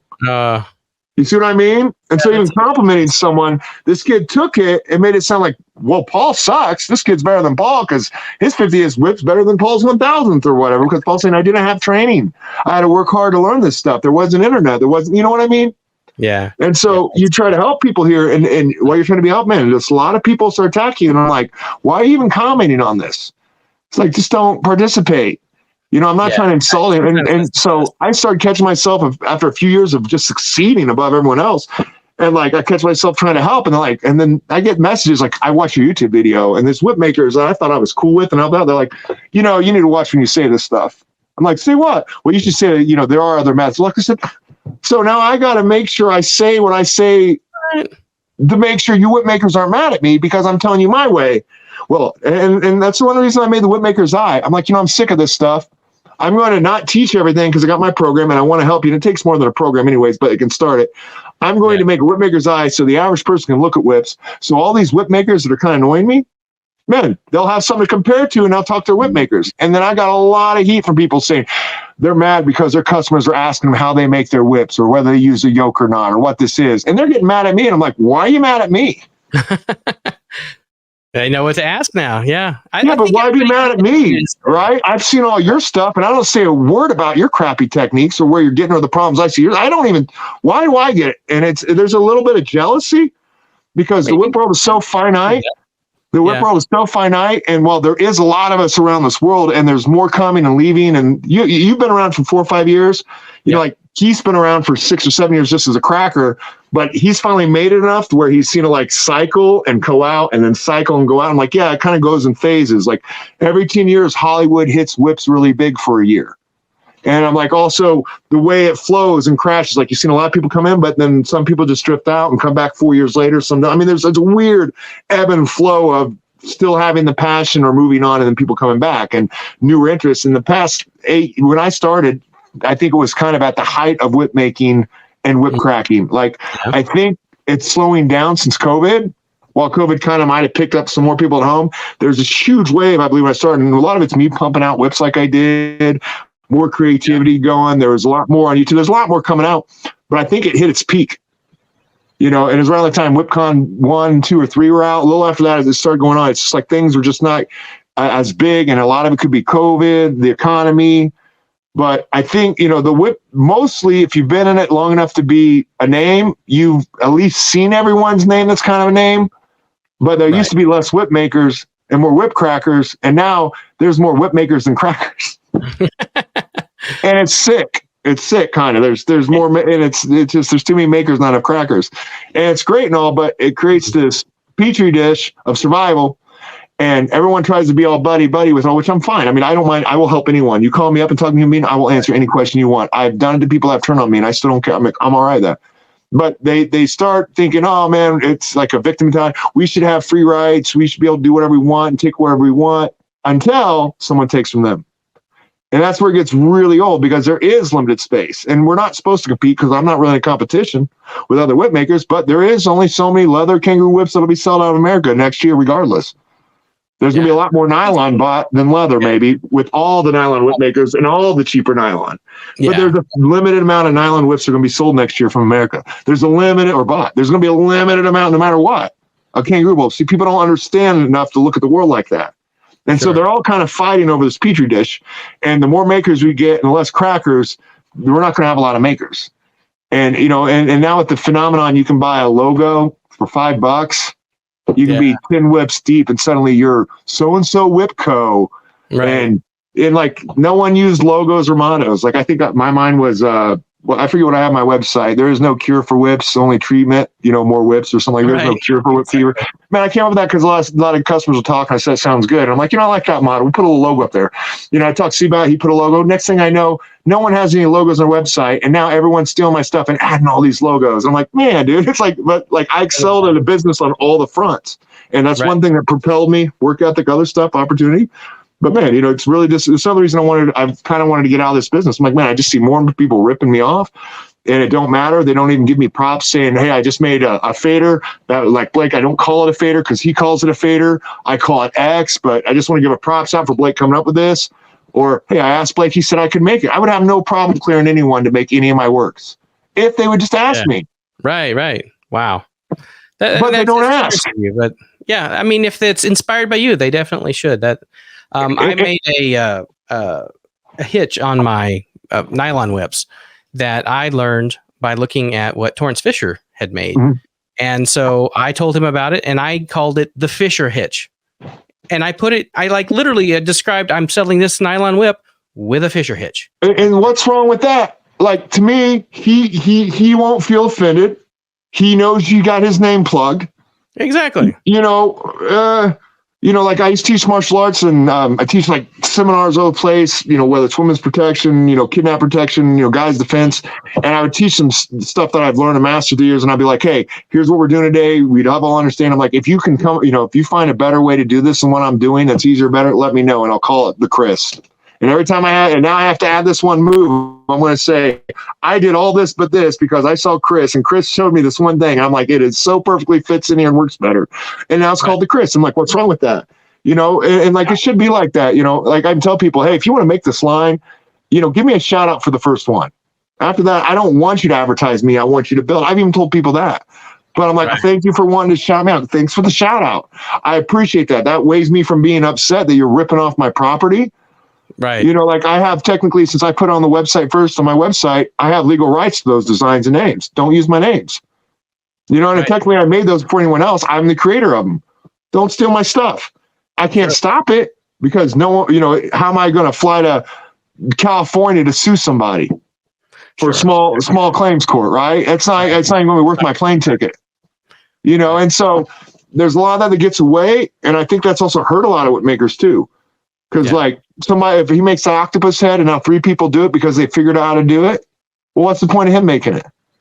That sucks. I was talking to Blake Gorey, actually, and there was a little bit of discussion about his snakehead design that he makes on his leather whips. So, you know, at the transition or on the heel where it looks like the snake eating an egg, or the pommel, I believe. I guess it's been. I've seen one of those. Yeah, go on. Yeah, Blake Gory. And so he was trying to decide whether to write a book or not, whether he should share this information. Some people have made it, so is this his thing or not? It's a similar feel. How much of it is someone's. I saw someone rip him off. I saw someone rip off his snake. I remember after he did it, within like a month later, someone else did it. Like they figured out a basic way to do it. Like I know there was someone besides him that I saw it, and I'm like, wonder how he felt on that one, huh? Talk about it. Or I've had somebody that was ripping. I had somebody ripping off my stuff, and he reached out to me. I don't start stuff, okay? And I will be very direct in someone's face. I don't play talk behind your back or catty. Okay. And so he messaged me about it, and I'm just like, yeah, I have heard of you. Matter of fact, I feel like you've been ripping off my fader design. And I had proof 2 years before when he started. He asked me how I made it, and I said, well, that's $1 million question. I ain't just going to tell you. Talk to me first, right? Yeah. And he said, I didn't rip it off. I'm like, well, here's a message from 2 years ago where you did rip me off. You asked me about it. Now you're doing it. And I said, I was like, I'm kind of upset about it. And he actually used Blake Gory as a comparison. He said, I didn't know you made a fader. It's like, technically, you didn't start. There's the first whip that turned into 2 colors. I'm like, you mean like the Buckenheimer I inspired off of? Sure. He says, it's not like you made Blake Gory's snake. And I'm like, oh, so Blake Gory's snake, you're friends with him then, because apparently no one can rip off his snake, but you can rip me off. That's their mentality. Right. They don't care until it affects them. But since they're not as creative, they have no one to rip them off. Right. And only when it affects them do they get a stink, and then everyone will swarm around them. And I'm like, man, that's kind of disappointing. What about me? And man, it's just like that. And like people think like I'm Walmart, like, oh, he's just a corporation. He's just making money. He's working hard. I'm like, you want to know what my hands feel like and look like? You know how much money I've invested to learn from Joe and everyone else, and paying to go teach a combat con, spend a week with Anthony or whoever I did? It's like, man, I've put in my time, but it ain't Walmart, and I can't sue you. Yeah. Like I said, the whip crackers love them. I love the crazy stuff whip crackers. No, I think there's a lot of whip cracking that hasn't been done yet. I think there's certain things in whip cracking that haven't been shown that could, like, you can crack a whip two times in one stroke if you know how to do it, right? Right. Yeah. I mean, do you know that? Do you know that? No, like you can do one stroke if you do it right. It'll crack 2 or 3 times. You just make the shapes. People don't know that. I'm not saying that's great, but there's an undiscovered whip cracking territory. Right. You can do Anthony's method and do it where it points out it's all straight, but I can also crack and change the arc and make it arc sooner or later, whatever. There is no one way. I think there's people are trying to confine things to an extent, which is good, and make curriculums and sets, but there's still some undiscovered territory as long as you can do different moves. I mean, parkour with it, like Todd Rex, or do some spinning karate kicks and pops up. There's still freestyle. And then I think there's some more with whips that can be done. Like who does moving targets like Keith? No one. There's a lot out there I think that could be out there more. And I'm looking forward to where the whip cracking will go next. But it's also going to hit a plateau eventually. Like every sport, we don't do roller derby anymore that much. You do it, but it's small leagues. It's it's not like it was in the 70s. Everything has its time and it falls. The thing is to get out before it falls. And whip cracking, I think, is starting to cuss down. It may open up again. But, I think one of the biggest problems right now is, one, whip makers that could survive can't survive, as they're trying to, maybe they're the better whip makers than Island to get by, but you got all these other people watching the same videos and cutting into the business. It's more of a dog eat dog world than they want to let on. But you see them on the Facebook, everything's great. And I'm like, is it really? Like if you see me saying 20% off discount, I'm hurting for money. Why would I sell my stuff for 20% off? Yeah. If I say I got 2 slots, something came up and I needed as much money as I can get fast. So if Christmas comes, most people get no orders. Why? It's a very selfish business to spend $500 to $700 on a whip for yourself when you got a family and kids. Crafting, whip making is hard in Christmas and January till they bounce back. You got to be prepared for that. And like I say, you see a whip maker saying 20% off sale this month, he is hurting. Why would you do that? Why would you just take 20% off? I've had to do that here and there, and people will. But, you got enough piranhas in the water, more whip makers and whip crackers. The people who last longest will be there to last. But there's a lot of people that are probably good whip makers that aren't making it because it's just there's too much white noise. Right. Yeah, and right now there seems to be more makers than crackers. And I think that's only been prevalent in the past 2 to 3 years since COVID. COVID kind of changed things. Well, if I can crack it, I can make it. I can make money. I'll just sit at home and drink and watch TV and be the great whip cracker, the great American whip maker or something, just, right. Nothing wrong with it. See, I'm not insulting it. I'm saying, man, if that works for you, and you can find the passion but you got a passion, you got a produce, you got to put in, you need to learn, you need to know competition, you need to know other people, you need to learn from other people, you need to learn what you can. You know, you can't do the same thing you've done your whole life and think you're going to be great at it just because you did the same thing your whole life. You can do the same thing wrong every day. Right. You know, we deal with a lot of people that are like, I want to be in UFC like Chris Lytle and all the guys out of your gym. And I'm like, yeah, I know Chris well, and I've had this conversation. Chris Lights Out Lytle is one of the guys that did, remember the Ultimate Fighter TV show? You ever see the Ultimate Fighter TV show? Well, it's kind of like The Bachelor, you know, you have like a group of people, and that year they fight their way to they're all eliminated, and one gets the contract. Yeah, that six-figure contract. Well, Chris Lights Out Lytle was the only season where they didn't have rookies. They had people that never had a title belt fight that year. All these people never had a title match, but they're all pros. And Chris came second place to Matt Serra, but like I saw Chris about it. I'm like, you know, everybody thinks it's like the modern day pipe dream. Hey, if I get on UFC, I'm making a 6-figure contract on the Ultimate Fighter show. And they're like, first of all, that's $100,000 for a 3-year contract. Guess how much you're making a year? $33,000. That's not a 6-figure contract. That's a $33,000 a year contract for how long? 3 years. That's barely teacher salary. Do they cover your CAT scans, Chris? No, they don't cover my CAT scans, but I got to get those at least twice a year. Like, what else? Did they cover your ticket? No, they don't cover my tickets either when I'm flying out to Vegas to fight, because Chris was a full-time firefighter. He never missed a day of work his whole UFC fight history. He had the number one fights. He is the biggest guy with the fight of the night knockout highlights in history. He's had more than anyone else. And he's like, man, I'd work for a day. I'd be training there. He says, I would fly down after I worked. I flew to Vegas. I fought for Dana White. I flew back. I worked the next day. I never missed a day of work as a firefighter, working 24 on 2 off the whole time I fought in the UFC.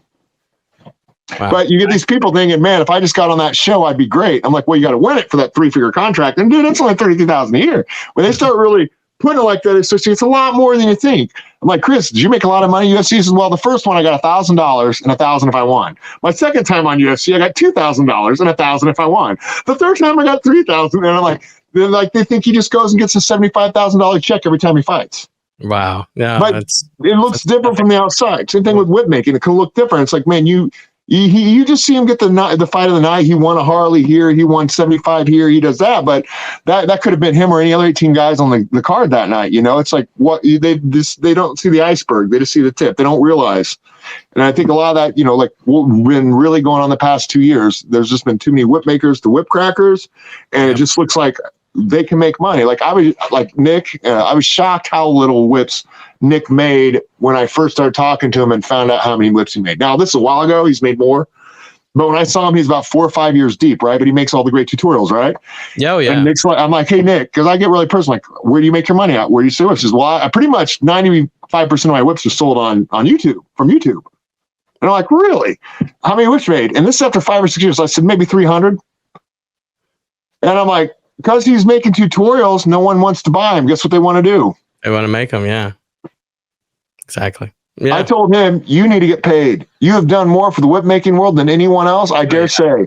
You need to get paid. I said, why don't you start a second channel? And I did this a few years ago. He didn't do it. Start a second channel, charge everyone 99 cents a month, be a part of it. And just guarantee every month you put a new whip making video up there. Since he just loves making videos and being an editor and other stuff as well. And I'm like, I would pay that right now. I'd pay $5 a month for it. Who won it? And now you've already given him a library. Or just don't give him any more. Make them pay a little. He won't do it. And I'm like, you are wasting. You're wasting it. And you're not asking much. 99 cents a month to get a new video. $12 for 12 videos for next year. Because there were no nylon stock whips for sale at all until Adam hung out with Nick and made a video. Next 2 weeks, everyone had a nylon stock whip, and they're all nylon stock whip makers. Yeah, because they have their own video now. Wow. Yeah, that's. I'm not. I know I was making whips before that, but that's. I was using Instructables and stuff, which was pretty rough. It wasn't nearly as good. It's tape and crummy stuff in there. When I was at WhipCon, actually, it's over on the other side. But Nick was selling. He made a video of making a super teeny tiny leather bullwhip. Oh, nice! It's like 6 inches long, and he was selling them at WhipCon, a bunch of them. And he has it. Actually, I'll grab it. Hang on. It's just. And he put it in a little frame and stuff. But it's just this tiny little. Oh, nice! Yeah. Cute, and it's. I mean, I had one from Joe's Train like that. Yeah, it was nice. It'll actually. I'm not going to crack, but it'll crack. It'll crack. Yeah, it will crack. That's nice. That's leather, huh? Yeah, it's leather. Crazy. Well, I'm pretty impressed with Nick making that. That's pretty impressive. And I'm not sure what he's selling them for now at WhipCon. He asked for $100, so I was more than happy to. I mean, it's nice. Yeah, it's nice. And Nick does a lot of stuff, but I'm like, considering that there's an influx of nylon whip making, and I told him, I said, I think you've built the whip cracking world more than any other human being, even though you don't make whip cracking, because the fact is, I think it's one of my podcasts, I tried to say, you need to take credit for what you've done, Nick. I'm like, dude, you've probably made more whip crackers and whip makers than anyone else in the history of time. And I'm not saying they're great at all, because your whip videos are old and you've changed and things are growing, but I'm like, dude, you because you've made whip makers all around the world with nylon, and there's so many of them.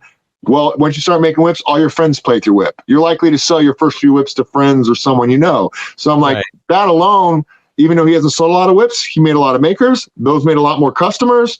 He's probably, and that was also getting a lot hot back in the day too. Like I said, I feel like the whip world's peaked. And what you can and can't do with a whip, I pretty much almost defined what all more you can do with a leather whip that hasn't been done. So like, I don't see anyone really topping or making too. Like I've had ideas I didn't make yet, and because I didn't want to, because I'm like, why do it? They'll just rip me off for a great idea. There's some that I thought of that I've hidden. Like I had a series, and I'll say it now, I had a series I wanted to call the Apaca whips. And they were going to be Mad Max-ish out in certain ways, and I don't explain it. I had some other things I wanted to make. I just didn't end up getting around to it. Like I did make some Harry Potter wand whips and other stuff. I had a craftsman make it with a spring steel, and it all works. I mean, I've had custom things made. I definitely can go. Like I said, the whips I wanted to make, I finally got, but I can't crack them because I don't have the time to put into all the training it would take, because it's just hard to explain. But man, I'd love to show them.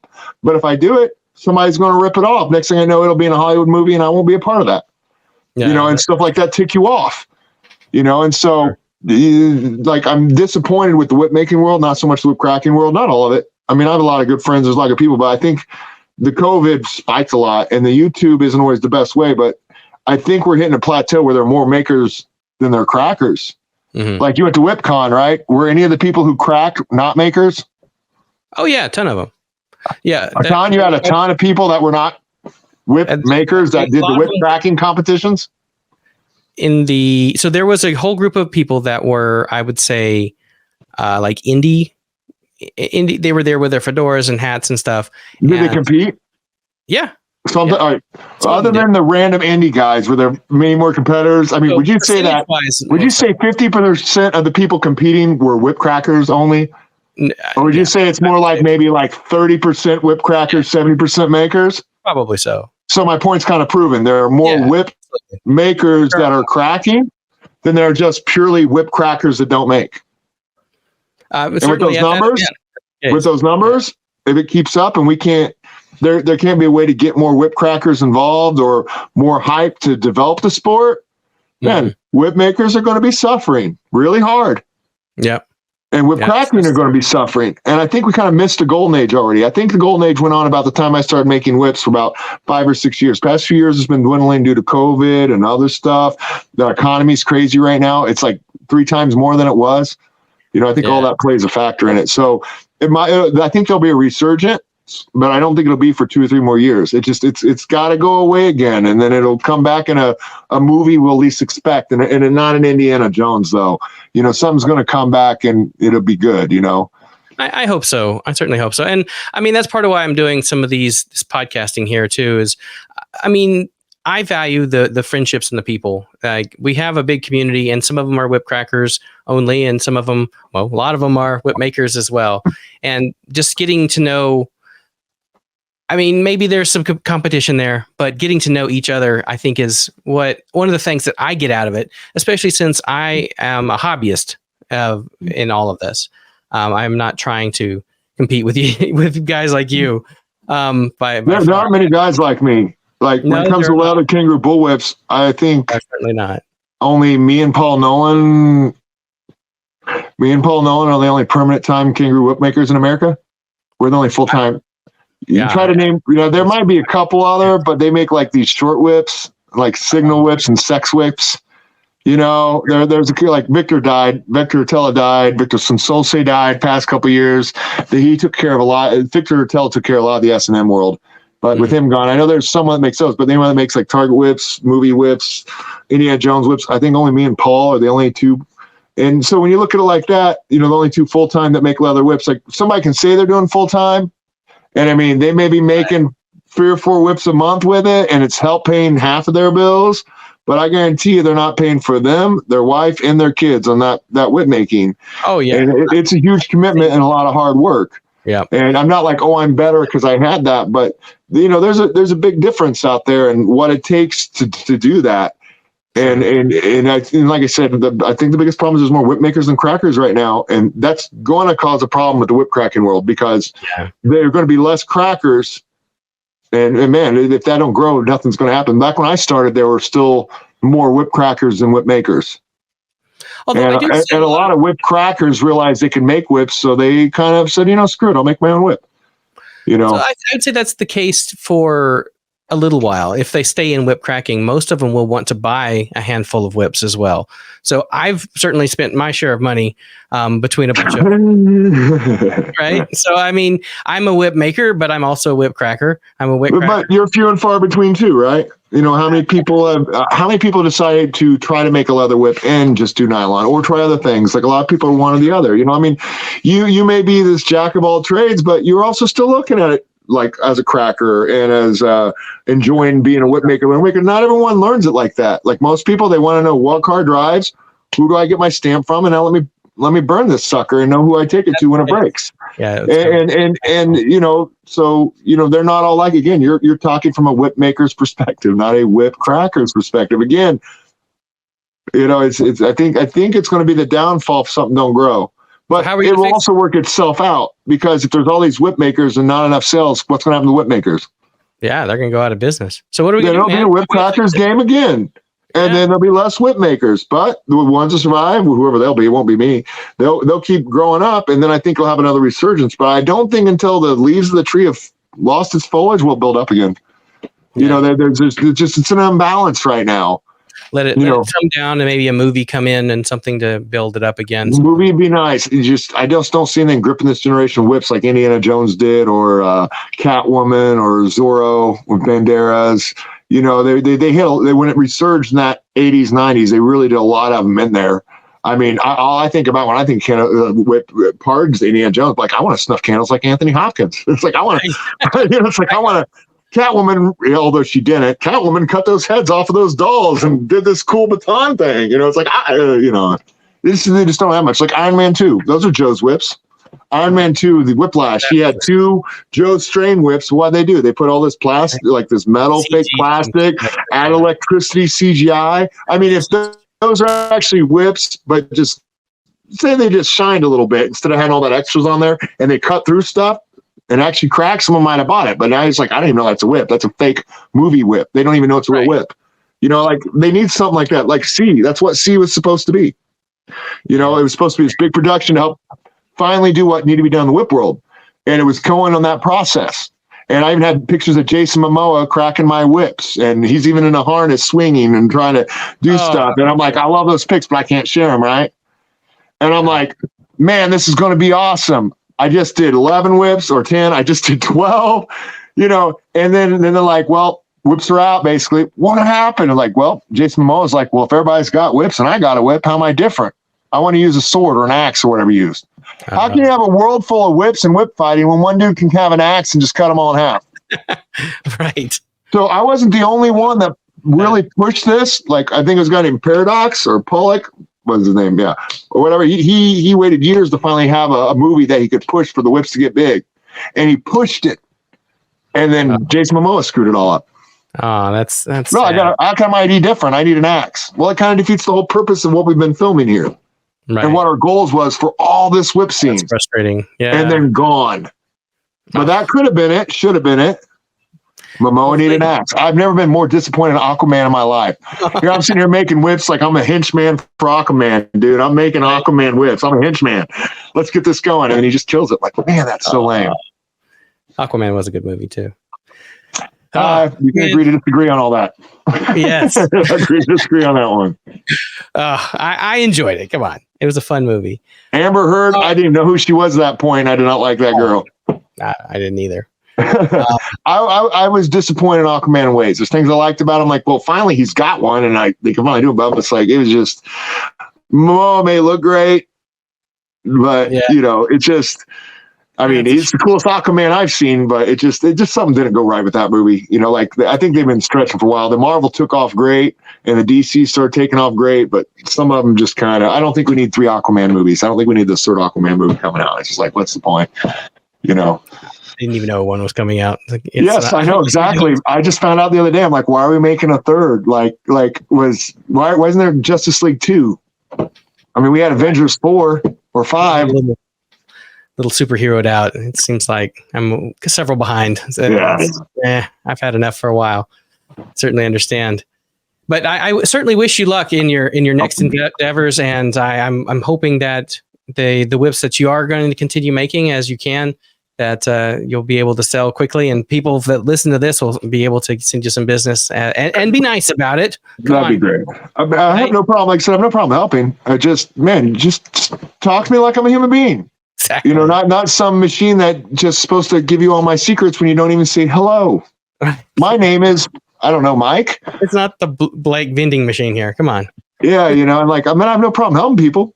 I don't mind sharing secrets here and there. I just want to know that, like, I'm not going to give out some of these secrets away. I have no problem giving away, but it ain't going to be from some guy who says, I know they're doing something different in Indie Whip. Tell me Joe's secrets. Like, okay, well, who are you? Right. What's your name? Man, I think you get a lot of that. You get a lot of that in this generation of YouTube, because they figure I can watch it for free. I can get it for free. Like, why do I got to ask or be kind? Somebody else will show me. We'll go to them. And, I'd love to help you, but it also does no good to help someone without the motivation or passion, because you waste all your time giving a skill set that they won't even nurture. Wow. That's, I appreciate what you're doing here, man. It really, and you've mentioned it several times about how you have felt like God's led you and blessed you as you've continued this. And I think that's really wonderful that you say that and add that to the name of your company. I don't represent them the best all the time. I'm still human on occasion. And, I used to be like, I spent 10 years, I never cussed. I couldn't. I lived in an environment, just don't do it, and like, time goes by, I start seeing why people cuss a bit more. Like, sometimes the only appropriate word is a 4-letter word. You just can't help it. It doesn't make you less of a Christian, and just, things, I try to represent the best I can, but, I think a big problem with a lot of people, not that we need to be aggressive, but because you believe in forgiveness, that means people can rip you off and victimize you, and then you need to apologize because they're the real victim. And I'm like, I'll forgive. I'll try to forget, but I don't have to forget what you did wrong. I mean, I can forgive you, but not let you in a position to screw me over again. Oh, I think that's and I just because I'm supposed to forgive and give doesn't mean I just need to forgive and give to everyone who asks. Right. And a lot of people have a hard time when they want that. It's all good. You need to be all good. I'm like, that's a part of it, but you can't just be all good to everyone. If you're a true giver like I am, you'll be hurt by some narcissists that learn to rob you and rip you off of money because you're trying to help them, and you're sacrificing to give them charity or help them out and hand them money, and then they screw you over. And I've had that happen a lot. And I've got a little edge to me now because I'm like, I can't allow myself to waste my time and money for that to happen anymore. So it's like, I know why you need hoops. I know why you need, it's like you do need a little relationship and giving back. It can't just be a take relationship for you and a give relationship for anyone. You got to both got to give and take, and matter of fact, you need to give a little, even if it's introducing yourself and saying something nice before asking someone a question. You got to give a little to get. That's the only way you can get. You can't take.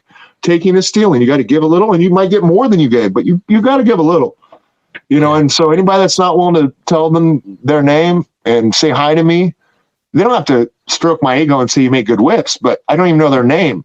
And I'm being demanded at. And then I'm told I'm an asshole for not answering their questions or giving it to them. I've been doing it for 11 years, and I've been on top from almost the first third year. I was just rocketing. And man, I've had to deal with a lot of that. And it's kind of frustrating. I'm a little jaded in the whip making world for that reason. I've had to deal with a lot of different guys, like some of these guys that come in every 2-3 years and do this stuff. And I just sometimes I'm like, you know what?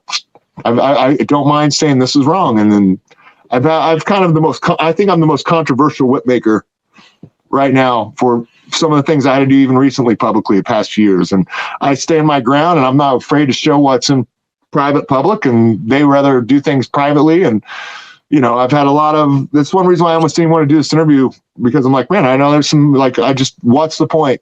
I like you. I've talked to you a lot. I enjoy what you're doing, and still as a busy, I'm like, I can't say no to Chris. I can't say no to Christian this time. I was too busy last time, but like, I was even worried to want to come on here because I'm like, man, I'm going to say some stuff and it's going to tick someone off. And, by being yourself or being honest, and I'm not a bad guy or anything wrong, it'll hurt your business because you have a lot of people that will talk about you in these groups. They can create groups about hating you. I've been the feature of a few of these, and it shouldn't be that way. And I'm like, man, I can't only assume how people see me from what I've gotten back from Facebook and some things I've heard people say they believed other people told about me. And I'm like, that's crazy. That's crazy. Yeah. Like I've been accused of some guy was accusing me of fake profiling and stalking his wife and ruining her day. Like, do you think I would do that, or much less have the time to waste on a fake profile to with your wife? Oh, no. And I'm like, you're just making that up to make a victim card. Why would I do that? You're not even on my spectrum of a whip maker. Why am I doing this? And I've had a lot of people try to create beef with me because they think he's Tupac. I can become Biggie.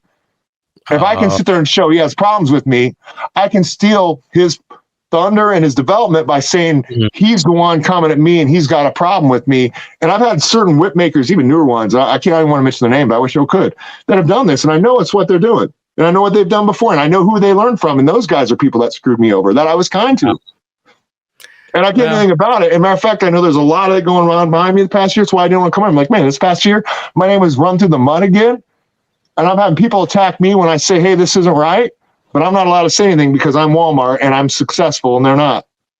And that drove me to an edge where I'm like, that's kind of one thing that said I'm done with whip making. I'm done. Yeah. I want to release these other ideas for the whip making world and just cheddar some nice stuff. And I'm like, why do it? Somebody's going to rip me off, make money. So I'm a little jaded, and I just want you and the viewers know why. I'm a little jaded for that reason. And it's made me, I'll be friendly with anyone who's friendly with me right off the bat, but it makes me not want to help anymore. Like, well, if you're kind to me or just talk to me or ask me, I'll say, yeah, but man, why even help? Why even do this? Because I mean, if they told someone was ripping them off, the whole community they've grouped up would be, this is wrong. You can't take care of Blake Gory's snake as one of them. Why is he getting protected and I'm getting vilified? Right. Yeah. Why? I don't have an answer for that. Because I'm a terrible person that creates a profile and stalks some dude's wife's account. I didn't even know the dude was married. How do I know what his wife's name is, or much less what she does, or how to stalk her? I don't know this crap. Why would I waste my time? But these are the things they'll create. And well, I'm hope if anybody has any issues with things I've said or whatever, like leave a comment on this video or message me or something. We can chat about it. Come on the show. We'll talk. And, but I don't want to talk about them, my issue once, but I'm like, if you have a problem, talk to me. I'll talk to you about it. Exactly. Talk to me. Don't. But if Joe Strain said, Blake, I don't want you to make a Lone Star model, you know what I would tell Joe? You got it, sir. Exactly. Right. Because that's his model. That was his signature model. He made the Lone Star. Well, I wouldn't steal his name. And if I said, hey, can I make the Lone Star whip, but call it the sarsaparilla? Yeah, sure. Okay. Right. But I think a lot of the generation has been missing since YouTube because they get all this stuff for free. They think they can do anything for free, and I'm like, man, it's there are a lot of people that are new like you or been new, and they'll help out and think they're doing the right thing, only to find out that their whip making career probably got short by helping these people out.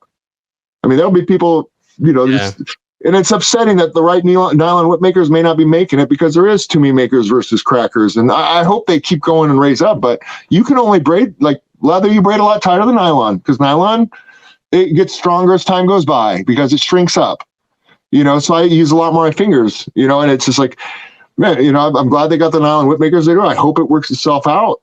I pray the whip world gets bigger. I pray whip crackers get bigger. I want to see more whips in movies. I'm tired of never seeing a whip in a movie. Yeah, that's right. I really hope it grows. And, I think it may not. I hope something takes up. Like Adam used to be more in the community. A lot more people used to be putting videos out more in the community. There are a lot more crackers online showing videos. It's really tapered down. And, I hope it changes. I hope it grows. But at the end of the day, I think a lot of whip making that could be done has been done. I think there's more growth. I think there's a way we should catalyze. Like Anthony wants to call himself a style. He's not the first guy to put the whip backwards, but he has this rolling loop method. And Adam, there's the Australian two-handed method. Todd Rex is kind of mastering what I call the modern day American parkour whip method. I mean, there's different, parkour spinning. I mean, I think there can be different categories and we can separate it more and it would grow more if we could somehow do that. But again, you got to start putting parameters and putting rules and guidelines to create certain themes. I think that would be one of the things just to help it go, because it is one of the few arts like, well, if you learn a cattleman's crack or you learn a couple cracks, you could probably watch videos and figure out the other cracks. It is that easy and can be. But I think because it's so, you just learn a few things and you pick up whatever, it's kind of hard to make anyone really want to be elitist and grow because they don't really have a roadmap. Like a lot of my videos, Adam and I had all the intermediate and him and Ben Hughes had enough advanced. I'm like, what I don't see is the basics of the basics and elaborated. So I just said, I'm going to teach the basics and just over elaborate them because Adam's got tons of intermediate, stuff like that. And you're a great teacher there. And I think actually listening to your videos, I liked when I was at the very beginning between yours and April Choi's. Both of you guys had very, very beginner videos. And it was interesting to see two different styles of teaching the same exact crack. And I personally, I need both. It's good having, like Steve Townsend said it. He's like, Adam says thing in a way where he'll pop out analogy, like it's like skipping stones or something. He's like, there's people where that'll resonate with. Well, other people don't want to hear that. They want to hear the brass tacks. Where do I hold? Where do I stop? What am I? And so it takes different people to learn from for a reason. And someone can hear my vernacular and be like, man, he's nailing it. And I get what he's saying. Other people be like, I'm not getting it. Then somebody else say something more flowery or poetic and it syncs with someone better. So there shouldn't even be one authority. But like I said, the more people teach in different ways, the more it's going to grow. And I hope so. I wish we could get, I don't think that the stigma of slavery, which is not what whips were made, were not to beat slaves. Whips are not made to beat animals. They're meant to make a sound to direct animals. They were never meant to beat slaves. The stigmatism, I think, is an issue still, but it's not that big of an issue. Like, I never thought it was that big of an issue cracking publicly. No one seemed to care. You got two whips, you're cracking. But I know it has still that one small stigma, the stigmatic thing that whips are for whipping people. But with that even being said, there should be nothing stopping whip cracking from being more. But whether it's just out of time, old date, they're not around the farm so much, it had a resurgence. And like I said, I think it's kind of going to drop for a while, but my guess is about 3 or 4 years, someone new is going to come in. There's going to be a group of people that are like Adam again, ready to like push things in a new way, maybe make better videos of cracking. Like Nick makes really quality videos of his tutorials. He's a good video editor. Maybe they'll finally have a guy that does it with cracking. Maybe you'll have like a Gymkhana guy where whatever it's called, not Gymkhana, whatever, where they go out and whatever they do with whips, they just have really good quality videos of doing fun stuff with whips running around. Like, I think if you could find somebody who could do something new with whips and get it better edited, more contemporary, play your silly songs, do a stupid whatever. I think it takes something like that to really grow it. You need to have someone out there getting hype going. But if there's more makers, and there's no crackers, all you see videos of completed whips. You don't even see by cracking. And right now, if you look at all the past year, there's been very little videos of people taking themselves pictures or videos of them cracking. And it's been rare. I've never seen it this dead as it's been this year. And it has. The Whip Cracking 101 had a lot of people adding stuff to it, and then that tapered off. And so it's been pretty quiet. So hopefully whoever's listening. I really blame COVID was huge. Yeah. COVID was huge. I think that was the major thorn in it. Like money, not being able to go outside. It kind of helped some people realize they could buy whips and crane. But yeah, I think it really started dropping stuff. The finances, like I know in a few years, I'd like to think in 2 years, it might just be back on top. But let's hope so. Things have their own way. And as long as it's not dead, it'll keep on swimming one way or the other. And, Well, I'll keep on making some podcasts and talking to the community and find out who's new and coming, and if new things come around, we'll chat about it. I did just look up, and I don't know how much we're going to edit this down, but we're at nearly 4 hours of our conversation. Oh, sorry about that. So, you can edit, leave it, don't matter. I don't know if I said anything worth editing, so I'd say, dude, just play it. Even the pixelated as well. If they're going to sit through an hour, they'll sit through 2. They'll sit through 2. They'll sit through 4. Right. I didn't know the time went by that far, man. Sorry about that. Right. No, I mean, I keep forgetting we're recording. We're just having a good time chatting and talking about whips and listening to what you've got coming. It's very exciting. And yeah, I want to wrap it up here and just let people know to check you out on Facebook. You give me a couple years, and if I get my little drift course set up, come on by, man. I'll take you for a ride. Hold on to that seat and be ready to squeal some tires and blip some throttles, man. I might be doing a little squealing myself. I'm just warning. I would too. I'm not that good yet. I'm sure in a couple years I'll still be holding on by the seat of my pants on some things, Exactly. All right, Blake. Thank you so much. It's an ongoing process. Yes, sir. Thank you for having me. Thanks for the time. Appreciate it. I know it took away, a long time on this. It means a lot away from your family and everything else. And I appreciate all that time. Appreciate you letting me on there. And I really love all the people you got a hold of. I can't wait. Hopefully, like I said, more whip crackers will show up. Hopefully you can interview some of them. Maybe that'll get hype. But I appreciate this. I appreciate all you're doing. I can't wait to see more from you. And thank you very much. Don't stop making. If you want to make. I'm glad you're doing this too, but don't sacrifice your cracking or your whip making. And, if your passion is talking to people, man, you should start looking at the next level of podcasting besides whip crackers. What's next? But don't hold yourself to one standard. If you're good at podcasting, be a podcaster. Whips may be a good start, get a good volume, talk to other people, but whatever it is, man, have fun finding, growing, dream, imagine, go for it. But, don't stop working towards it and be mindful and pay attention. Like, I think the biggest thing is people aren't in the moment when they're doing it to see what's happening. And, it's got to be fun though. Like I said, Patrick's got to be there. If you're not having fun, don't do it. Like if you're not having fun training martial arts, you're the first guy out of the academy because, man, you got to have fun. Yeah, so, that's true.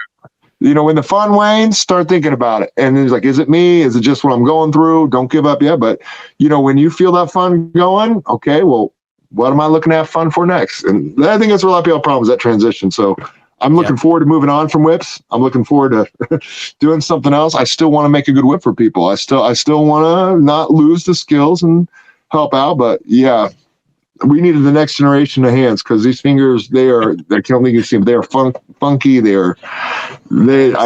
know that I want to be able to use my hand for the next 20 years and whip making, another 10 years of it. My fingers are going to have problems. You'd need carpal tunnel surgery if I go at my pace another 10 years. So it's just things that man, we need the next generation. It has to come. And that's why Adam's always looking for the next new whip maker. They come and go, they come and go, they come and go. And next thing you know, 2 years have gone behind and there's less whip makers and there's new whip makers. So just keep it on flowing. And I look forward to the next generation of creatives. And again, find your history, find out, make a good product, talk to people that made stuff you want. Just give them credit or just be a human being when you ask them about it. And don't be afraid to take no. And when you get no, maybe you don't do it. Or maybe you find something else out of that frustration to create something new or different. But, but be mindful. Like I said, Joe said, don't make a Lone Star or don't use the name. I would have not made a Lone Star or used the name. Much less, if he said, don't even make that whip. I'm like, all right, I don't make that whip, man. It's like, I'll get by another way. I think if I had to summarize a lot of this, and it's we should be respectful of other people. Well, whenever you're wanting to learn, what teacher did you get as a student to run up there and just take everything, throw things around, custom them, tell them how they're going to teach you, and I think that's, not like I'm like, oh, you better bow down to me. I'm so mad. It's just like, dude, I just want you to use my name. I want you to tell me your name, maybe say hello and ask a question that's not a threat or a demand. Not asking for much, not a demanding threat. You're asking for so much, Blake. Come on. Yeah. Just my name. How about your name? My name and hello, and then ask a question. I'm just happy with that. Hello, ask a question. Awesome. All right. I love it. I love it. I could talk to you all night long, and we almost have. Oh, we'll have to do it again sometime. Like I said, I'm not as busy. Like last time you asked, man, I think it was still coming out of COVID, and I made 500. I made Trinity Whipco made like 800 and some whips. I made 5. Steve braided 300 of those overlays. It was a long year. I had a lot of stuff going on. It was just crazy. And I'm like, dude, I would love to, but right now I should be more free now for the rest of my life. My goal is to try to make that happen. Yeah. All right. I appreciate it. I'll be watching, man, and praying for you. I hope it all goes well. All right. God bless you. And thank you for this opportunity. Absolutely.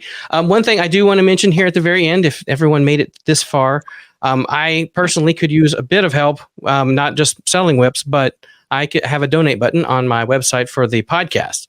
So it's whipchatpodcast.com/donate. I'm still putting together the website, but that page is up. So if anybody if 100 people watching, they all put $1 in because they got something worth $1, man, that helps take care of things. Just that's what I need. If you got $5 worth of information out of it, put in $5. By all means, people, help out. You know, he's not getting paid. I just wasted 4 hours of his life. He didn't get a dime for it. I would not say it was wasted, sir. I enjoyed this thoroughly. I mean, this is why I do this. I want to build a community, and I'm going to do this whether or not people donate to it. Your positive comes out great, and you seem happy about it, man. I say just keep trying to perfect it. You know, you seem prepared before we got. You got everything set up before we talked. It seems like you got everything doing really sizzling now that you've been doing it for a couple of years. So just all right, man, keep finding ways to perfect it. And man, maybe your job is to be a podcaster in different walks of life. This can just be your model that gets you used to the format, shows a decent amount of work to share with other people, and give them snippets so you can do other things. You know, and man, all it takes is to ask people, "Hey, would you be interviewed?" Right. And they say no. Guess what? Ask someone else, man. That's what I've been doing. Yeah. Don't stop, but take no as no.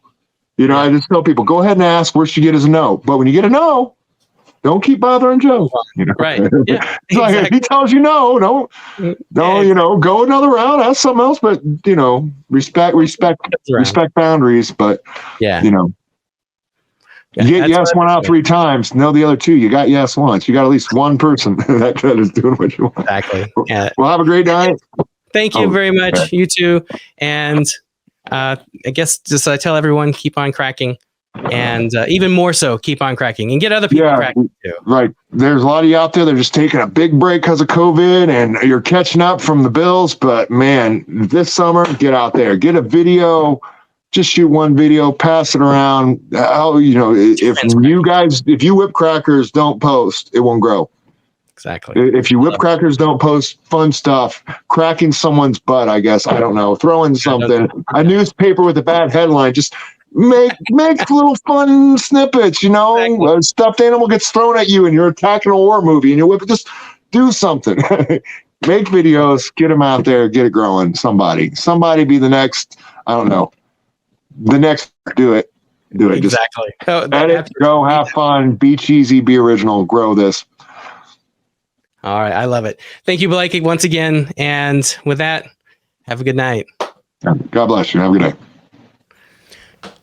All right. Thank you so much, Blake, for being on the show. And thank you, everyone, for listening and watching this episode. Hopefully you all gained something from that. There certainly was enough topics that should touch on anyone's interest, whether you're a whip maker or whip cracker, whether you're into martial arts or drifting your race car. I think there'll certainly be something of interest in this episode. But like I said at the end there, I do appreciate any help that you guys could do. Go to whipchat.com/donate and help me out. Help this keep on going. And everyone, keep on cracking.